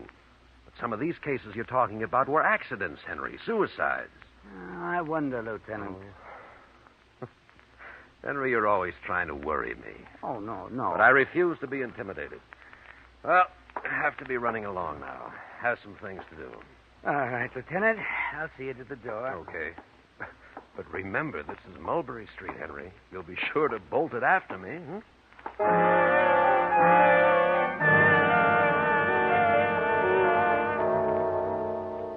He's amused, isn't he, Henry? You expected him to be, but you're pleased, proud of the little plan you've worked out. Your ceaseless reading and clipping until you found something on every street you wanted. And you're still thinking about it, smiling because you know you've impressed Lieutenant Perez in spite of his amusement. Then the following morning, Arnold Fenway comes roaring into your shop in one of his unreasonable outbursts. Yes, Pettigrew. I thought I told you to stay away from my sister. And I told you, Arnold, that if Mary Ellen doesn't object to my company, I shall most certainly... I'm warning you for the last time. Stay away. I'm not afraid of you, Arnold. I've asked Mary Ellen to marry me. Forget it. Mary Ellen's not marrying you. Or anyone else? What? That's it, isn't it, Arnold? Even though Mary Ellen is 43, you don't want her to marry anyone. You want to keep her an old maid. Keep talking, Pettigrew. Because her husband might have something to say about the way Mary Ellen should handle the estate left to her by her uncle. Why, you... Oh, you fell down. Here, I'll help you up. Take your hands off of me. Stay away from Mary Ellen, Pettigrew, or you won't be around to make any of those screwball predictions. No, won't I? What are you trying to pull with that hogwash anyway? Trying to scare people? I'm not trying to frighten anyone. How'd you figure Mulberry Street was next for some kind of crime, huh? I don't have to explain that to you, Arnold. Okay, so you don't. Remember what I said, Pettigrew. Stay away from Mary Ellen, or I might make that prediction of yours about an accident on Mulberry Street come true.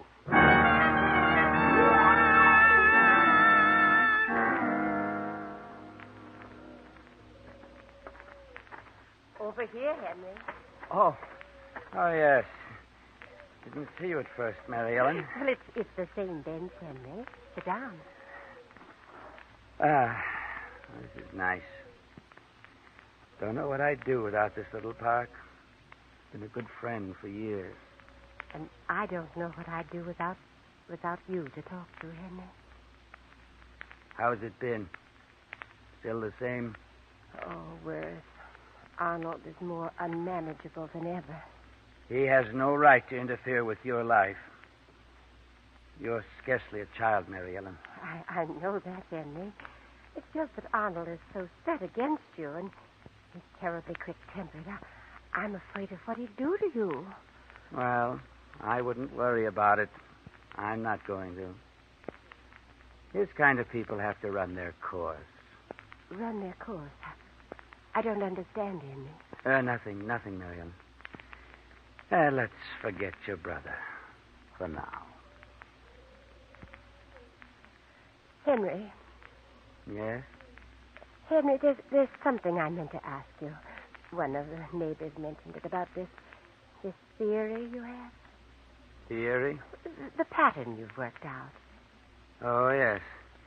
My pattern for death, as the lieutenant calls it. Isn't it kind of silly, Henry? I mean the idea that, well, that the next time it'll be Mulberry Street. Oh, no, it isn't silly at all. That's exactly what's going to happen.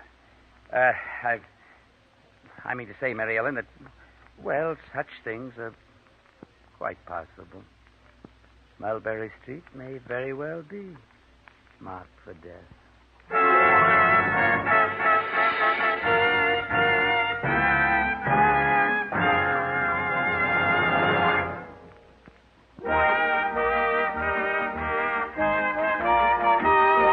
Tonight's limerick, inspired by the cartoon on Signal's new billboard, was sent in by Jim Fleming of Oakland, California. There once was a driver who plastered his car with every new gadget, including radar. The car was a riot. No one could deny it. But without Signal gas, he could never go far. Signal, signal, signal gasoline. Your car would go farther gasoline. Our gadget-minded friend in the limerick should have realized that the logical way to make a car go farther is with Signal, the famous Go Farther gasoline. What's more, by filling his tank with Signal, he'd also have discovered how much fun driving can be. For the secret of Signal's good mileage, the more efficient performance that today's Signal gasoline coaxes from your motor, also helps you enjoy faster pickup and smoother, more responsive power. So if you want your gasoline dollars to go farther, just heed the advice on those Signal billboards you pass. Next time, fill up with Signal, the famous Go Farther gas.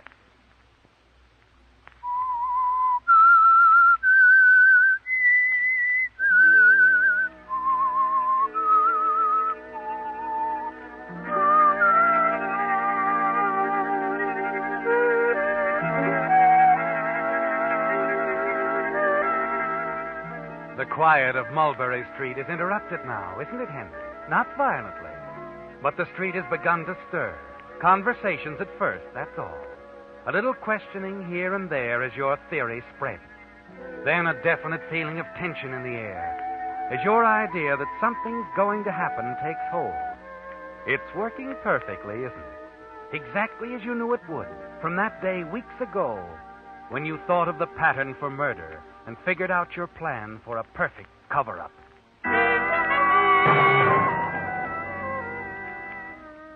The morning following your rendezvous with Mary Ellen at the park, you're not surprised to see her come rushing to your bookstore. You know that somehow she's found out about Arnold's last visit, which you didn't mention to her when you talked with her in the park. Henry, why didn't you tell me last night? I didn't want to worry you, Mary Ellen. When I heard that Arnold had hit you, I could have killed him. Please, let's forget it. No, Henry, not this time. I'm going to have it out with him once and for all. Mary Ellen, you'll only excite him. Arnold can't go on ruining our lives. I'll find some way to stop him. No. I don't want anything to happen to you. But, Henry, nothing will. Meet me tonight in the usual place. We'll discuss it. I can't tonight. The club meeting over at Mrs. Lang's. Oh, that's right. Wednesday. I forgot. Well, tomorrow night, then. And meanwhile, don't say anything. And don't worry about your brother.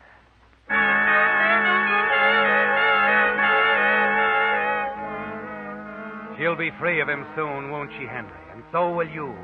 Free to enjoy the happiness that is rightfully yours. And you won't have to live in constant fear of what he might do to her. You know that Arnold drinks heavily at times. He's a man of violent temper. And in a moment of blind rage, he could easily kill her or you. Tonight, with Mary Ellen away at her club meeting, Arnold will be alone in the house. Yes, Henry, the time is right for your pattern of death.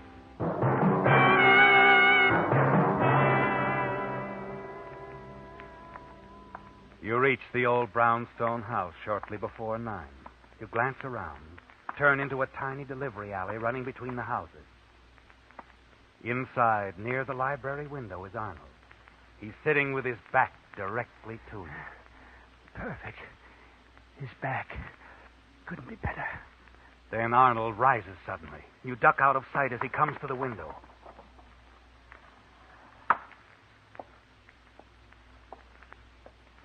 And then you hear him again, sitting down as before. Now is the time, isn't it, Henry? The gun is pointed. But your arm suddenly becomes paralyzed and your knees begin to tremble. I just can't. I can't do it.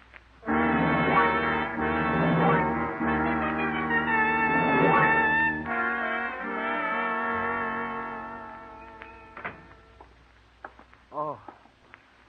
Good morning, Lieutenant. Henry, I guess I came to apologize. Apologize? Mm-hmm. For laughing at your idea, that pattern stuff. You heard what happened? Happened? No.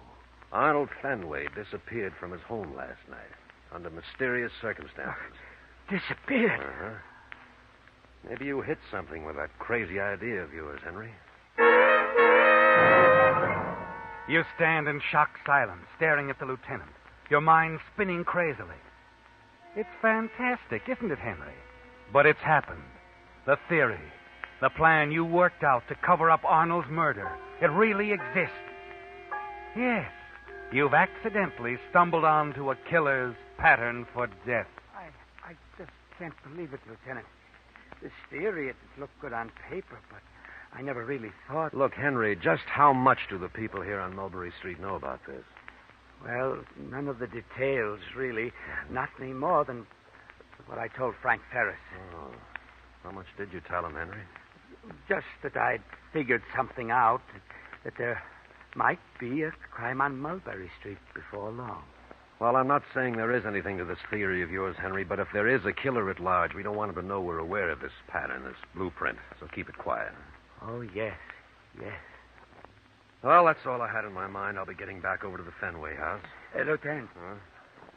Mind if I come along? No, not at all. Come on.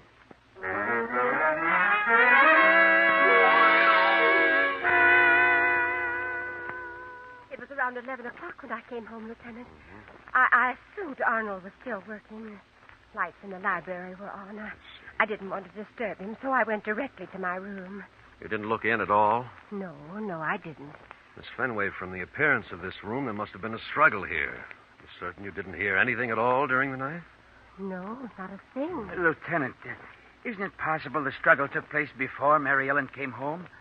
She said she didn't look into the library on her return. Yes, that's possible, Henry. It wasn't until this morning when I came down here that I knew something had happened. So I ran into Arnold's room, and the bed hadn't been slept in.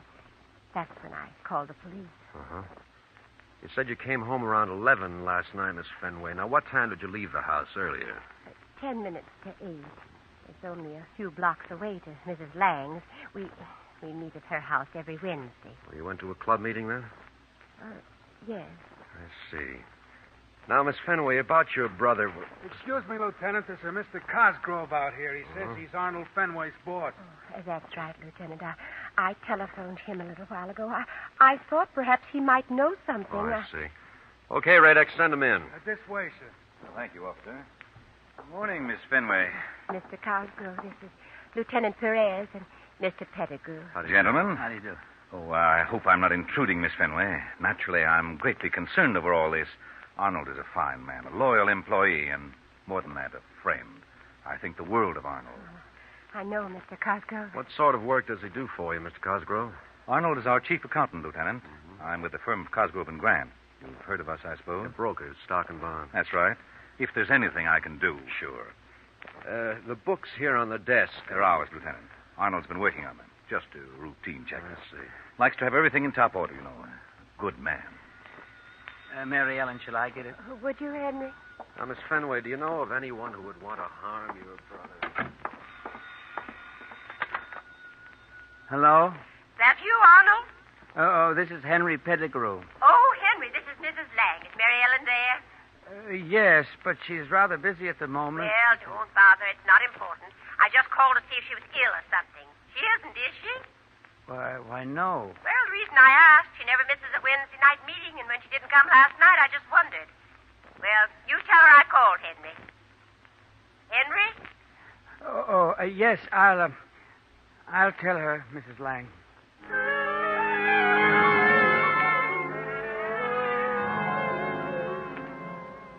You can hardly believe it, can you, Henry? Mary Ellen deliberately lied to the lieutenant. Told him she'd been to a meeting at Mrs. Lang's house last night, knowing the police could check her every movement and probably would. She must have had a powerful reason to take a chance like that. And you're pretty sure you know what that reason is. The strange disappearance of her brother Arnold. Suddenly something catches your eye. Something in the rose bed just below the window. You slip out of the house, hurry into the garden, and pick up the bright, shiny object. A cufflink. You've seen it before, haven't you, Henry? It's one of Arnold's cufflinks. You stare at it for a moment, and then your gaze wanders to the rose bed again, to the freshly turned earth. You grow weak as Mary Ellen's words come back to you. Arnold can't go on ruining our lives, Henry. I'll find some way to stop him. Find something, Mr. Pettigrew? Mr. Cosgrove. No, I was just looking around. Well, I do hope we learn what's happened to Arnold. This has been a terrible thing, Mr. Pettigrew. A terrible thing.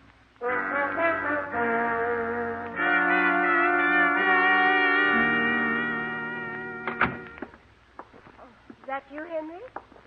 Yes, Mary Ellen. Henry, who was that on the phone before? Mrs. Lang.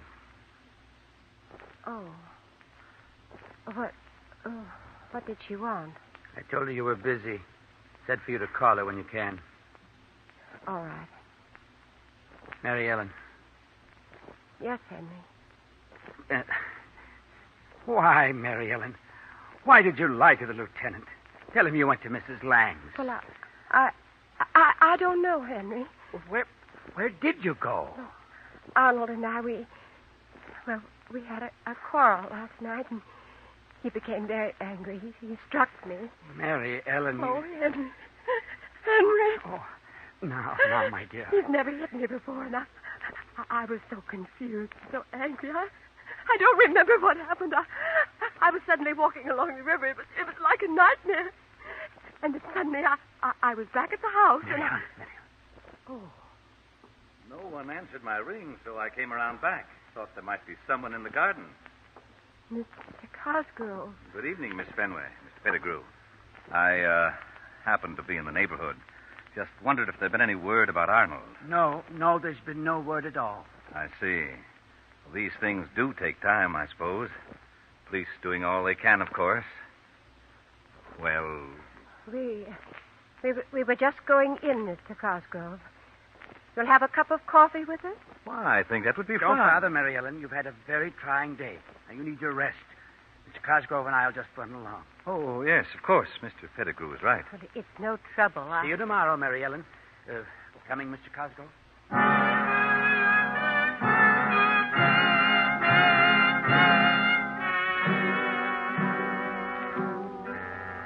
As you walk along the quiet street with Mr. Cosgrove by your side, listening to his small talk, you're certain there's something more important on his mind, aren't you, Henry?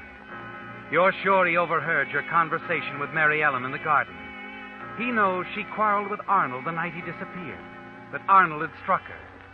Yes, Cosgrove is sure she's involved in Arnold's disappearance, isn't he? And so are you. And then as you reach your shop door... Mr. Pettigrew. Yes? About Arnold. The two of you never hit it off very well, did you?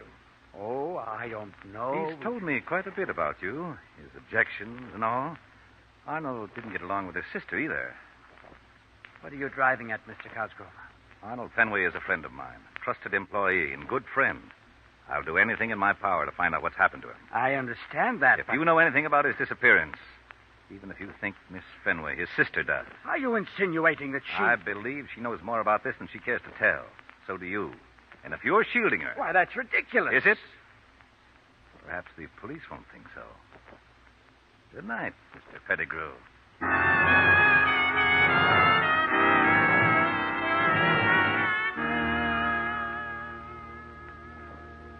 The clock on the church tower is striking 11 as you finally return to Mary Ellen's house.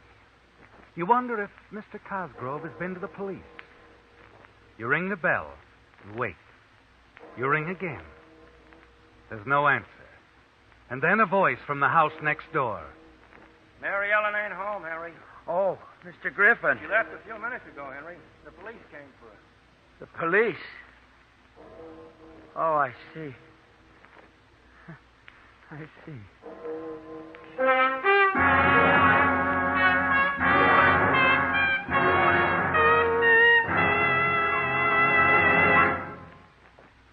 There's a 16-page booklet which Signal service stations are offering free. It can make tomorrow's 4th of July outing and all your other summer trips a lot more pleasant. It's called Lane's Guide, and in it you'll find answers to the questions travelers ask most often. What's a good place to eat? Where's a good place to stay?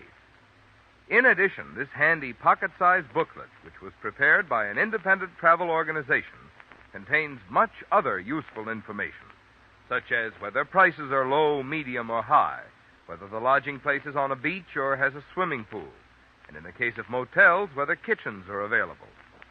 Since Lane's Guide includes 243 cities and towns throughout 7 western states, you'll want a copy in your car for all your summer travels. So I'd suggest that you stop at the very next Signal station you see to get your copy of Lane's Guide while the supply lasts. You'll find that this is just one of many friendly services that independent Signal dealers offer to put more pleasure into your driving while you go farther with Signal.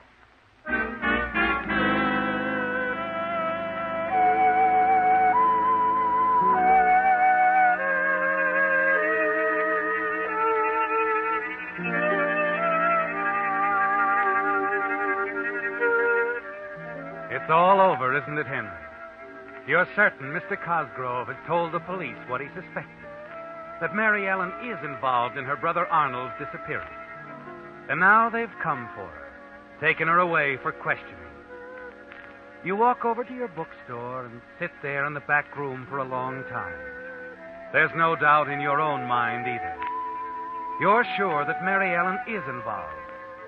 And you wonder what she did with Arnold and what will happen to her. Then suddenly you're aware of a faint sound. Someone tapping the glass on your front door. May I come in, Henry?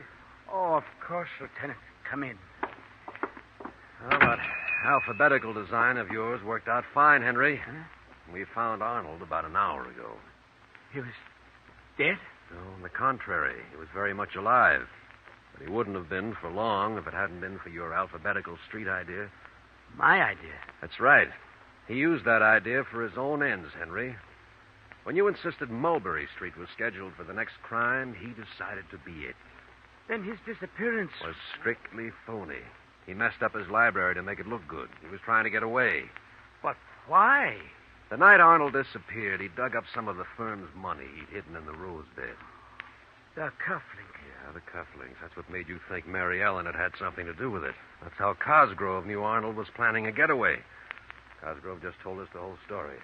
Well, I still don't see how my idea... Funny the way things work out, Henry. You see, that alphabetical street theory of yours never did make sense to us. But we got to wondering about you and Mary Ellen and decided to cover the next street on your list, just in case. Next street? Yeah. Mulberry, Norton. Well, that would be Olive Street. Olive. We had it covered from one end to the other. 2 hours ago at the Olive Street bus terminal, we picked up Arnold with $20,000 on him. He and Cosgrove were working together. Arnold was trying to double-cross him and skip town, but he'd have never made it. Cosgrove was just 20 feet behind him, with a loaded .38 in his pocket.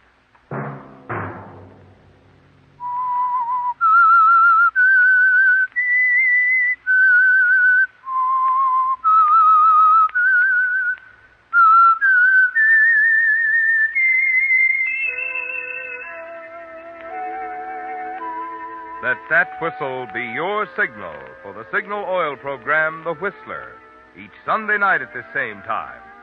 Brought to you by the Signal Oil Company, marketers of Signal gasoline and motor oil and fine quality automotive accessories. Signal has asked me to remind you, to get the most driving pleasure, drive at sensible speeds, be courteous, and obey traffic regulations. It may save a life, possibly your own.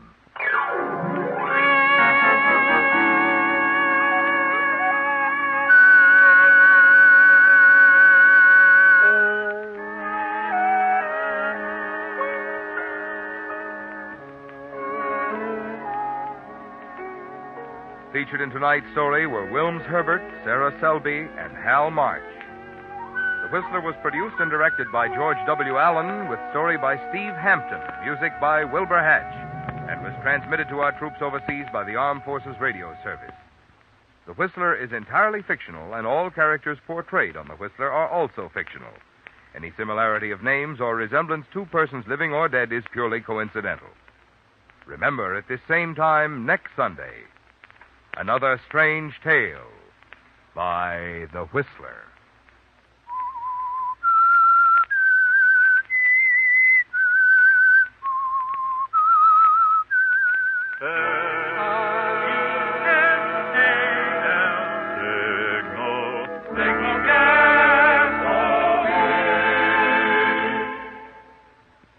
This is Marvin Miller speaking. This is CBS, the Columbia Broadcasting System. The Whistler.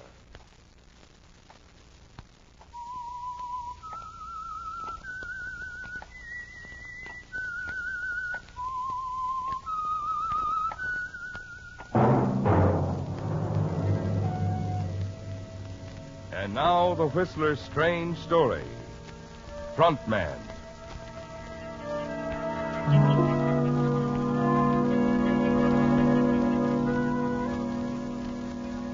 The dangers involved in his weekly visits to the small cottage at West Beach were great. Oh, yes, Steve Conant was well aware of that. He was well aware of the fact, too, that his reputation was at stake. The spotless reputation of Steve Conant, prominent attorney at law. And he wondered if the girl who stood with him now on the darkened porch of the cottage, the girl he held in his arms, was worth the risk. You really have to go back to town, darling. You know I do. All right. Take care of yourself, counselor. For me. Sure I will. So long. Red.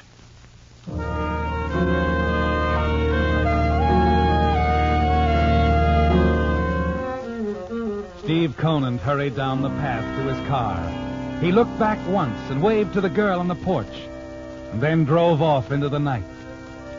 An hour later, the lights of the city came into view as the highway crossed the Black Mountain Bridge. And then, as he reached the city limits,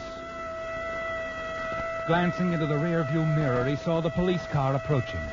Then it was alongside, and he pulled over to the curb. What's the trouble, officer? I thought I recognized you, Mr. Conant. Oh? Well, There's why? been a request to find you and ask you to come down to headquarters, Mr. Conant. What's up? It's your brother. He's been picked up and held without bail.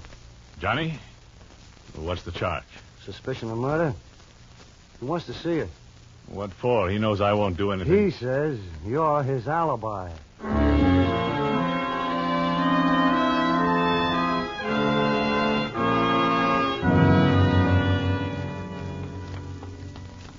away, Mr. Conant. He's in Lieutenant Haley's office. All right, Sergeant. Sorry you have to come down to headquarters at a time like That's this. all right, I understand. It's quite all right.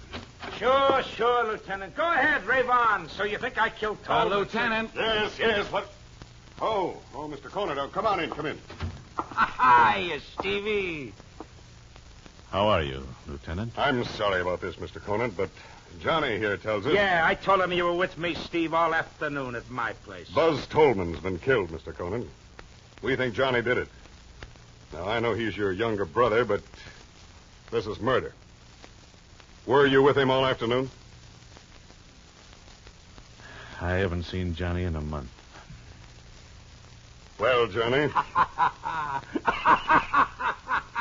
Wait a minute. What's so funny? You are, Lieutenant, you are. I'm surprised you fell for my little gag. I just told you he was my alibi, so you'd bring him in here and fast. Why? Cute, huh?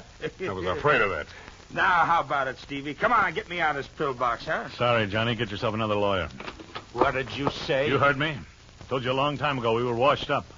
I don't want to have anything to do with you and your dirty rackets. Why, you cheap shyster. You turned down your own brother? Half-brother, Johnny. You'd like to see me go up for murder, wouldn't you? You wouldn't lift a finger to help. Take it easy, tough guy. Okay, Steve. Go on your way. I can get off this hook without you, but I'm not going to forget this, understand? Someday I'll do as much for you. Without a word, you turn and walk from the room. Johnny's voice, his threat, still ringing in your ears. Lieutenant Haley walks along the corridor at your side, has an apologetic word, a friendly pat on the back to give you as you step out into the street. He understands, doesn't he, Steve? They all understand. As Stephen Conant, one of the most respected lawyers in the city, you can't afford to have your name linked with anything unsavory. You can't afford to have any connection with the racketeer, your half-brother, Johnny Conant. The following day, you scan the newspapers nervously. It's all there, isn't it? The killing of a rival racketeer, Buzz Tolman. Your half-brother Johnny's arrest, and he's still being held without bail. But that night at your apartment, you have a visitor. Oh, Lieutenant Haley. Come on in. No, thanks, Mr. Conant. I just stopped by for a moment. I wanted to tell you about Johnny. Oh? He's been released. I thought you'd like to know. Really? Oh, yes, thanks. He came up with a very good alibi. A nice, tight alibi. We couldn't hold him. Oh, all right, Lieutenant. He's still pretty sore, Mr. Conant. Now, if you want, I'll give you a couple of my boys who'll see that won't be necessary. Thanks just the same.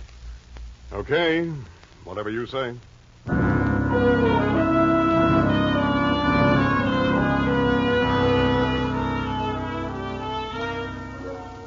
A quarter of an hour after the lieutenant is gone, you hurry downstairs to your car, drive across town to a small apartment building.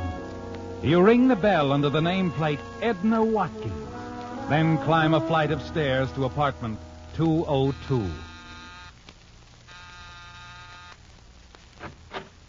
Oh. Hello, Steve. Hello, Edna. The boyfriend around? Sure. Come on in. Here's the rest of the family, honey. Hiya, Counselor. Johnny boy? Anyone follow you? No. Lieutenant offered to give me a couple of his boys. Protection. I turned it down. That was a great act we put on at headquarters, wasn't it, Steve? You should have seen it, baby. A cheap shyster, I called him. They'll never connect us now, Stevie. How could they?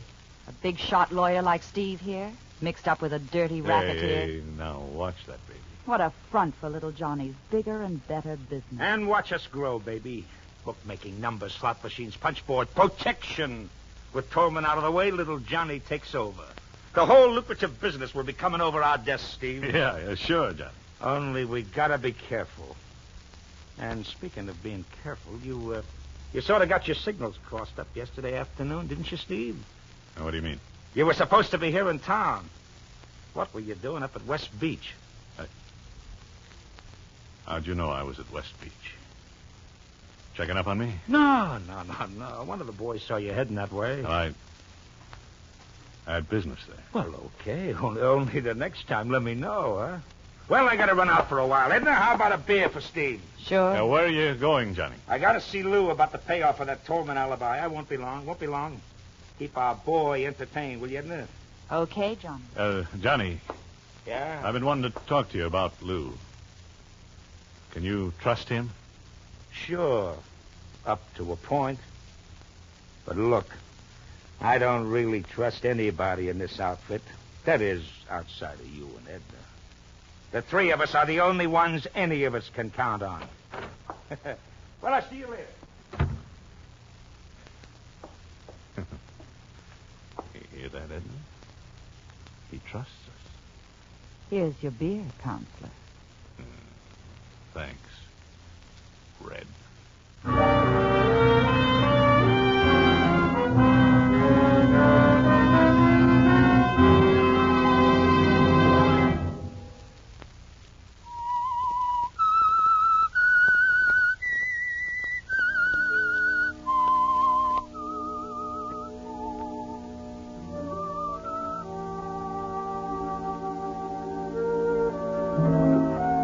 As Steve Conan, prominent attorney at law, you've been a perfect front for the activities of your half-brother Johnny Conan, the racketeer, haven't you, Steve?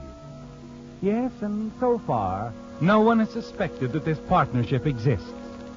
It's a dangerous partnership, isn't it, Steve? You shudder at the thought of what Johnny will do to you if he ever finds out about you and his sweetheart, Edna.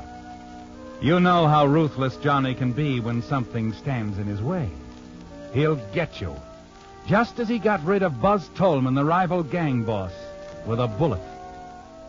In the past several weeks, you've tried to think of a way out, a way to dissolve this dangerous partnership. But it's no use. You're trapped. And then one night, a week after the Tolman killing, you're in your apartment. Hello? Hello, Counselor. Oh, hello, Edna. I want to see you.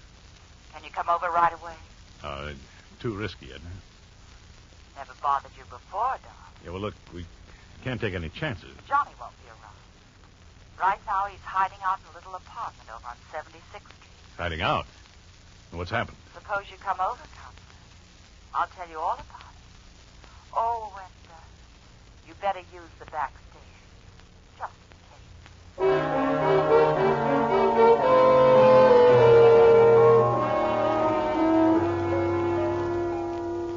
Here, Steve. I'll show you why Johnny's hiding out. Take a look out that window. Huh? Who's he? That little gent in the doorway across the street is one of Tolman's boys, waiting for me to lead him to Johnny's hideout. He'll have a tough time getting to Johnny with Sid and the rest of the boys around. Johnny's out there alone, Steve. Alone? Getting into the big time has made him a little jittery. He won't even trust his own boys anymore. We're the only ones who know where he is. Yeah, well, look, Johnny can't go on hiding forever. No, he won't. He figures to let the Tolman boys simmer a while, cool off. Then he'll make them an offer. He's pretty sure they'll take it. Well, I'm sure they will, too. Some of those boys have short memories when the dough looks good. Steve. Yeah? I've been thinking. Suppose I made it easy for that trigger man out there to find Johnny. What are you driving at? I let him follow me out to Johnny's hideout. No, Edna, no. You want Johnny out of the way, don't you? Not like that. Why should you split halves with anybody when you can run the whole setup yourself?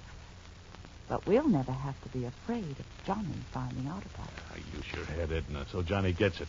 The next thing you know, cops are swarming all over that apartment on 76th. They'll find the book. The book? Yeah, the deals, the payoffs in Johnny's little black book. Names, addresses, everything's there. And I'm dead. I'll get it for you. Edna, that book is the only thing that links me with Johnny. The only proof. I said I'd get it for you. Well. I'll have to think about it. Okay. In the meantime, how about fixing a drink?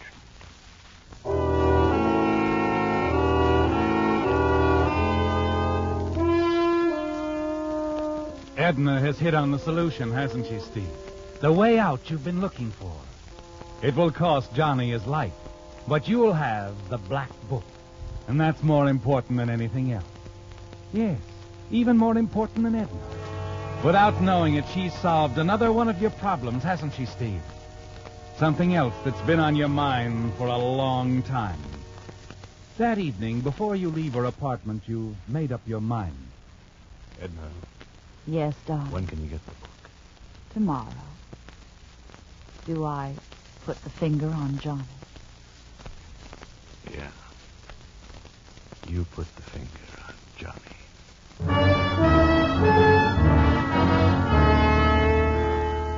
You congratulate yourself as you leave the apartment, don't you, Steve? It's going to be so simple. A killer's bullet will dissolve your partnership with Johnny. And with his book in your hands, the only link connecting you with the rackets, you think you'll find a way to be free of Edna, too. You know she'll go to the police and tell them of your connection with Johnny. But without the book, she'll have no proof. They'll laugh at her.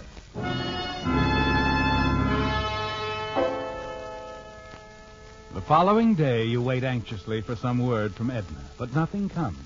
And then early that evening... Hello? Steve, I want to see you right away.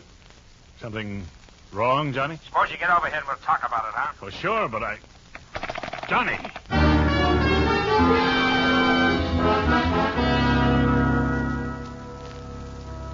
Come on in. In here. Hello, Edna. Hello? Well, what's the trouble, Johnny? Sit down. Sit down. Yeah, sure. Well? It's the guy Sid got for the Tolman alibi. He's falling apart at the seams. Oh, I see. Something went wrong. The cops have him downtown now, and they're putting the screws on him. I don't know how long he's going to hold out. Yeah, that's bad. Yeah. So we got to think of something. You are the brains. You think of something. Come on. Well, give me time. We ain't got time. If that guy squawks, the cops will be all over town looking for me. I gotta know now. Do we stay here or do I run? Well? Johnny, the phone, you want me to... No, baby, I'll get it. It's probably Sid. Keep thinking, Steve. I'll be right back. Yeah, that was close. I thought he was onto us. He isn't. Stop worrying. What are you going to tell him to do? Well, it depends. What about the little man with the itchy finger? Didn't you see him when you came in? He followed me here. He's right across the street, waiting. Okay, we won't take any chances. I'll tell Johnny to run for it. The minute he steps out, he... Okay. The book, Edna. You got it? Uh-huh. It's in a safe place, Don. What are we going to do, Steve? Well, Steve, you ready with some advice? Yeah. You run. I run. What's so funny? Relax, Steve, relax. That was Sid. He just got word the cops let my alibi go. The guy who alibied me didn't spill a word. That's good, Johnny. Good. Yeah, so we can all relax, huh? Little Johnny stays right here. Edna, get a bottle of beer for the counselor. No, skip it, Edna. I'll be running along. Well, you just got here. I got a big day tomorrow. I think I'll run along, too, Johnny. It's late. I'm sort of tired. Huh? Okay, everybody's scrambling, huh? Okay, I'll see you tomorrow, huh, baby? Sure, Johnny. And look, honey, be careful. Don't let anybody follow you. I'll be careful, Johnny.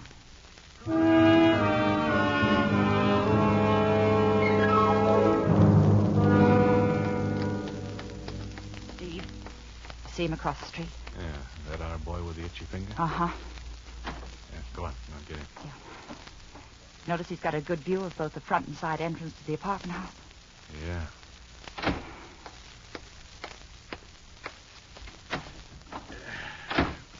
He's not going to do us any good, as long as Johnny stays inside.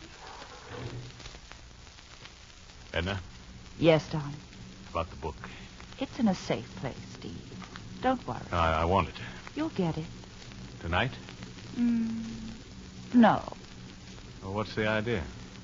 The idea is little Edna's been thinking it over. Maybe I'll hold on to it for a while. What for? A girl can't be too careful these days, darling. Suppose once you got your hands on that book, you walked out on me. Oh, that's crazy. Is it? Kiss me, Steve. What? I said, kiss me. Nice. Very nice, but, well... But what? Well, it just doesn't seem the same. Not like it used to be, darling. A woman has a way of noticing those things. And lately, Steve, I've been noticing. Now, look, Edna, you're all wrong. Maybe I am. Maybe you can convince me. Let's wait and see, huh?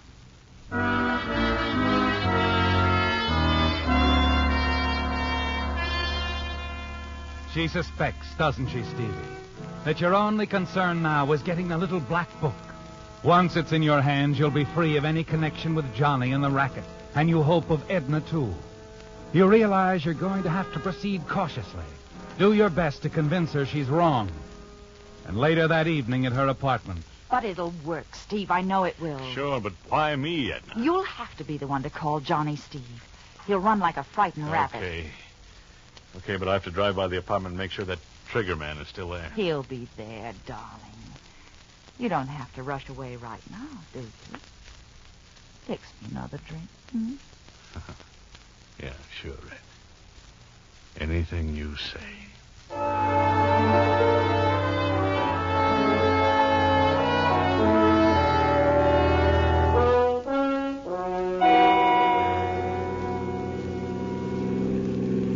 Edna, slow down.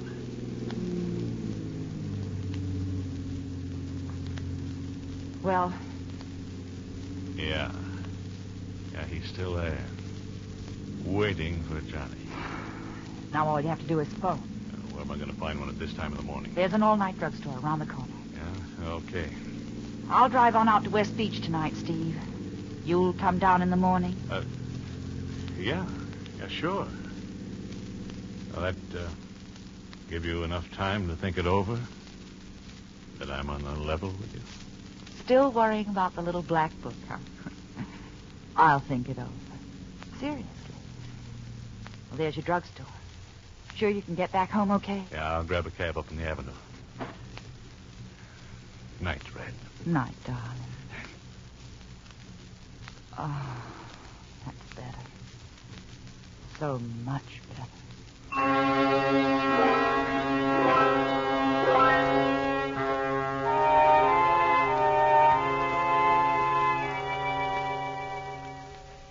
Sure, I know it's 3 o'clock in the morning, but I had to phone you. I couldn't wait. Okay. What's up? That alibi of yours, Johnny. Let him go, didn't they? Yeah, sure. And he didn't spill a word. It's a smokescreen, I tell you. I just found out he did talk loud and long. What? Yeah. And right now the cops are ripping this town wide open looking for you. You better get out and fast. Okay. Now, look, get over to my place. My car is parked in front. The keys will be in it. When you get out of town, you better leave it and switch to something else. Thanks. Thanks, Steve. I won't forget this. Well, that's all right. Glad to do it, Johnny.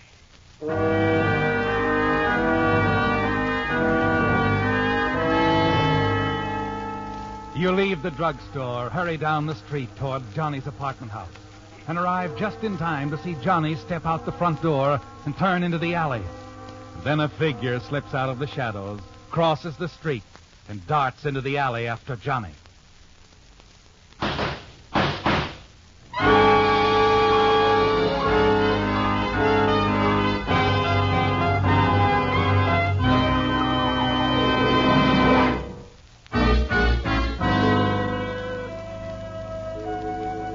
It's done, isn't it, Steve?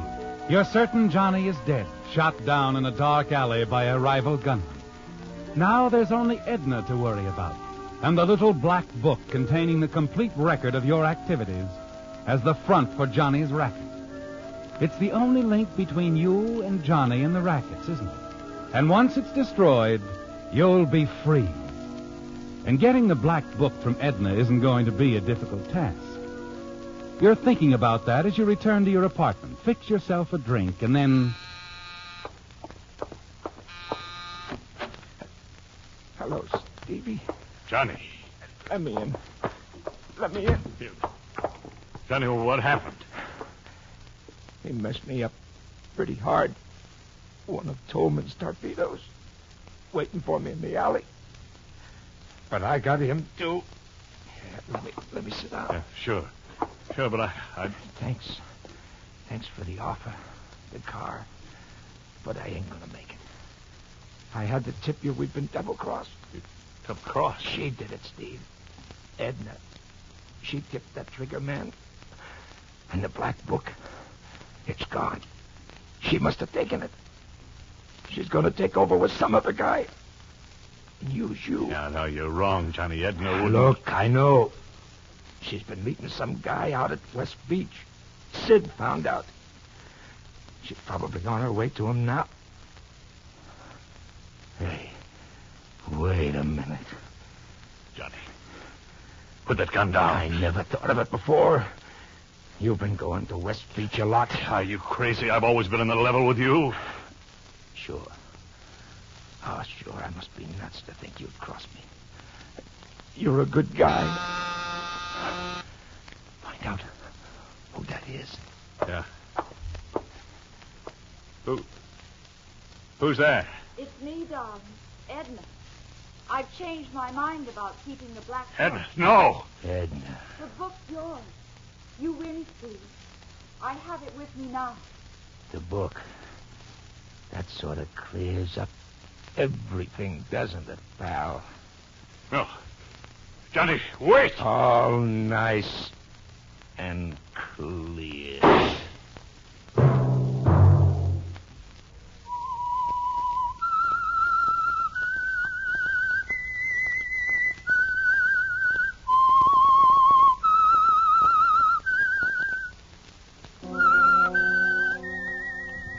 The Whistler, previously released by CBS, the Columbia Broadcasting System, for listeners in the United States, has been rebroadcast for servicemen and women throughout the world. This is the United States Armed Forces Radio Service, the voice of information and education.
The Whistler.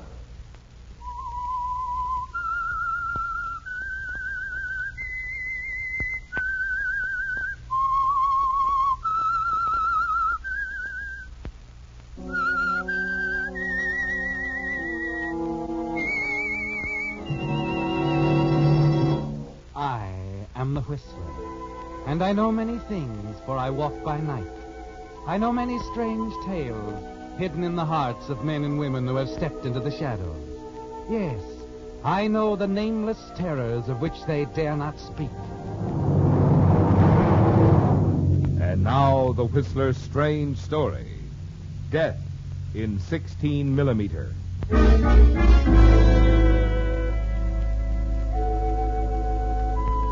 The buzz of conversation in the little seaside cafe was low enough to permit the nearby sound of the surf to be heard. Paul Benton looked past the girl sitting across from him, watched the water for a moment, quietly and thoughtfully, remembering the first time he'd told her that he loved her. It was 2 years ago, Cynthia. 2 years, Paul? Mm-hmm. The first time we came here. After your uncle died and I began to manage the estate. Oh, yes. You did so much more, Paul. I don't know what I would have done. I have tried, Cynthia. It can't just end. After these weeks of not seeing you, I know I couldn't stand it. It must end. You know that, too. Why, if Edith ever found out that, well, that things have gone beyond a mere attorney and client relationship... But she hasn't found out, Paul. She doesn't have to, ever. I'm sorry, dear, but I think too much of you to just go on and on this way. You really mean that, Paul? Can you question it? No. No, oh, Paul, I can't give you up. But, darling, there's just nothing else to do. Nothing else for either of us. That is, as long as Edith is my wife. Oh, Paul, darling, there must be a way out. We've got to find that way.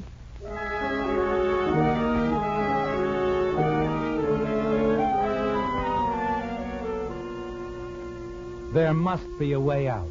Yes, Paul. You have her thinking in the right direction, haven't you? The way the tears mounted quickly to her eyes. Then that odd little look of determination, of hate almost. The plan you figured out is beginning to work, isn't it, Paul?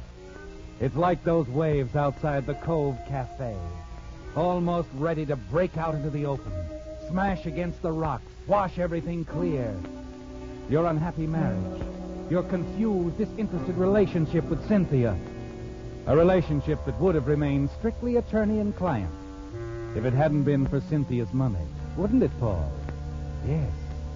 But money is all important to you, and some of Cynthia's is almost within your grasp as you carefully urge things further along, increase the tide of Cynthia's emotions, urge her to the brink of murder. I've thought and thought about this, Cynthia. You know how much I want you. Last night I begged Edith for a divorce. Paul, you risked letting her know about us? Oh, I didn't mention you. I just said I was in love with someone else. Oh, darling. Oh, I'd have risked anything if I thought it would do any good. But it won't. She refused me. She'll always refuse me as long as she lives. I wish I dared talk to her. No, Cynthia. Don't ever let her know it's you, Cynthia. Because talking to her won't do any good, I'm certain of it. Edith and I have become fairly good friends, Paul. If I could get her out someplace where just the two of us... It's useless, I tell you. There's no way, Cynthia. No way in this world. I'm not so sure, Paul. I'm not so sure. Cynthia, what do you mean? Nothing. Nothing, Paul. It's late. You'd better take me home.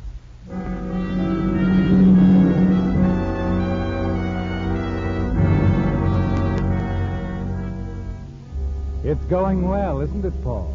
Smoothly. And you know exactly what's in Cynthia's mind. You're certain of it the way she kisses you goodnight. No, Paul, she hasn't any intention of giving you up. If you had any doubts, they're dispelled the following day when you overhear a telephone conversation from the extension in your den. A very interesting conversation between Cynthia and your wife, Edith. Hello, Edith. Darling, it's Cynthia. Cynthia, I haven't heard from you in weeks. I've been wondering if anything was wrong. Oh, I've just been busy, that's all. I wondered, dear, could you go sailing with me tomorrow out off the point? Oh, I'd like to, Cynthia, but, well, you know I'm not a good sailor. Being such a poor swimmer, Darling, you'll be with me, an expert skipper. Oh, could we do something else? Maybe go for a drive? Edith, we must talk someplace where we won't be interrupted. What? I wasn't going to say this until I saw you, but it's important. Why don't you Please tell me now? don't question me over the phone. Meet me at the boat tomorrow at 10. All right. And Edith. Yes? I wouldn't say anything about this music. Don't let anyone see you. I won't, Cynthia. I'll be there tomorrow. 10 o'clock. I'll be waiting, darling. I'll be glad to get this off my mind. Goodbye.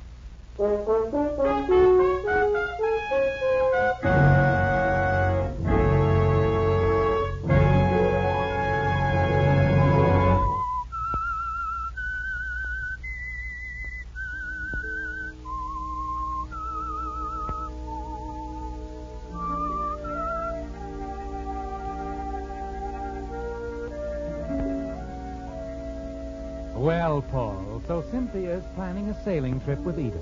A secret one. with a promise of telling her something about you. You're certain that it can have all but one meaning, and it can't happen soon enough to fit in with your own plan for some of Cynthia's wealth. At least $100,000, Paul. Perhaps even more later on. But there's still one more move, isn't there? That evening takes you downtown to an out-of-the-way studio apartment, which serves as a base of operations for a client and friend of yours, a commercial motion picture producer, Fred Mason. I'm afraid I don't get this, Benton. I don't get it at all. What's the matter, Fred? You've never questioned any other deal that's been offered you? This isn't nearly as unusual as most. Sure, I take pictures of lots of things. But this doesn't sound so good. $10,000 sounds good, doesn't it? Yeah, but sometimes it depends on how you earn it. You could afford to move away from all that racket. Oh, it doesn't bother me. Just the milk train. Lets a guy know what time it is. Quit stalling, Fred. Business hasn't been good, and you know it. All you have to do is take a half a reel or so of movies for a client of mine. Yeah, movies of what? Not commercial, I'll bet. Not exactly. You see, my client believes the wife of a friend of his is going to meet with an unfortunate accident. Wait a minute. If this is murder, I don't want any part of it. Who said anything about murder?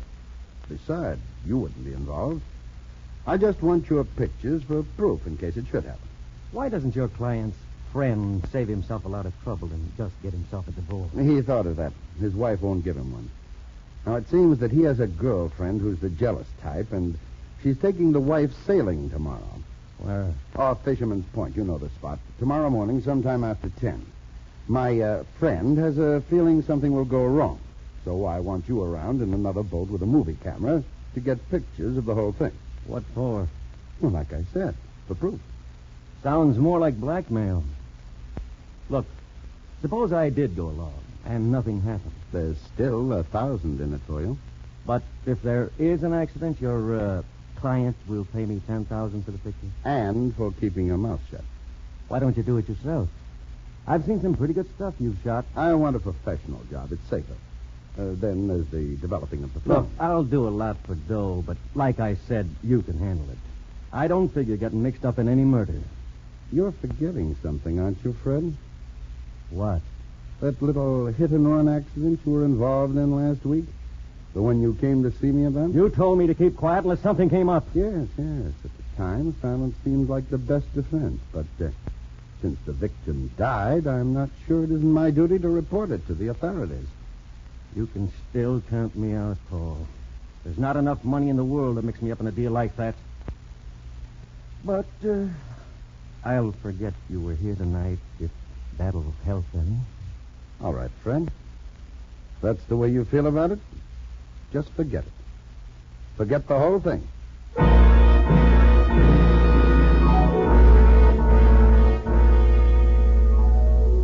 Well, Paul, Fred Mason wasn't as easy as you thought he'd be. You're surprised and disappointed that he wouldn't go through with the deal. For it leaves just one answer, doesn't it? You'll have to use your own movie camera, develop your own film. Do the whole job yourself.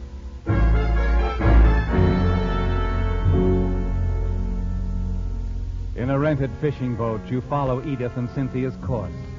A mile down from the point, there's a vast formation of rocks, and Cynthia skillfully sails amidst them to gain protection from anyone watching from shore.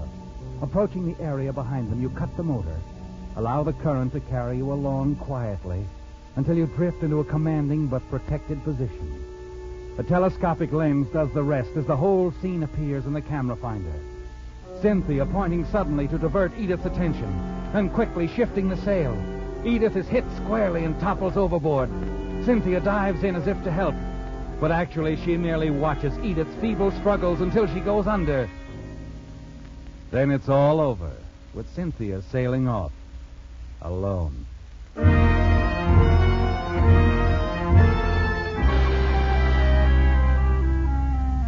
Minutes later, piloting in and out between the rocks, you navigate to the spot. React excitedly as you see Edith struggling back to the surface, the tide helping her toward the rocks. She might make it and hold on, but you take care of that. You swing the boat around. You catch her with a bow. Yes. Yes, it's really complete now, isn't it, Paul? All over. For good.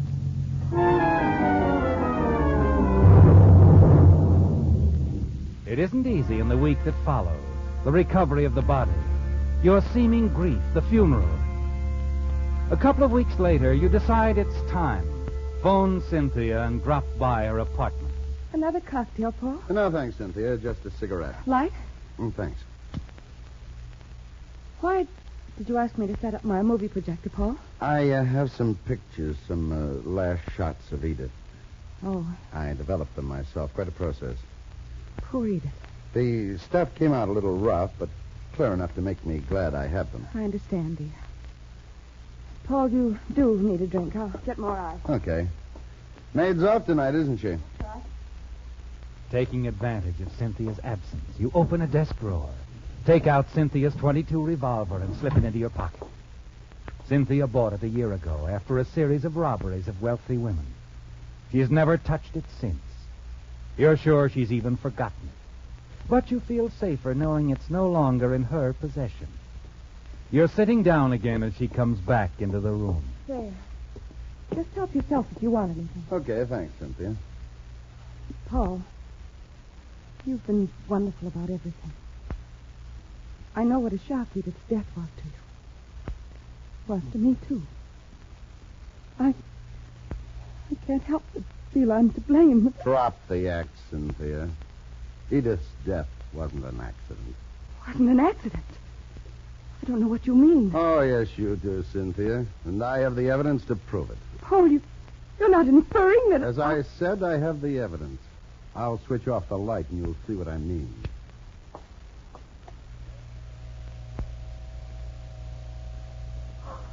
Why, it's a movie of Edith and me. Sure. You're the star. But how did you... This scene coming up is my favorite. It's the one where you deliberately push Edith overboard. What's the matter, Cynthia? Don't you like it? Stop it! Shut up! Okay. Paul, you won't believe it. I planned to tell you about everything later. You said you'd marry me if anything ever happened to Edith. I know, and it turned out exactly as I thought it would when I said it. Something did happen to Edith. Yes, darling. And in a little while we can get married. That's what we wanted. Well, not exactly. I never figured on marrying you, Cynthia. Not at all. You see, I'm in love with someone else. Oh, you can't. Oh, you planned it from the beginning. All the things you said about loving me was a big joke with you, wasn't it? You never cared about me at all. Oh, I wouldn't go that far. I like you a lot. So much that if you were to give me, say, $100,000, I wouldn't even tell the police about what happened. I'd even give you the pictures, too, the negative. 100,000. I've already picked out the stocks you can sell to raise the cash amount. But Paul... you can sell the first thing in the morning. Then you'll have plenty of time to get the cash for me before the banks close. Let's say tomorrow evening, shall we, Cynthia?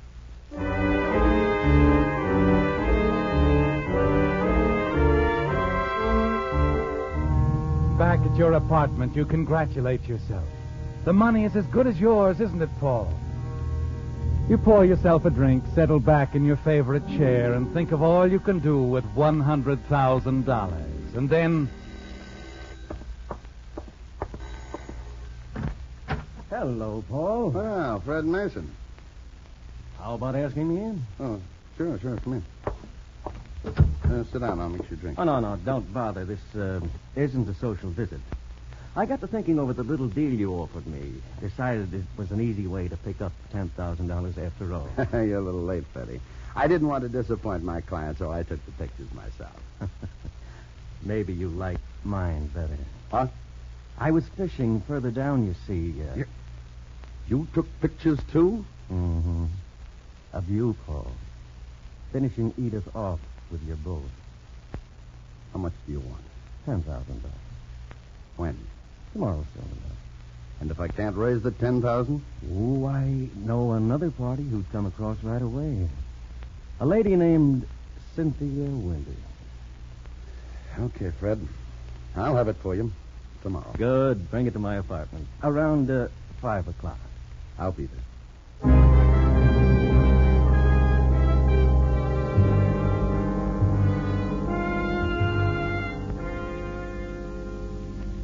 Okay, here's your money, Fred. Let's have the picture. Sure, as soon as I count this.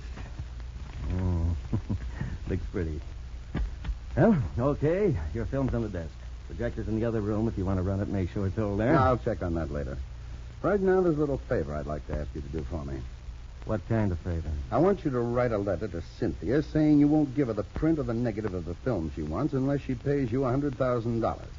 And that if you don't get the dough by tomorrow, you'll take the pictures to the DA. What are you trying to pull? I'm not that crazy. You won't write it? Not on your life. Maybe this will help you change your mind. But, now, wait a minute. Put down that gun. Fred, I won't put it down until you write the letter. Now walk over to that typewriter and sit down.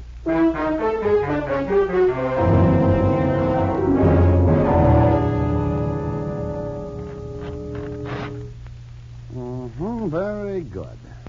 Now, one other thing, Fred. This print you gave me of the film, it isn't enough. I'll have to have the negative. Well, that will cost you more. I figured you'd pull something like that, Fred. That's why I made you write the letter before I brought the matter up. And that's why I brought along this gun.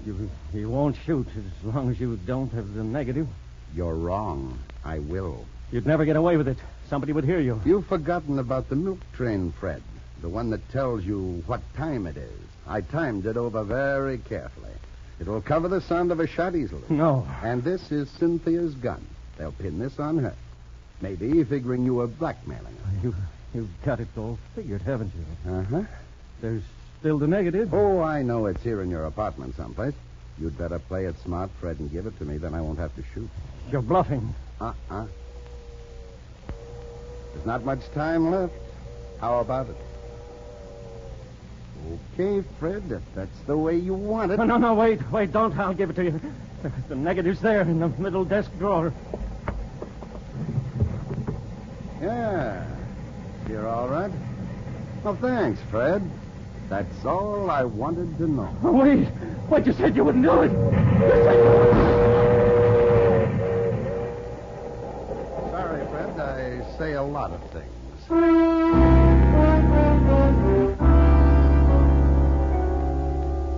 You make sure you have the negative and all the prints of Fred's film. Then you walk to the fireplace, touch a match to the edge of the blackmail note which Fred typed, and snuff it out quickly so that the police will think Cynthia attempted to burn it. You're having to alter your plans as far as Cynthia's money is concerned, aren't you, Paul?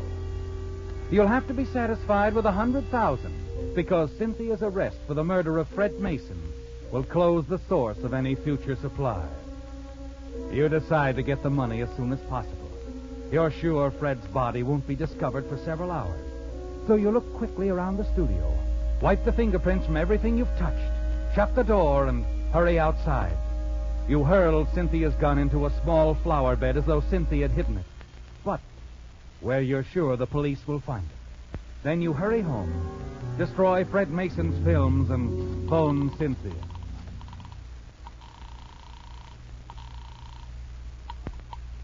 Yes? Hello, Cynthia. How are things? Ready to complete our little deal? Yes, Paul, I'm ready. You've got everything for me? Everything. Paul. Good. I'll be there in just a few minutes. I'll be here, Paul. Goodbye.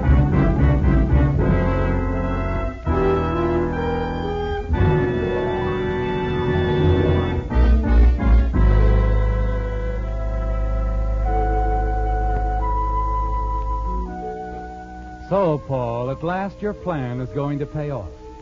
As you sit across the room from Cynthia in her Malibu beach house, you're sure everything is going to be all right. Yes, because you're completely in the clear, and then... I have a disappointment for you, Paul. I'm not giving you the money. No, wait a minute, Cynthia. The police will be very interested in that film. They'll be more interested in the last half. The part where you kill Edith with your boat. What? You see, Paul, a man named Fred Mason came to see me a few days ago. His price was a lot cheaper than yours, and his merchandise much better. Double cross. Clever picture man, isn't it? Why don't you see how clever, Paul? I have the projector set up for you. Another print. He made another print. I wouldn't be surprised if he made several prints. And the part where you become the star is ready to go. Go on. Run it off, Paul. What are you going to do, Cynthia? I haven't quite decided. You're in the first half of this film. If you showed it to the police, you'd only implicate yourself. Uh-huh. But the picture also proves I didn't really kill Edith. I might be able to talk myself out of my part in it. You couldn't. Look, Cynthia, Who's that? How would I know? Whoever it is, with the impatient cat. Miss Cynthia Winters? Yes? Lieutenant Blake, homicide. Oh? After what you did this afternoon, I somehow didn't expect to find you home. What do you mean? You're under arrest, Miss Winters, for murder. Oh, but there must be some mistake. No mistake. We know you did it. What's going on, Cynthia? Who's this man? Who are you? I'm Paul Benton, Miss Winters' attorney. You better be a good one. She's going to need it. I'm Lieutenant Blake, homicide. Well, what's wrong? My boys and I stopped by Fred Mason's apartment a few minutes ago. We got a tip he was mixed up in a hit-and-run accident last week. We found him buried dead. But, officer, why would I have anything... You got a little careless when you left his apartment. The blackmail letter you left didn't burn up. But I didn't kill Fred Mason. We found a gun outside, too, hidden in a flower bed. 22, the kind ladies like to use. You ever see this gun before? Yes. But I didn't have... Easy, Cynthia. We'll straighten this out. Oh, you did it. And fixed it so I'd get the blame. Cynthia, you're hysterical. Afraid you can't put the blame on anyone else, Miss Winters. The evidence against you is too strong. Well, now here's a coincidence. A movie projector, all set up. That blackmail letter we found mentioned some film. We couldn't find a trace of it in Mason's apartment. Now, this wouldn't be it in the projector, would it? No, Lieutenant, it's just... Snap off the lights and run it. Yes, sir. But it isn't anything, I tell you. Keep it going. Well, you've been fishing, eh, Mr. Benton? Looks like you're going to have a chance to make a rescue. You're a pretty good skipper. You can turn a boat on a dock. Turn on the lights. Well, that's the first time I've ever seen anyone murdered by a boat. I don't think you'll do her much good defending her for that Mason killing, Mr. Benton. You're going to need an attorney yourself for the murder of your wife.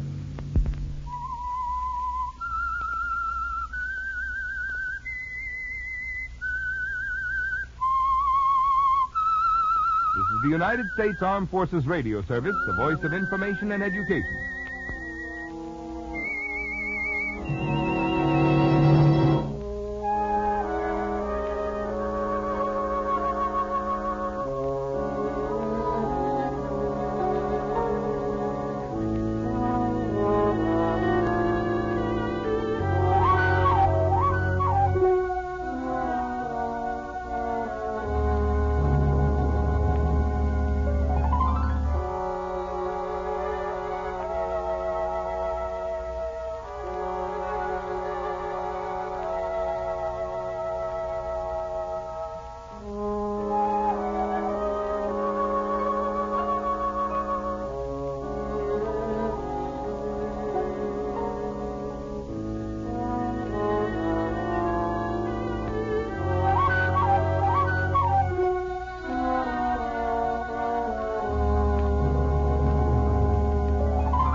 And now, stay tuned for the program that is rated tops in popularity for a longer period of time than any other West Coast program in radio history.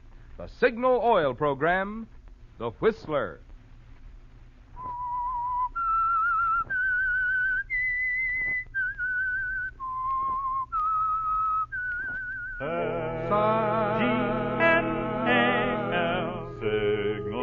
Signal gasoline. Signal, the famous Go Farther gasoline, invite you to sit back and enjoy another strange story by The Whistler. For extra driving pleasure, the signal to look for is the yellow and black circle sign that identifies signal service stations from Canada to Mexico. And for Sunday evening listening pleasure, the signal to listen for is this whistle that identifies the signal oil program, The Whistler.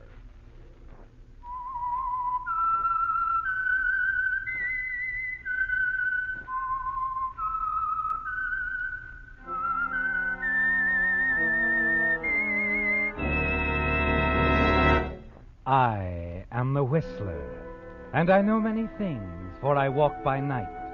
I know many strange tales, hidden in the hearts of men and women who have stepped into the shadows.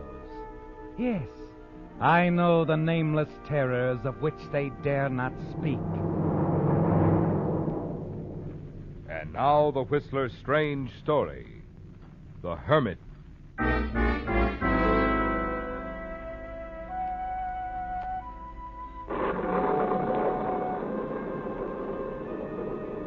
The storm made it all seem ghostly somehow, unreal. Ben's face at the window, the worried, frightened look in his eyes. For a moment, Harvey Wilson considered giving it all up and heading back to town and the railroad station. But the storm decided this, too. It was getting worse, and with his clothes already half soaked, Harvey Wilson was in no mood to give up. He called out again insistently, Come on, Ben, open up. It's your old friend Harvey Wilson. Go away. I don't want to see anyone. Ben, for goodness sake, I'm just stopping through. You're going to make me go clear back to the station. Ben! Oh, that's better. I thought you weren't going to let me in. Well, what do you want? You've no reason to call on me, Wilson. Reasons. That's the trouble with the world. Always have to find reasons to call, excuses to visit. The old milk of human kindness is almost dry. I was just passing through, Ben. Yeah. You gonna let me stand out here till I'm drenched? All right. Come in. Well, nice fire going. Let me move there, quick. Better. Much better. Harvey Wilson. All right, now really, why did you come here? Just let me get this wet coat off. Well, like I said, I was passing through, Ben, heading up north. Still a salesman, still on the road, are you? That's right, Ben. Same old line. Yeah, I remember. You think what all the rest of them do, don't you, Harvey? What? About the money. All that money I'm supposed to have embezzled.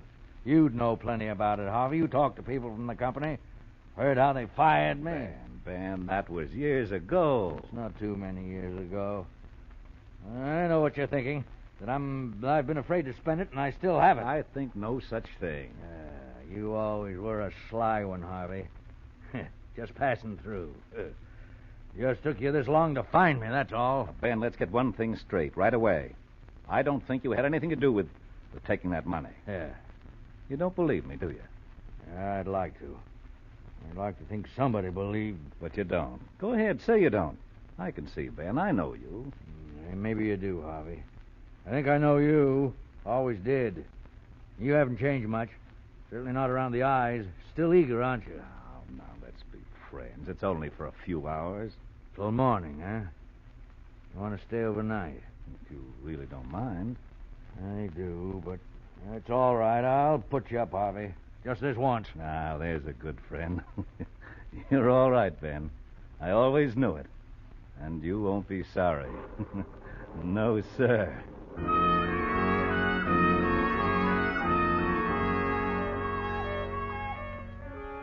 Well, Harvey, you found him. Your old friend, Ben.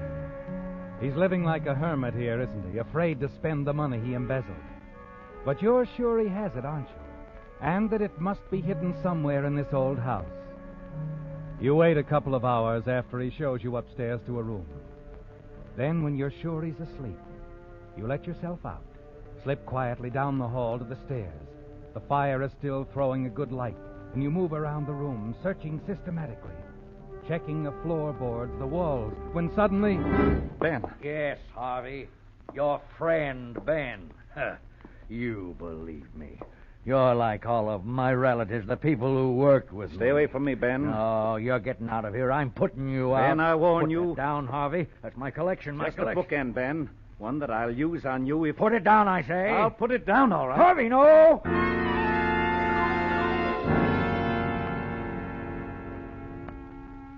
You put the heavy bookend on the table, stare down at the floor where Ben fell, and you realize he's dead, that you've killed him.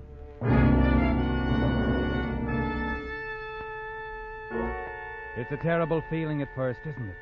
And then you begin to wonder if you didn't expect something like this from the first. You want that money, don't you, Harvey? And you came here to get it. You can stay as long as you wish now, without worry of interruption. With an effort, you drag Ben's body behind a heavy sofa in a far corner of the room, then go over to the fire again. You're standing there alone when you suddenly hear footsteps. Who is it? Who's there? Hello? Huh? Who's... I'm sorry. The front door wasn't locked. Well, you just walked in? I didn't mean to startle you, but the rain was... Uncle Ben. Uncle Ben, I'm not your... Oh, of course you don't remember me. I wouldn't remember you. I was a child when... You're... Joan Benton, your niece. Uncle Ben. Yes? Didn't you get my telegram? Telegram? Yes, I sent it yesterday, Uncle Ben. I've come to spend a week with you.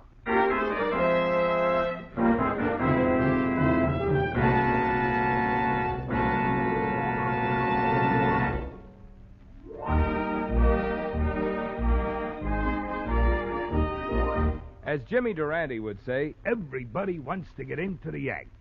At least judging by the number of limericks you Whistler fans have been sending in since I started reading them a few weeks ago, a lot of you are certainly getting a kick out of the idea. So to make it even more fun, we're going to send a Signal coupon book good for $20 worth of Signal gasoline to every Whistler fan who sends in a limerick that I read on this program.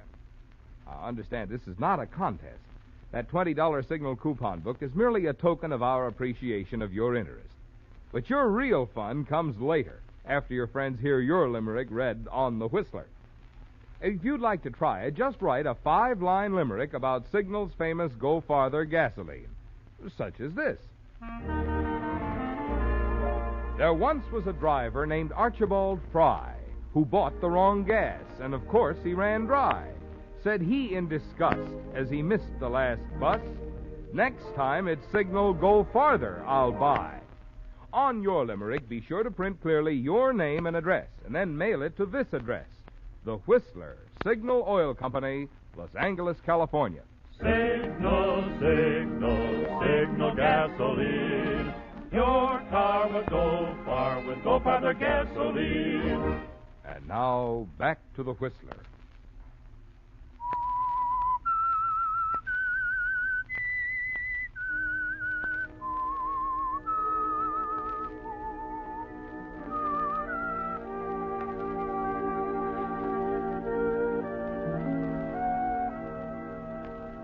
It's a shock, isn't it, Harvey? The suddenness of it all. Joan's arrival moments after you killed her uncle, Ben Masters. And now Joan thinks that you're her Uncle Ben, and she's come to spend the week here at the house. You could send Joan away, but you decide to let her stay, at least until you've been able to think it all out and find the money you're sure that Ben stole. Carefully, you get her out of the living room and show her upstairs to a room.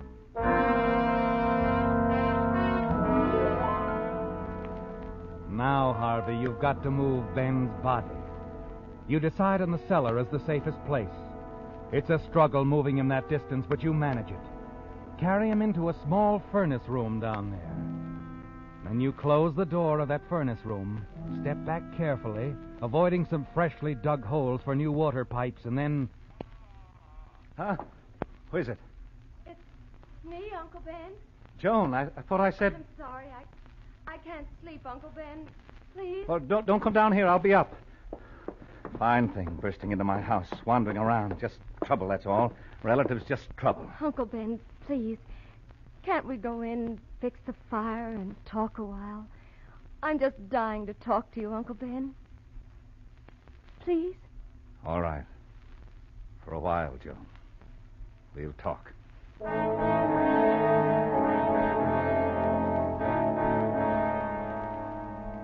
You didn't count on this, did you, Harvey? And your nerves can't take it much longer. The girl wants to talk, and not just for a while like she said. Only fortunately, she does nearly all the talking, and it fills you in on Ben's family, his brother, Joan's father. Still, it's hours almost dawn before Joan finally decides to go to bed. Then you continue the search, and you wonder about Joan. Why she came here after not seeing Ben since early childhood. Wonder if her parents know she's here. She seems a nice girl, doesn't she, Harvey? Young, exciting. You almost wish you could talk to her, see how she would react to the truth. And you're still wondering about it as you hear the clock striking in the front hall. 6 a.m. And you've found nothing.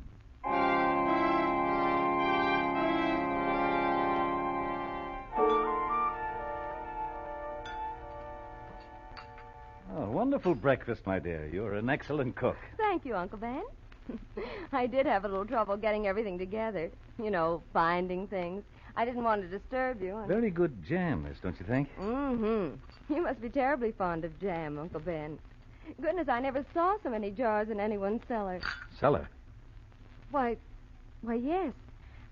That's where I got this jar. Shouldn't I have? Oh, it's quite all right. I couldn't find any jam in the cupboards here, so... May I have the sugar, my dear? Here you are. Uncle Ben, Yes? what's going on in the cellar? What? The floor, all that digging, those holes. Oh, that. Well, I've been having some trouble with the water pipes, you see. and- Oh, I thought it was something like that. More toast, Uncle Ben?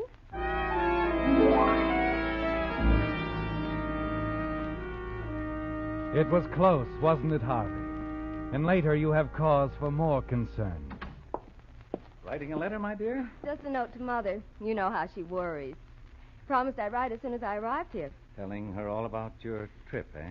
That and about you. Oh? Joan, my dear, Yes? I wonder if I might add a postscript to your mother. Oh, would you, Uncle Ben? Just a few lines at the bottom of the letter, if you don't mind. Of course I don't mind. Here.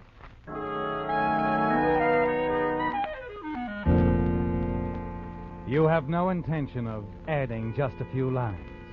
No. It's just a precautionary measure, isn't it, Harvey? You read the letter quickly to make certain that she hasn't written anything to give you away. But you're quite safe, aren't you? It's just the type of letter you'd expect a girl like Joan to write. The having a fine time variety. And she's quite lavish in her praise of charming Uncle Ben. Very good. Here you are, my dear. But aren't you going to write anything? After such a beautiful letter, what could I say? Why don't you just add, Uncle Ben says hello, hmm? Well, all right.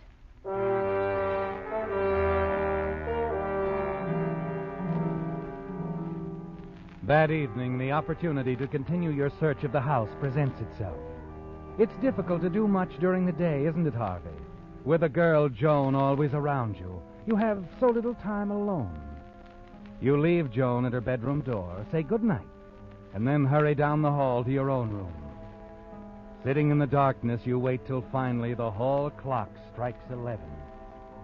You tiptoe down the corridor, past Joan's room, hurry down to the library. As you're about to open the door, you hear someone moving about inside. Looking for something, my dear?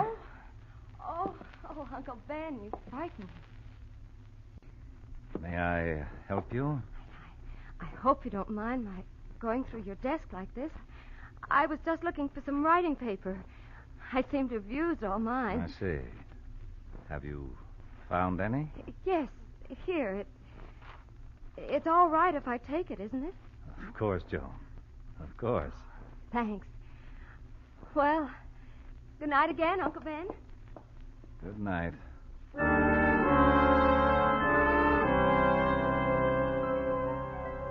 As you watch the girl hurry from the room, the thought suddenly occurs to you. it's possible she's playing the same game you are, Harvey. Yes, it's possible she isn't really Ben Master's niece at all. That she knows about the money, too, and is here to get it. You wait patiently until you're certain that she's sound asleep. Slip quietly into her room. Locate her suitcase and take it out into the hall. Inside, you find a letter addressed to Mrs. Paul Gates. Yes, Harvey. Mrs. Paul Gates. Not Joan Benton, the name she told you.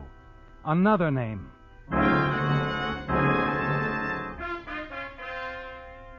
The following morning, after another night of fruitless searching for the money, you're starting down to breakfast when you overhear Joan talking softly to someone on the telephone. Yes, it's You all hurry right. forward, I quietly want straining you to come listen. down. It'll work out perfectly. What?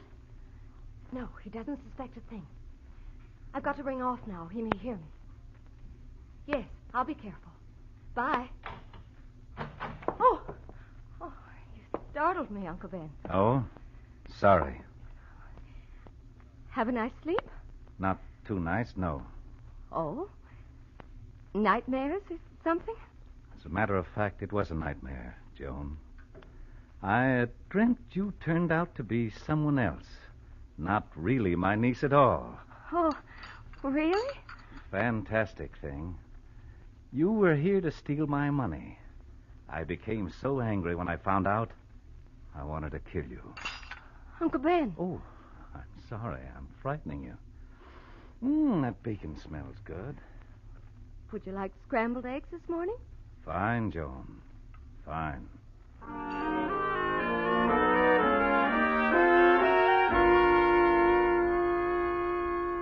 You watch her closely during breakfast, but she betrays no sign of fear. Breakfast over, you leave her in the kitchen, hurry down to the cellar, and continue your search for the money. But the money isn't to be found. Then upstairs, as you walk along the front hall, you hear sounds from the den and decide to go down. What are you doing, Joan? Oh, just tidying up.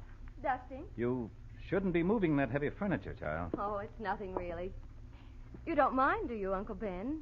My sort of taking over, doing things. I'm afraid you're not a very good housekeeper. No, I don't suppose I am, Joan.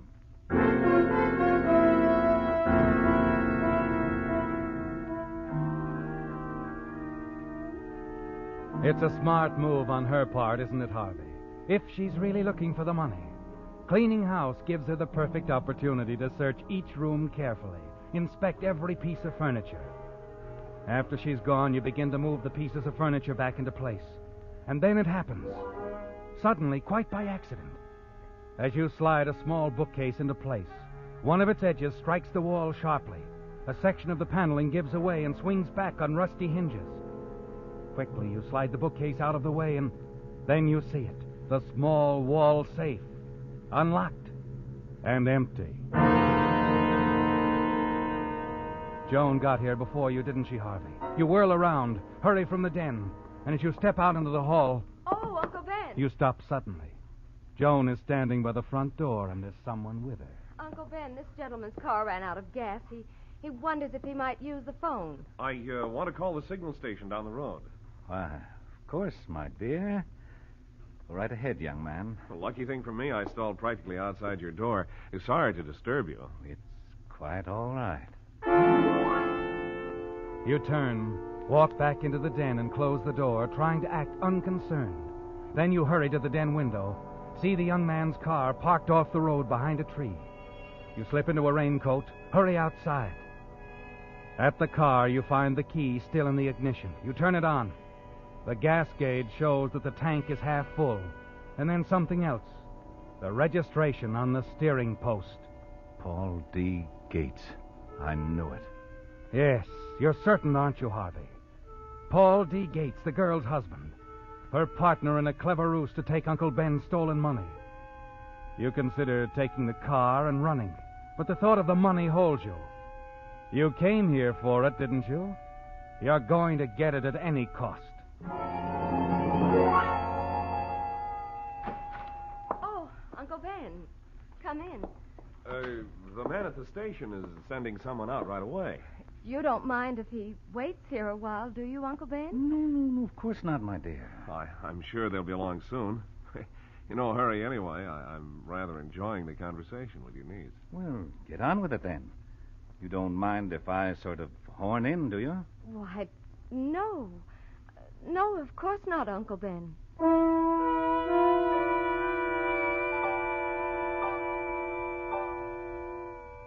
You sit back in the easy chair, watch them closely, listen to them make idle chatter. They're clever, aren't they, Harvey? Cool and clever. But they're not clever enough to fool you. You're certain that Joan has the money. You're just waiting for the opportunity to slip away. But they're not going to, are they? And as the minutes tick by, a plan begins to take shape in your mind. Finally, you decide to put your plan into operation. Joan, my dear, perhaps the gentleman would enjoy a cup of tea. I'm sure I would. Oh, don't go to any trouble. Oh, it's no trouble at all. I'll just be a few minutes. Smoke? Why, yes, thank you. Good cigars, these. You'll like them. Have them made special. Light?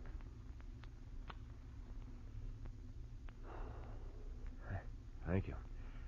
Say, this is a good cigar. I'm glad you like it. Say, are you by any chance interested in Chinese art? Well, never thought much about it one way or the other. But I must say, you do have some beautiful things here, sir. I think so. Now, take this pair of bookends, for example. Ever see anything like one of these? Oh, they're beautiful. They're heavy, too. Yes, quite heavy. A friend of mine sent them to me from... Oh, isn't that the service truck from the gas station? What? Out front. You can see it there from that window. Where? I don't... You stoop quickly to drag the unconscious Mr. Gates out of the way, and then freeze, fascinated as you stare down at the floor. The bookend, Harvey, from old Ben's collection. It smashed as you dropped it after striking Gates a glancing blow. And you see that it's filled with currency in large bills. So you found old Ben's hiding place. He did take the money and hide it. And now you have it.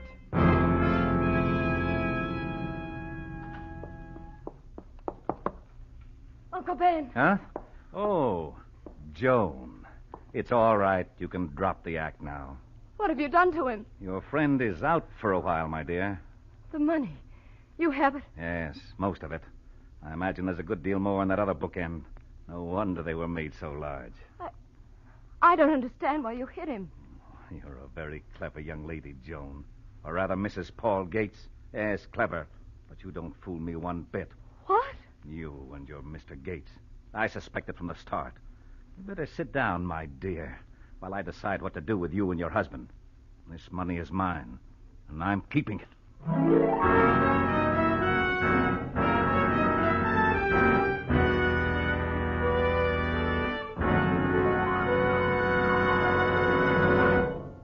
Now, a word to gamblers.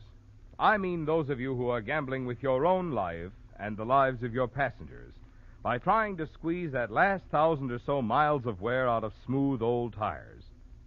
You know, of course, that smooth tires are unsafe. They don't stop as quickly. They skid.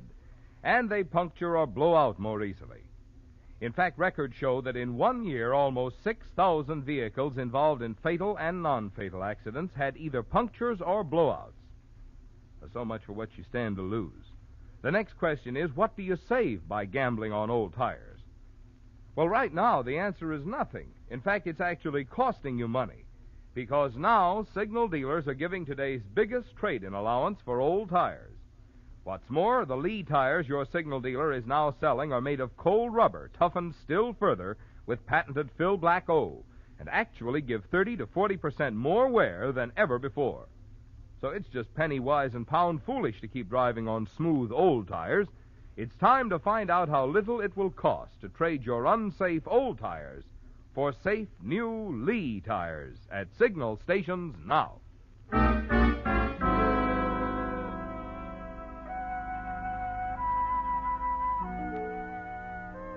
It's time for the showdown, isn't it, Harvey? And you congratulate yourself. You were smart enough to see through her plan, weren't you? You're certain she was after the money, that she planned to get help in taking it from you, sent for her husband and partner, Paul Gates.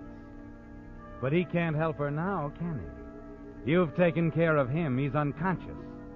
And now you're going to take care of Joan. You watch her as she stares at you, puzzled. So, you did take the money. You had it all the time. Not all the time, my dear. Yes, you did. I believed you. Told everybody at home that you were too nice to have stolen anything, ever. What are you talking about? Paul is my husband, like you discovered. We were passing through town, and I decided to look you up. Now, don't give me that. You came for the money. Here, what are you doing? I can make him more comfortable while we talk. Poor Paul. You might have killed him in your anger. All this mistrust in the world. I thought Mother and Dad and Uncle Frank were all wrong about you. Just stubborn, like when they disapproved of my marriage to Paul. I thought we were two misunderstood people. That's why I looked you up. Will you stop this crazy act? It isn't an act, not with me, only with you. You're a thief, just like they thought. I'm sorry I phoned them now. What will they think? Phone them? You've asked someone else to come here? Yes, the whole family. Mother, Dad, my brothers. I thought we'd have a reunion. All try to understand one another. That's why Paul was stalling you, waiting for them to get here. Hello? Joan, dear, we're all here. Just a minute. Don't come in. Yes, all of you, come in. Mother, Dad. Well, hello. What? What's all this? What happened to Paul? Uncle Ben did it, Dad. Uncle Ben? He hit him. Knocked him out. He thought we were after his stolen money. But where is he, Joan? Where is Uncle Ben? What did you say? Your mother said, where is Uncle Ben? If this man isn't Uncle Ben, I can't tell you. You'll have to ask this imposter. Or maybe... In that case, we better call the police. Let them ask him.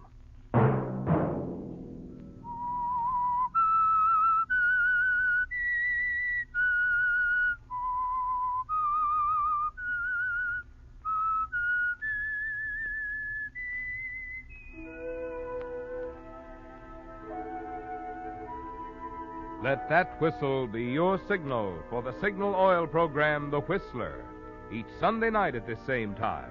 Brought to you by the Signal Oil Company, marketers of Signal gasoline and motor oil and fine quality automotive accessories. Signal has asked me to remind you, to get the most driving pleasure, drive at sensible speeds, be courteous, and obey traffic regulations. It may save a life, possibly your own.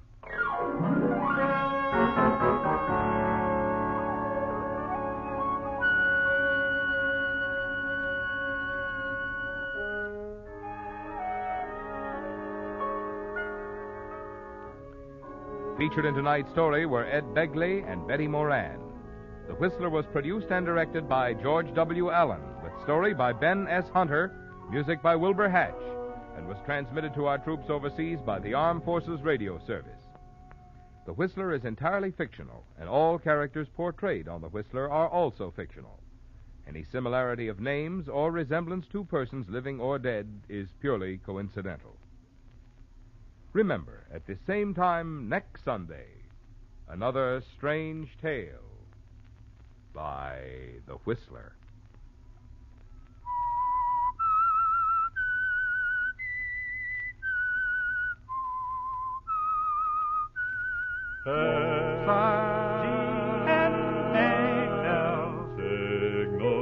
Signal gasoline.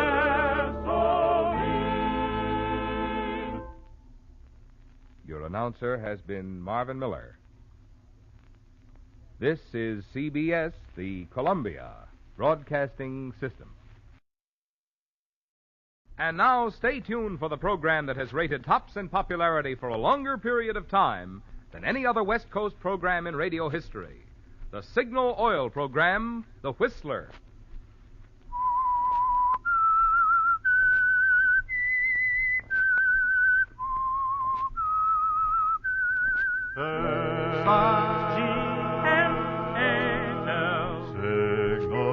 Signal gasoline. Signal, the famous Go Farther gasoline, invites you to sit back and enjoy another strange story. by The Whistler. For extra driving pleasure, the signal to look for is the yellow and black circle sign that identifies signal service stations from Canada to Mexico. And for Sunday evening listening pleasure, the signal to listen for is this whistle that identifies the signal oil program, The Whistler.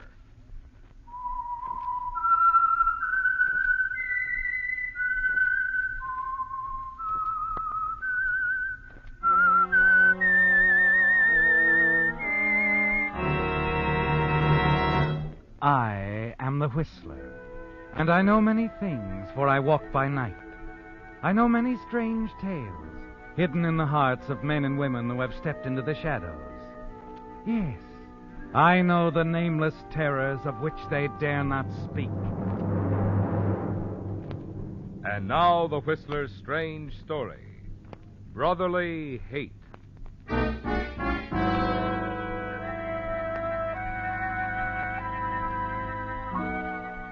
Visiting hours were over. The Jeffrey Long Museum in San Francisco was quiet.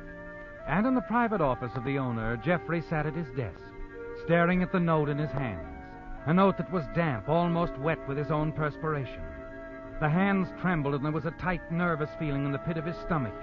Symptoms of terror. It had all started 3 months ago when Jeffrey Long had received the first envelope while in Cairo.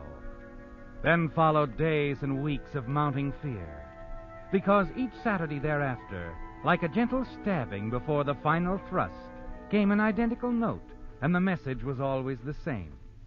If you killed Estelle, you will die on the anniversary of her death. And now it's Saturday again. The feeling of terror grows stronger, doesn't it, Jeffrey? The beads of perspiration on your forehead colder. Yes, because it's Saturday, and tomorrow, Sunday the 17th, is the anniversary of Estelle's death. Yes? Mr. Burton is here, sir. Thank you, Miss Grant. Send him in. Come in, Burton. Come in. What's on your mind, Long? You know why I called you. Sit down. Want me to discover the lamp used by Ramesses IV? Oh, what I do for money. You're a private detective, aren't you? What about Estelle Blair's brother? Look, if you didn't kill the girl, why worry? This brother, the one who's been sending me these letters, he's obviously a crackpot. He might do anything. Call the police. They'll give you protection. I tell you, he's got to be found. You've got to find him. I can't go around afraid of everyone I meet. Everyone from cab drivers to the caretakers here in my own building. Listen, when I walked in here nearly a year ago with a hunk of papyrus and an alabaster cup that belonged to King Tut, you hired me like that. Yes, certainly. Since then, I've been doing your dirty work. I've even swiped scarabs and jewel boxes for you all over the world. But murder's another thing, even for me. I want to know what I'm getting into, that's all. If you kill Estelle Blair, then I want to know about that. That clear? I've told you. Her death was an accident. And I'm telling you the result of my investigation. As far as I'm concerned, Estelle Blair never had a brother. Anytime you decide to give out with what really's got you scared, just dial my number. You can't walk out on me now, Burton. You can get another private eye. No, there isn't time. Like I said, when you're ready to tell me why you're so scared, just dial my number. But don't wait too long.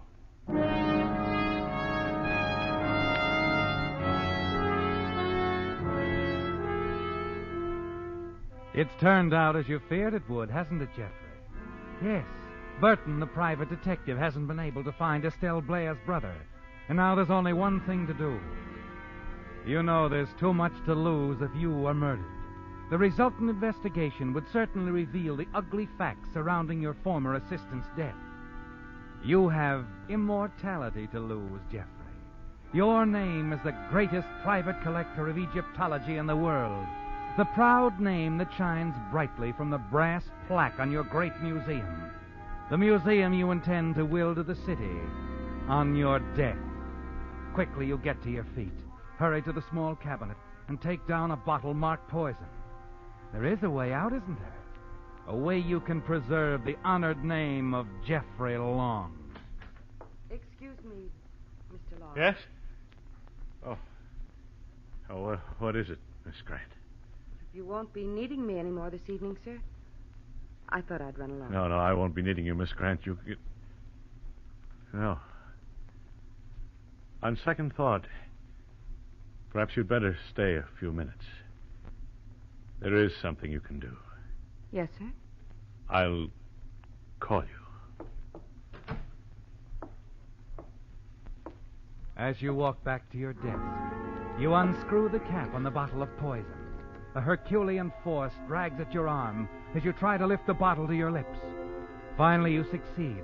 Your throat is numb as you take one swallow, then another, and another. Then a sudden stiffness seizes your hand. The bottle slips through your fingers. Slowly, you walk around the desk, slump into the chair. You wait a minute or so and then press the buzzer. Come in, Miss Grant. Mr. Long, is something the matter? Yes, I made a terrible mistake. In the cabinet, there are 2 bottles almost identical. One contains cough medicine. The other, deadly poison. Mr. Long, you didn't really take... Listen to me carefully, Bernice. It was a mistake, do you understand? Be sure they know. They mustn't think otherwise. It wasn't suicide. Remember that. It wasn't suicide. You're not going to die. What? I was afraid you'd do something like this. I poured the poison down the sink yesterday afternoon. What you drank was just colored water.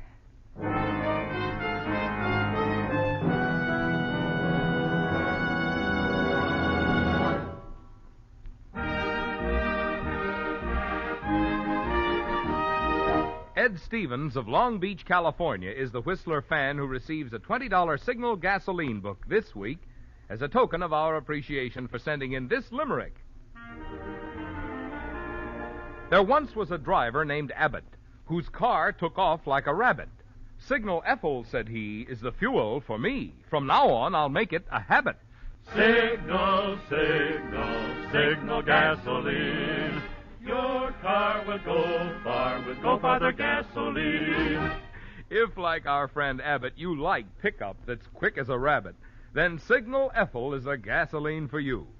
But flashing pickup, mind you, is only one of the improvements you'll discover when you power your car with this super fuel.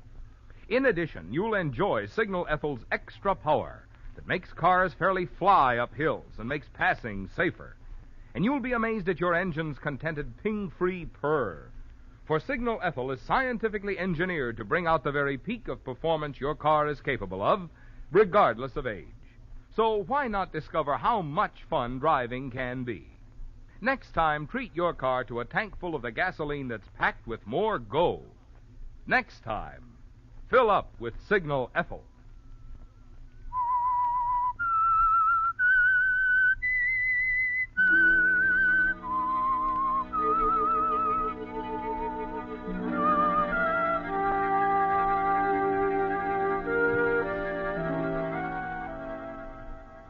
When you raised the bottle of poison to your lips, you thought it was the only way out, didn't you, Jeffrey?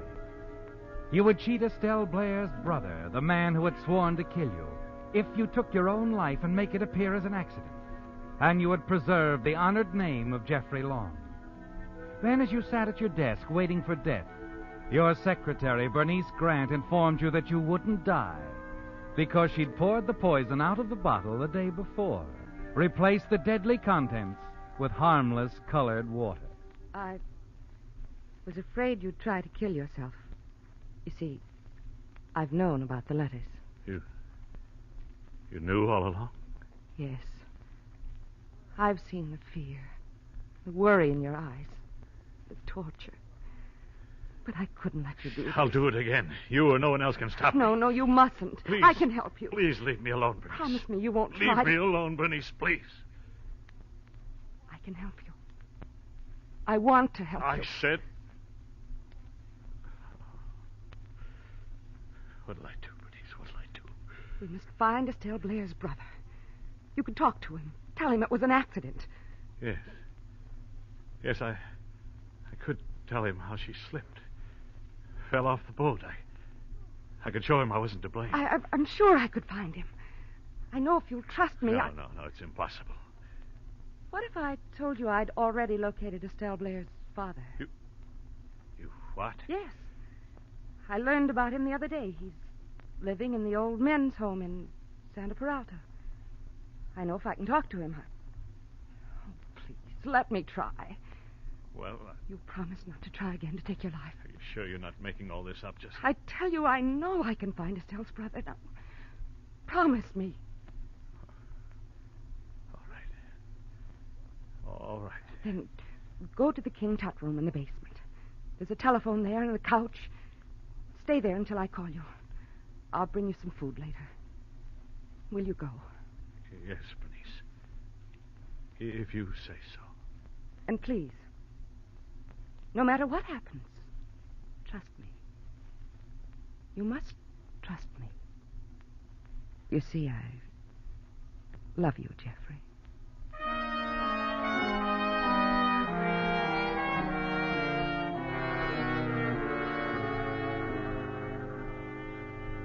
Still numb with shock, you find your way down to the King Tut room, the large storage room filled with relics from the Valley of the Kings in Egypt.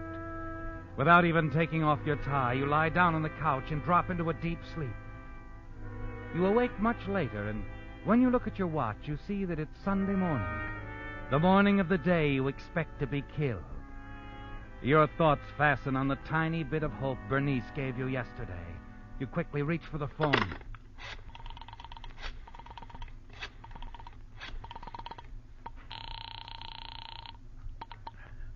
Good morning. Visaya Apartments. Miss Grant, please. Thank you.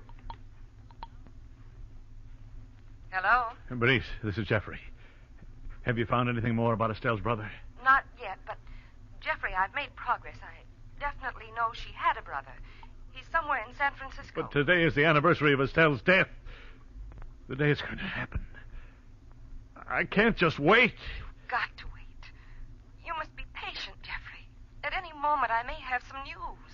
What about the father in Santa Peralta? You must trust me, Jeffrey. I know, but what did he say? What's the brother's name? I don't know yet. But the father, didn't he tell you? I'm working as fast as I can, Jeffrey. You must believe that. I'll call you later, this afternoon. Maybe I'll have some very good news. Just wait and be patient, will you? Don't go out. Oh. All right, Bernice. And remember, Jeffrey, I love you. I will, Bernice. I guess I should have known it long ago.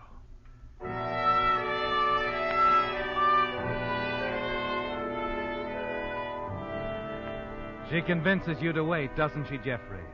And you sit there quietly in the near darkness, trying to fight down your desire to run away and leave town. You're debating this when you hear footsteps from the direction of the stairs outside. You tense nervously, staring at the door. Someone is coming, Jeffrey, into this room. Someone who moves quietly and has a key. You want to run, but the door's the only way, and then...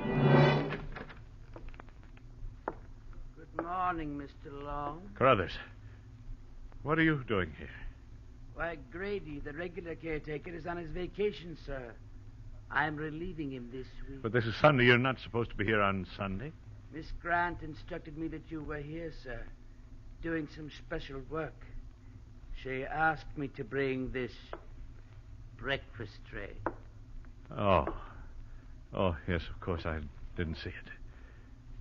Sorry, Carruthers. It's all right, sir. Anything else? No, nothing else. Thanks.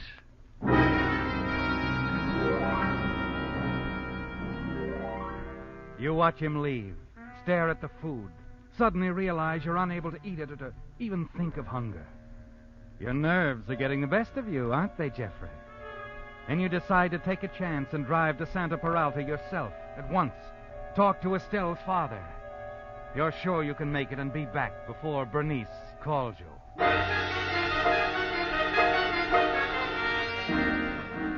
You're on the highway in 5 minutes, headed south. An odd feeling tells you that a car somewhere behind you has been making the very same turns and that it picked you up near the museum. You try to put it out of your mind when no attempt is made to catch up with you.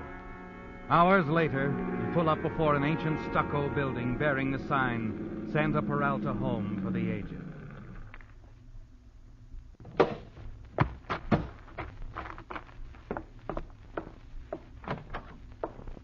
Well, no visitor so early. Welcome. Oh, thank you. Welcome. I'm looking for a man by the name of Blair. I'm sorry, Mr. Long. Jeffrey Long. Oh, I'm sorry, Mr. Long.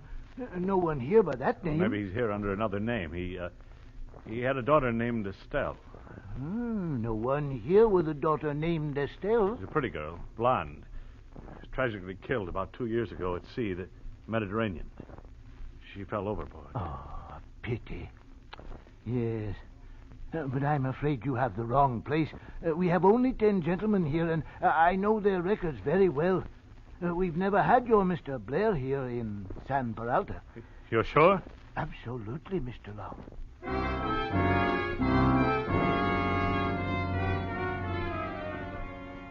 Something has gone wrong, hasn't it, Jeffrey?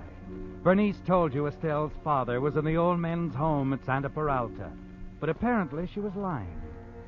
Suddenly you look around you, find that you're driving through the Marina District, not far from the little cottage Estelle used to share with her mother in the days when Estelle was your assistant at the museum.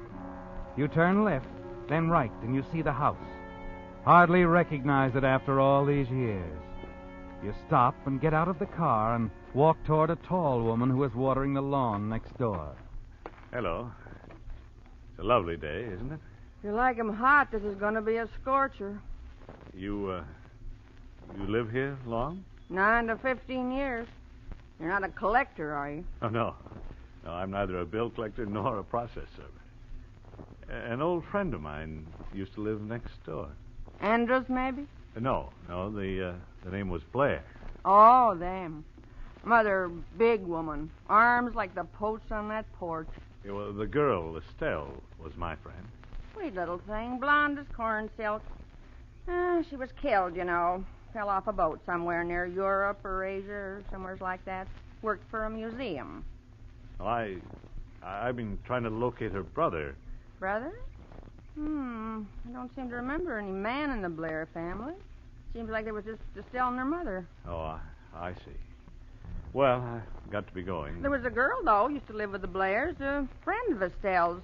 Dark girl, slim, about 5'2", trim little thing. Wore hair in a bun. You know, I used to say to my husband, Mac, that dark girl looks more like Mrs. Blair than Estelle does. I bet you they're sisters. I used to say to my husband, Wait a minute. Mac...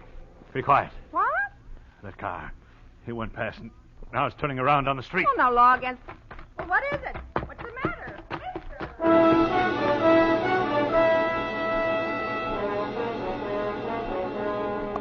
In your car, driving fast, you begin to pull away from the car in back of you. Soon lose sight of it altogether. Slowing down, your mind stops racing too.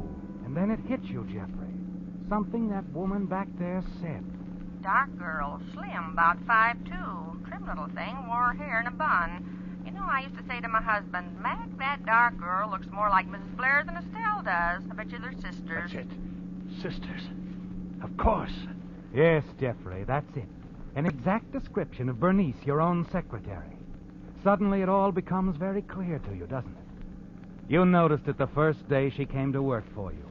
There was something familiar about her. She reminded you of someone, but you were never able to figure out who she resembled. And now you know. You've been a fool, haven't you, Jeffrey? The way you've played into her hands. You're certain Bernice is Estelle's sister. And all the while, she's the one who's been sending the notes, intending to avenge her sister, Estelle.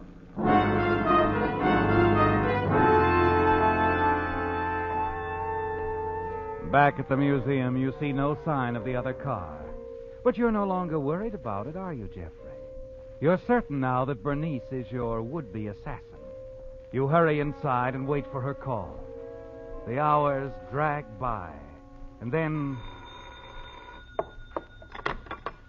Hello? Jeffrey, darling, I'm calling from a payphone in a drugstore on Broadway. Someone is watching me, so don't ask any questions. Just do as I say. All right, Bernice. Jeffrey, I found the brother. He's going to try to kill you tonight. But he doesn't know where you are. But you... Be sure you keep all the lights out there in the basement. Oh, yes, of course. And don't call anyone. Don't tell anyone where you are. No, of course not. I'll meet you there in half an hour. Don't call anyone. You understand? Yes. Yes, I understand. Goodbye, Jeffrey. Darling. She's clever, isn't she, Jeffrey? She's maneuvered you on the very anniversary of Estelle's death into the basement of the museum where no one can hear a sound through the thick walls. But it's over for her now, isn't it? All over.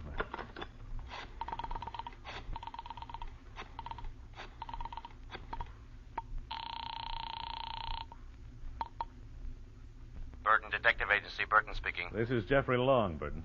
Oh? What now? I know who's been sending me those notes. Yes? My secretary all along. Bernice Grant. What? Yes. She's Estelle's sister. Now, you've got to help me. Look here, Long. I've told you where I stand. Before I do anything, I have to know. Are you prepared to go along with me the whole way, if I tell you? What do you mean by that? I mean, even to doing away with someone? You mean Bernice? Yes. If it's necessary. Anything for money. You know that. All right. Yes, I killed Estelle. I pushed her overboard, but she had it coming. I'll tell you about it later. Are you with me now? Of course. I'll be right over. You better bring along a man you can trust. Bernice is coming here to the King Tut room in the basement in half an hour. She'll probably have a gun. Can I depend on you? Don't worry about a thing. We'll meet you there. It seems ages as you sit there in the dark waiting. Then when the illuminated hands on your watch point to 8:30, you hear Bernice coming.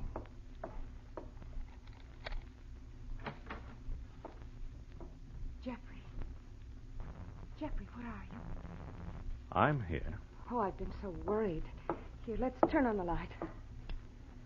Oh, I'm so tired, darling. I've been so worried. Isn't this carrying things a little too far, Bernice? Jeffrey, what do you mean? How stupid do you think I am? Jeffrey, what's this all about? Still playing the game. Didn't you think I'd see through it all? You know, Bernice, I visited San Peralta. And as you know, Estelle's father has never been there. I had to tell you something to keep you from doing away with yourself. It was all I could think of. Jeffrey, I've been working every minute, working for you. I asked you to trust me. Trust you? You've had me so worked up, I suspected everybody I ran into. Even thought it might be Carruthers, the caretaker. And in the car, I imagined someone was following me. You didn't imagine it. You were being followed. What? I was afraid you might go out. I called in the police, begged them to put a man on you. Do you expect me to believe that? Here, give me that purse. Jeffrey! So, you're carrying a gun. For what, Bernice? Jeffrey, it's for your protection. I was afraid he might find you here. Why are you pointing that gun at me, Jeffrey? You see, Bernice, I know all about you. Found out from a woman next door to your old house in the Marina District. I know you were the one who wrote me those notes. No! I know Estelle never had a brother. I've discovered something even more interesting. But it... I've discovered that you, Bernice, the sweet secretary who said she loved me, you're the one who intends to kill me. Because you're Estelle's sister. And that's why I'm going to kill you.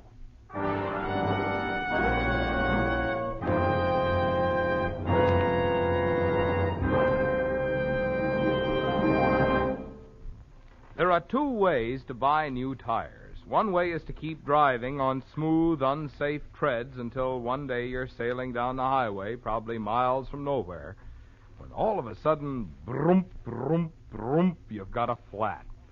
Your old tire is probably ruined before you can stop, so it's now worth nothing. All you can do is take whatever make of tire the nearest station carries, at whatever price they're charging.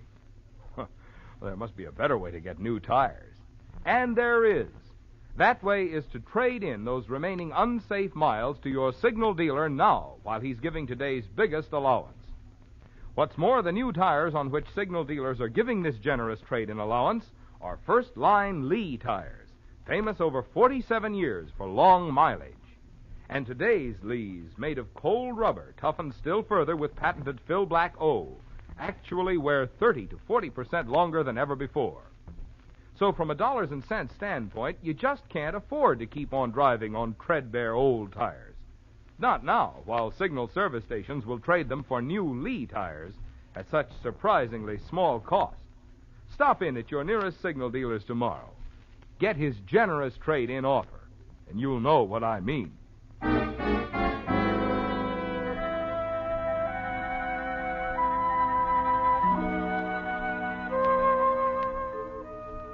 You watch Bernice standing against the wall, weeping. Everything is under control now, isn't it, Jeffrey? You're certain that you've outsmarted the girl you think is Estelle's sister. The girl you think wanted to kill you in vengeance for her sister's death. Now there's only one thing on your mind. To get out of the museum with Bernice and do away with her. You're tense, listening for the approaching footsteps which you know will be Burton's. Oh, thank heavens, Jeffrey. He's coming. The detective I've had following you. Yeah, I'm sorry, Bernice, you're wrong. That's someone I sent for. But I told you not to call anyone. I know you did. You wanted me all to yourself, didn't you? You're out of your mind. Hello? You in there? Yes, in here, Burton. Burton. Dick Burton? Yes. Come on out, Long. Shall I bring Bernice? No. Leave her there a while. Come on out alone. No, don't go, Jeffrey. I found out for sure It's this morning. no use, Bernice. I fell for your lies for a long time. Wait, please! Jeffrey, don't go! The police will be here soon. Dick Burton is Estelle's brother. Her brother!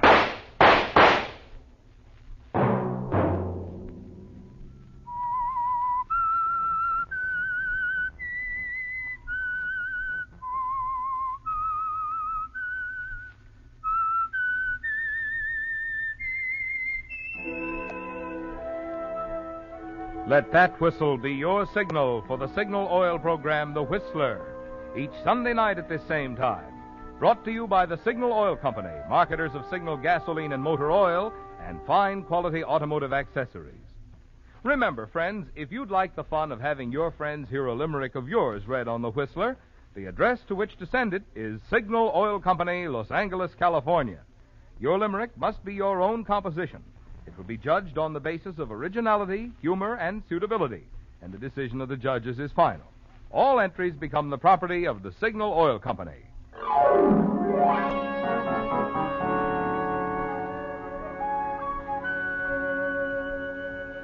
Featured in tonight's story were Willard Waterman, Virginia Gregg, and Wilms Herbert.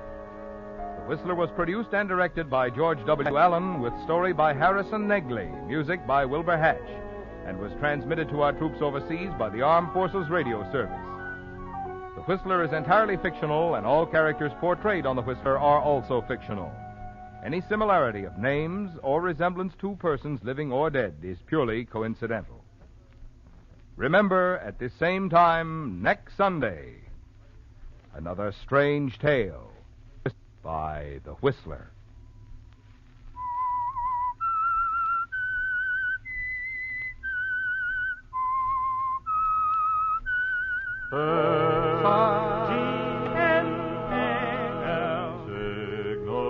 Signal gasoline. Your announcer has been Marvin Miller. This is CBS, the Columbia Broadcasting System. And now, stay tuned for the program